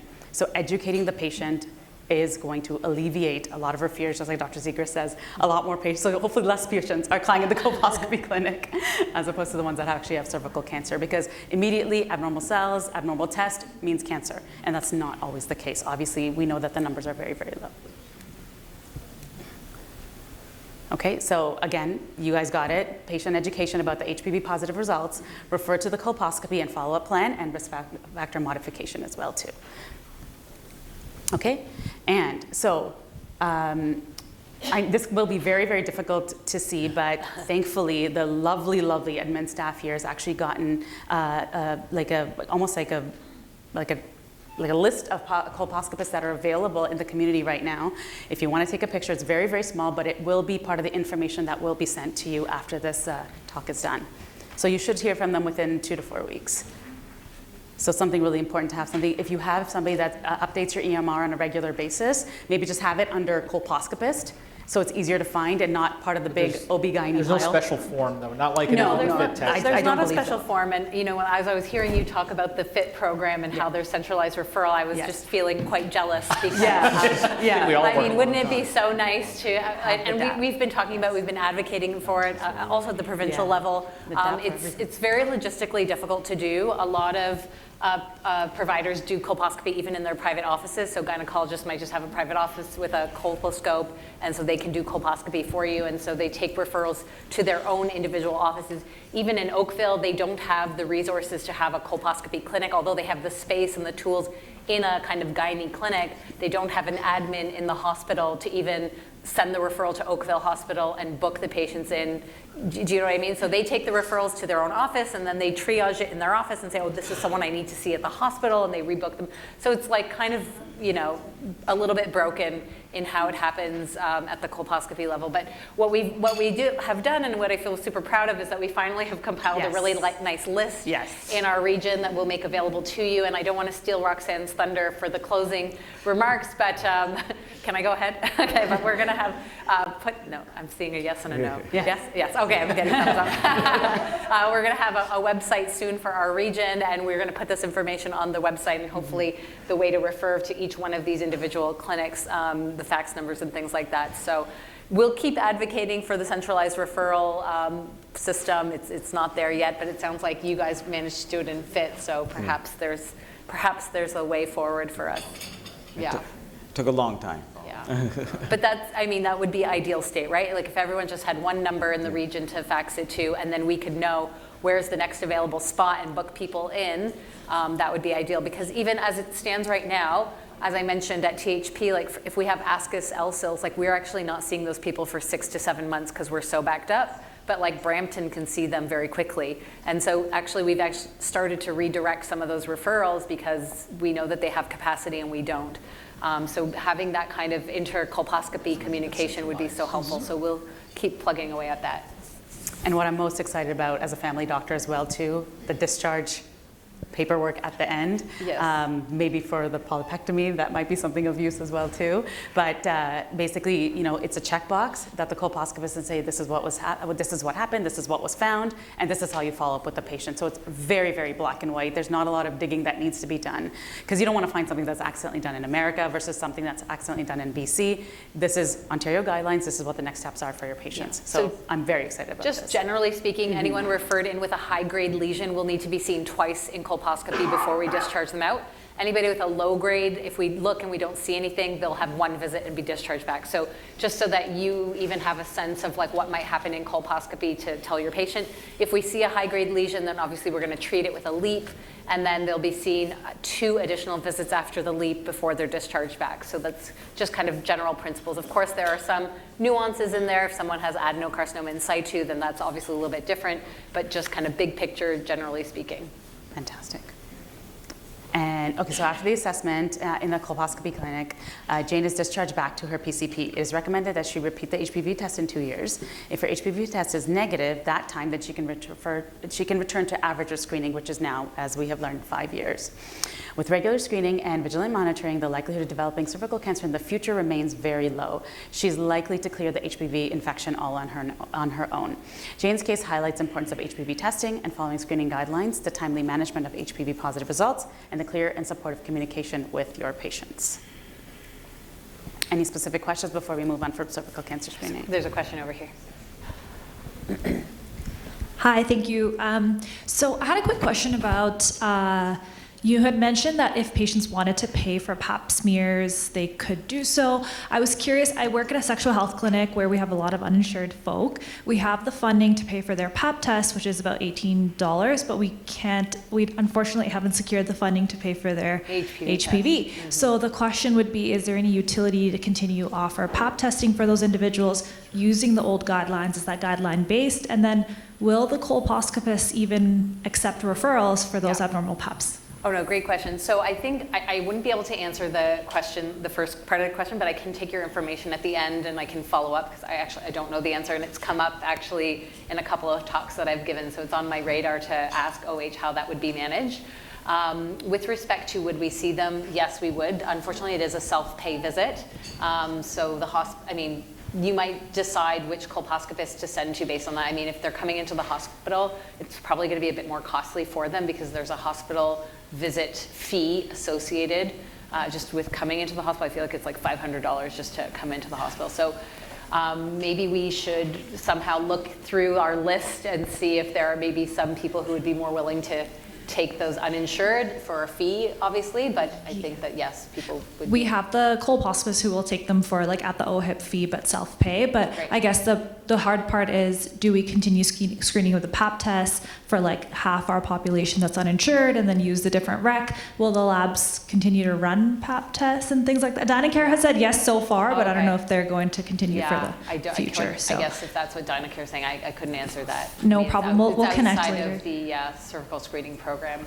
Yes. Technically, it's outside of the program, right? Because they're not OHIP. Like the program only covers OHIP people, but of course that doesn't mean that as a regional cancer program we care about our community, whether they're OHIP or not OHIP. So we will work to find you an answer. That would be great. And then the second question is hopefully a little bit easier, but I've heard a lot about what to do with the HPV test, but what about all my ASCUSes and LSILs from like last year that are coming back for their 1 year follow-up? So this year will be an HPV test, and then if it's negative, then 5 years. 5 years? Okay, perfect. That's the question. Thank you. There was another question next to you. Thank you so much. If the HPV test comes back as unsatisfactory, what do we do? Yeah, great question. So you would repeat the test. There's really no reason to delay. I think, in the past, maybe sometimes people were waiting 3 or 6 months to repeat the test.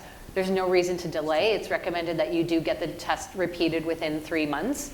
So just bring them back in and repeat the test. It's a rare thing that can happen, but it definitely can happen that sometimes even you might get like HPV other is negative, but HPV 16 and 18, there wasn't enough DNA or RNA for them to run the test. So it's a PCR-based test. If there's not enough cellular material, the test might be invalid, so they can't do it, and so just repeat the test.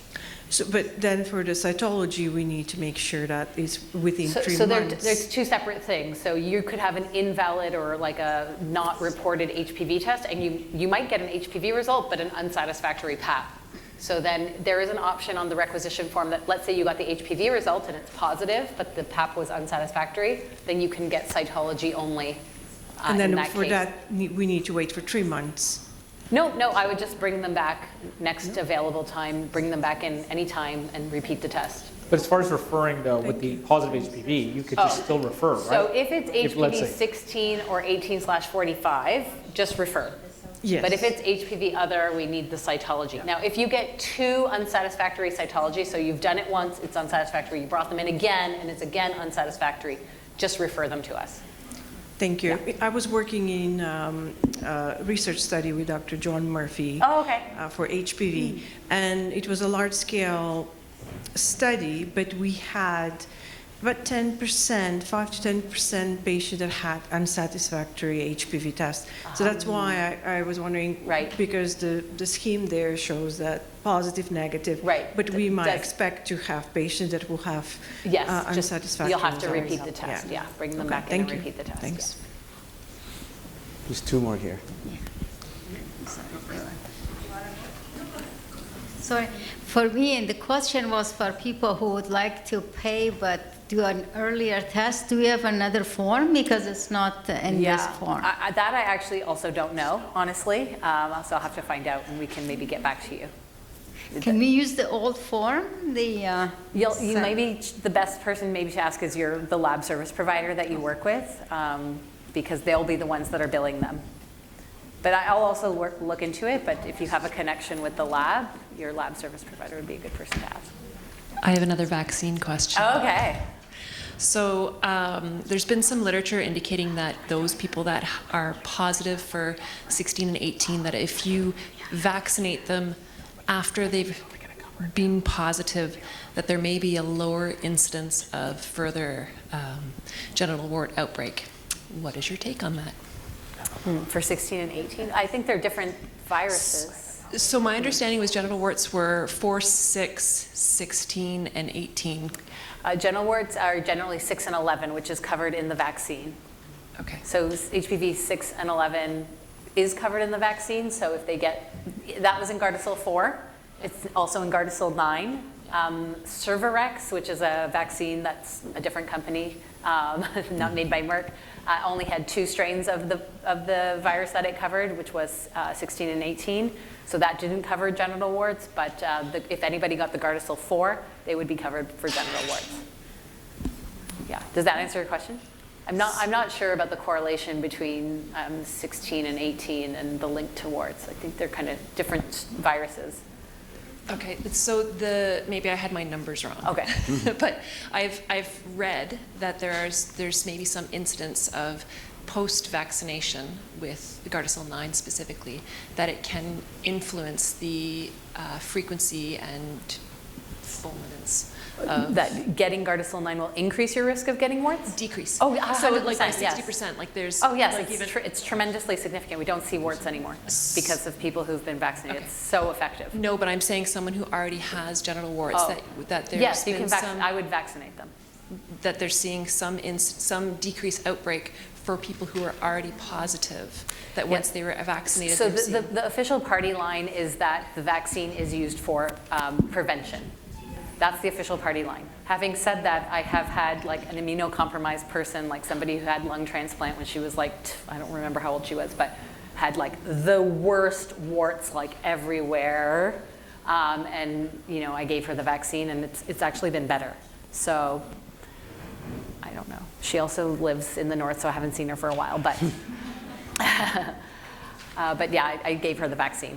So, and for those kind of rare cases, actually, she couldn't pay for it, and I know it came up that the vaccine is really expensive, and we have some Merck representatives in the room, but for some people, you can get compassionate vaccine. So I was able to get it for her on a compassionate basis because she was immunocompromised, and there was some forms to fill out, but I was able to get it for her on compassionate grounds. And then for the sake of time, I will move along if that's okay. And we'll be happy to have more questions if you want to email them in. I'm hoping that's okay. Yeah, fantastic. So now let's talk a little bit about the Ontario Lung Screening Program because I see everybody's looking outside now. So we'll get through this as quickly as I can. So John Smith, age 58-year-old male, construction worker living in Caledon. He has a history of COPD, hypertension that's well controlled, no significant family history of lung cancer or other cancers, no history of significant weight loss or hemoptysis, and no recent changes in exercise tolerance or cough. His lifestyle, he's an occasional smoker with previously a 30-pack year history. So you see John, and he comes for his PCP annual checkup. During the consultation, he reports feeling generally well with no new complaints or symptoms, but acknowledges his ongoing cough and shortness of breath, which he attributes to his COPD. He admits that his smoking history, for a long smoking history, even though he quit 10 years ago. He is not experiencing any unexplained weight loss, blood in his sputum, which is a hemoptysis, and his physical examination is unremarkable except for mild wheezing and auscultation on his chest. Vital signs are stable and no signs of acute distress are present. And the most recent spirometry testing does show that he has moderate airflow limitation typical of COPD. John has been smoking for approximately 30 years, 1 pack per day, but quit 10 years ago. He remains motivated to maintain his lung health and mentions that his friends and family have started to raise concerns about his risk for lung cancer due to his history of smoking and the symptoms he experiences from COPD. So the question here is, the OLSP program is launching and in March of 2025, and we have some hot off the presses information as well too. So based on John's medical history, does he meet the referral criteria for OLSP? And then for the sake of it, I will move forward. Okay, we got it, that's great. They're awake for this morning. And we can go to the other slides, please. Thank you. Okay, and as John's primary care provider, what will you discuss with him before completing the OLSP referral form? And I think this is a free form.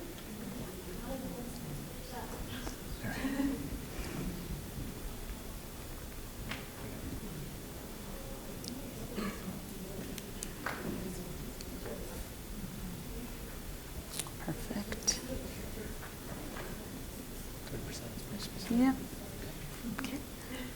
Incidental findings, part of the smoke association. Perfect. And then we can switch the slides over, please.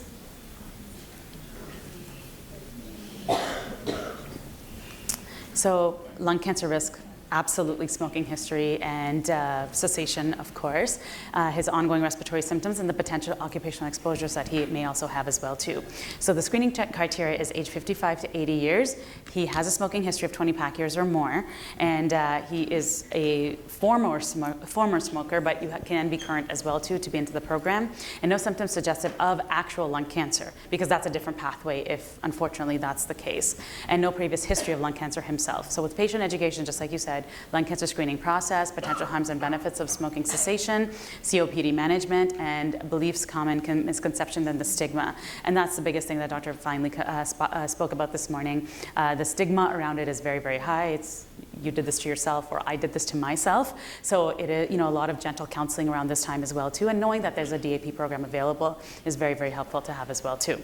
So this is the form that exists. It can be found on the Cancer Care Ontario website as well too, and the use of the low-dose CTs. Currently kind of around us in our area, the closest places are Women's Health College, UHN, or at the moment in Hamilton and St. Joseph's, but as of mid-March. William Osler as of March 13th, right? As of March 13th, we're getting there. On March 13th, William Osler. I'm just so excited. Excited about the THP as well too, because obviously that's just down the road from us, okay? So do we get dates on THP? No, and they said end of March. It end of March. Yeah, we don't have those sets yet. Okay, and this is the question. John meets the eligibility criteria for screening and undergoes a low-dose CT scan. The results are communicated to John as a referring provider by the OLSP within 2 weeks. So the CT scan does not show any signs of malignancy, but there are some nodules, probably benign, that require further investigation. And his lung RAD score is 3, as well as a thyroid nodule. So what would be the appropriate next steps to follow up on a probably benign nodule as per the lung RAD protocol?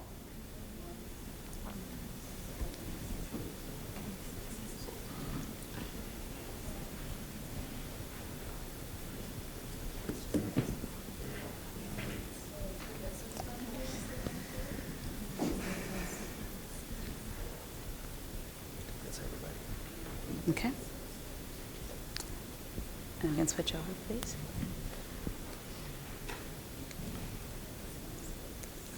Okay, and it is a low-dose CT scan screening in 6 months.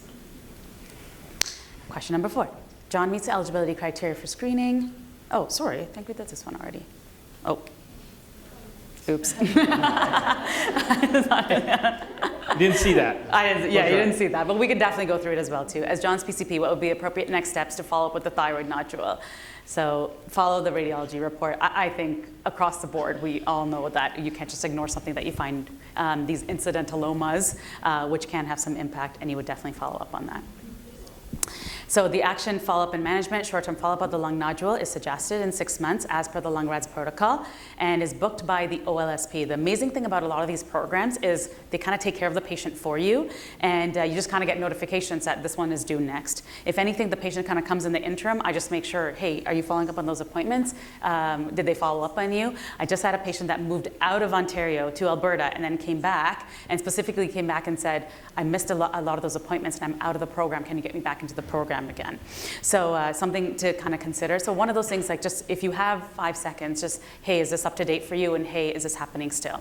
So incidental findings as well too, absolutely actionable and following up on those. And the and additional communication for the referring provider to remind them about the incidental findings that should be ongoing. So results and the next steps. John returns for screening in 6 months. The RADS is 4B, and John is referred to the DAP program for further investigation as per the referral form authorization. As John's PCP referring provider, you give him notice that this has been done, and as per the radiologist recommendation, that's what you're following up on. And you continue to provide ongoing care and monitor John's situation. So as per Dr. Finley this morning, again, 4 and above, just go.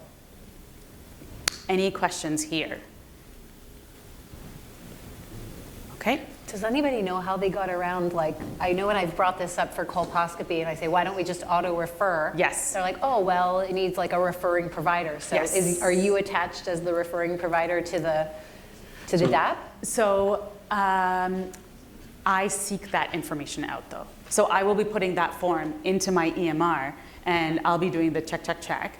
And I actually have had one patient that has seeked this information out on their own, and I've actually referred him already for a low-dose CT scan as well too, apart from this gentleman just moved to Alberta. So some patients are getting knowledge from different sources, other healthcare providers in their family and things like that. But this one is the primary care provider does go into. But however, what's going to change is, as per the guidelines, they should be able to self-refer them on their own. And that's kind of just putting the onus on the patient now as well too, rather than you have to go to the family doctor and get that paperwork done. But I So- mean, once a finding is there and then the Yes. referral onto the DAP. So just like show of hands, if there was a way that it was an auto referral to colposcopy using your name, like, would you guys be okay with that? Absolutely. Yeah, with an abnormality. I think that's absolutely. And with the DAP though, is the DAP the same way though? Like it's automatic, right? If They it's said it was abnormal? automatic. It's That's what automatic. Dr. That's Finley great. said this. So what it is, it's implicit consent. So From you. Yeah. So when we sign off on the requisition to get the test done, you sign off saying that if it's positive, then we would like you to go to the DAP program. That's great. Is that right, Roxanne?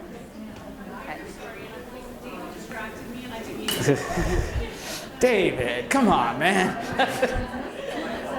No, I was just saying we have implicit consent when we do the forms, that if there is a positive, then go directly to DAP. Guys, could we be quiet just for a sec? Sorry. Thank you. So I think what you're talking about is the pre-authorization project. So what happens is if there's a positive screening result, it will automatically, it's not necessarily a DAP, but it moves on to the next step. Some sites across the region are doing this. It's not rolled out, but by I think the end of the year, folks, we'll have it rolled out across the region. So I think what I'm hearing is we'd like to get colposcopy as part of that. It's a great idea. Yeah. And fit. And fit. Yeah, I think the issue is going to be with colposcopy is it's going back to the primary care provider as opposed to centrally. But can you not get that in advance, right? If it's abnormal, please go ahead and refer, right? Do you mean the result? Yeah. So kind of walking right into. But the lab could do it. So I'll just say, like in BC, it actually is a reflex. A to reflex refer. referral to colposcopy. But so I mean, it could be done. Obviously, it's just So we have to work on there it. needs to be a willingness from the province to do it. So we'll keep advocating. Yes. There's a question over here. If they don't have a family doctor, they self-refer, they do the low-dose CT, there's incidental findings, where does that go? So the incidental finding, as per Dr. Finley, there are kind of catches in place that the results go to, I believe he said it was a nurse practitioner up north. In Mississauga, I know we probably have CarePoint Health. Unfortunately, I don't think they're here, so they can speak to this further. But it kind of goes to catchments for specifically for patients that do not have active providers, and then they opt on it. Or Dr. Benzel. Yeah. So I've been taking care of them, especially in mammograms and things. OLSP hasn't been an issue, but frankly, we're coming up with a solution. But the problem is, truthfully, when somebody gets referred to me for the mammography abnormality, you can't just take on the mammogram. You know what I'm saying? You take on the whole person, and then what do you do with the whole social aspects of it? So it ends up being like I take on the patient and. Anyways, there is. If somebody self-refers and is positive, we'll have some mechanisms in place to manage it, whether it's CarePoint, whether it's individuals, etc. Yeah, it's the same issue with, like, sorry to steal your thunder here, but I have the mic. So for fit testing, if they order their own kit online and they don't have a family provider, again, like what happens to that person, right? So that's another thing that then it ends up in Dr. Benzel's lap to handle. So it's problematic. The province knows it's a problem, and so we're trying to figure out what to do with unattached.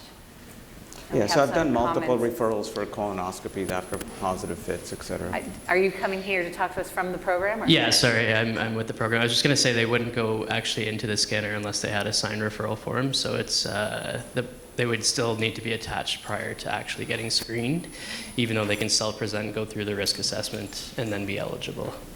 So there's those processes in place to make sure that they're attached before they actually get screened, because they're prescribing the ionizing radiation on the referral form, so need the signature. So who would that be then? Who would end up being that person? It would depend on the region's process. So you wouldn't even take the referral. You well, they're self-presenting, right? But they would have to. So there is no referral yet.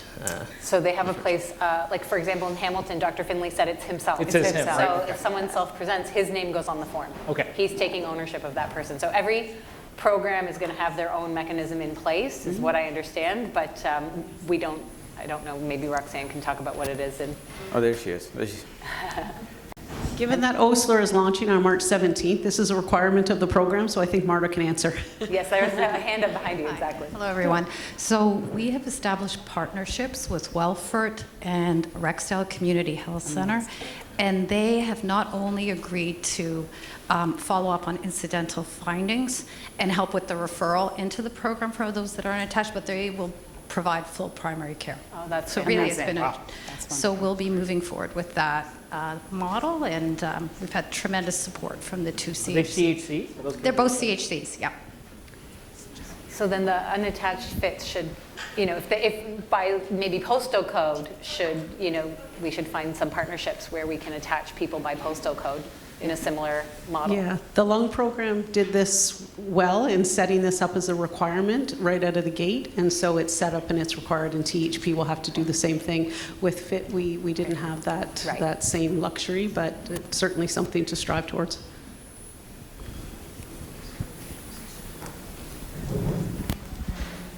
Anything else before we move on? And then we just want to check, just kind of follow up a little bit about it as well. Just want to make sure that you all know that as of October 8th, the breast cancer guidelines change as well too. Again, a patient can self-refer for a mammogram. If they are 40 years old, it's no longer 50, and they do not need a requisition from a family care provider again. So they could just go in at an OBSP site. And I can share a story where a similar system did work. I had a patient that went to, just because she has this her whole life, she went to the OBSP site, but she used to go to Credit Valley, so she just continued to do. So William Osler, Credit Valley in our area are high-risk OBSP sites. And I just got notification something came up, she got the ultrasound. So most OBSP sites can order further testing on their own. The only piece that the primary care provider, like family doctor, would have to do is if it's something for malignancy and they need a biopsy, they would have to be referred. The amazing thing about this patient actually was because she was at a high-risk OBSP site, they actually referred her directly to the DAP breast cancer program.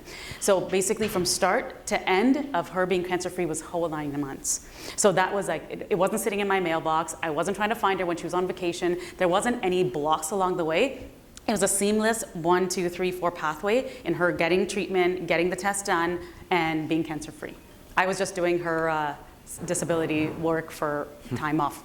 Is that for all OBSP sites I across believe the that is board? for all high-risk OBSP sites. So High typically risk, the ones that are okay. associated with the hospital. I am aware of that being Credit Valley, obviously. So some you and can't William expect Osler as from well. every- No, not if you get it from outside of those. So regular OBSP sites, unfortunately, don't have that. Because I don't think that happens in Halton. Okay. I'm not aware of that. Those are the ones I'm aware of just because I'm a Mississauga provider. So, but regular OBSP sites, which are not, that necessarily are not high risk, you can still go in without a requisition.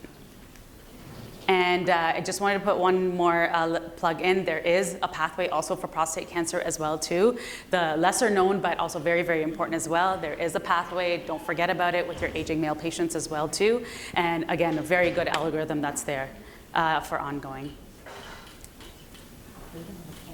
Okay. We don't have a problem. And some key takeaways. Importance of preventative screening. That's the family doctor's role here. Patient-centered care, coordination and collaboration, leveraging digital resources and overall tools, and chronic disease management as well.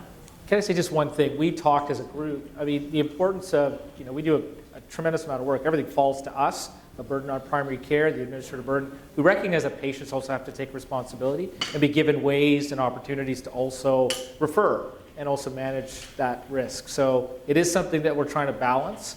And so I think everyone recognizes it. I know we take this burden on and we do it willingly, but there's only so much we can do. And so we have to have opportunities for patients as well. And so a lot of these, I think all the programs are self-referral, but we also think some of the follow-up has to be directed to the patient, not just to us. Mm-hmm. Okay. And that is the conclusion of our cases. Thank you so much, everyone. Again, our thanks to Dr. Bounsell, Dr. Bellini, and Dr. Zegers. Thank you. Thank you so much.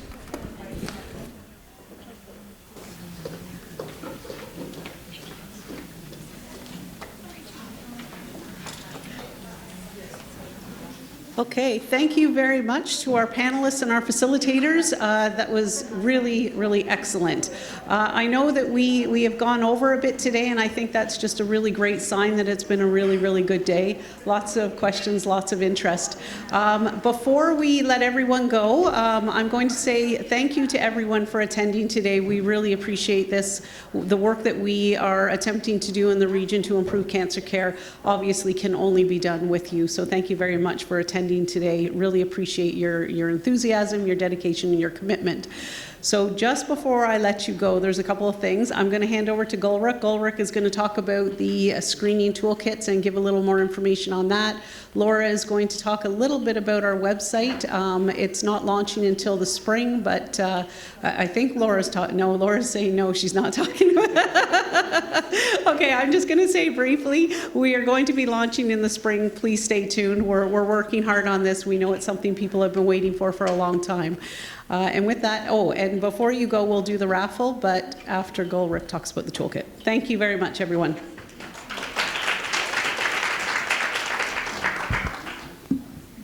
Thank you so much, everyone, for being here today. I'm just going to do a quick plug-in about our cancer screening toolkit.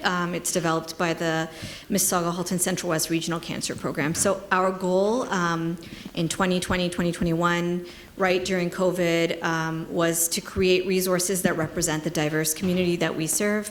We wanted people to be able to see themselves reflected in the materials, which is why we've worked closely with our community partners who you see here today to ensure that the resources are accessible and relevant to everyone. To achieve this, we have translated our toolkit in 10 languages, making sure it reaches as many individuals as possible.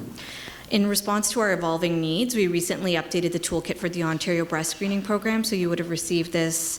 It has included the expanded age group of 40 to 49. We are also preparing a launch of a new toolkit for the HPV testing and the Ontario Lung Screening Program, which will be available at the end of March. Additionally, these resources are going to be available on our website for easy access, and we're also launching multilingual campaigns to further engage and cater to the diverse communities within our region. By working with our partners and continuously improving these resources, we aim to make cancer screening more accessible, inclusive, and effective for everyone in our region. And if you need toolkits, if you know physicians who speak in multiple languages and can speak to our communities, please reach out to us at mhcwrcp@thp.ca. Thank you. And with that, I think we're going to do the raffle, right, Laura? Or somebody? Yeah?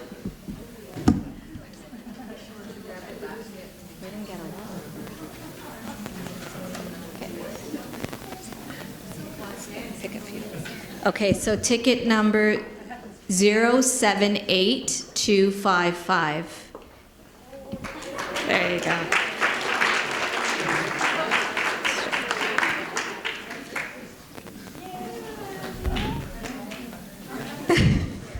Thank you, everyone, for being here today.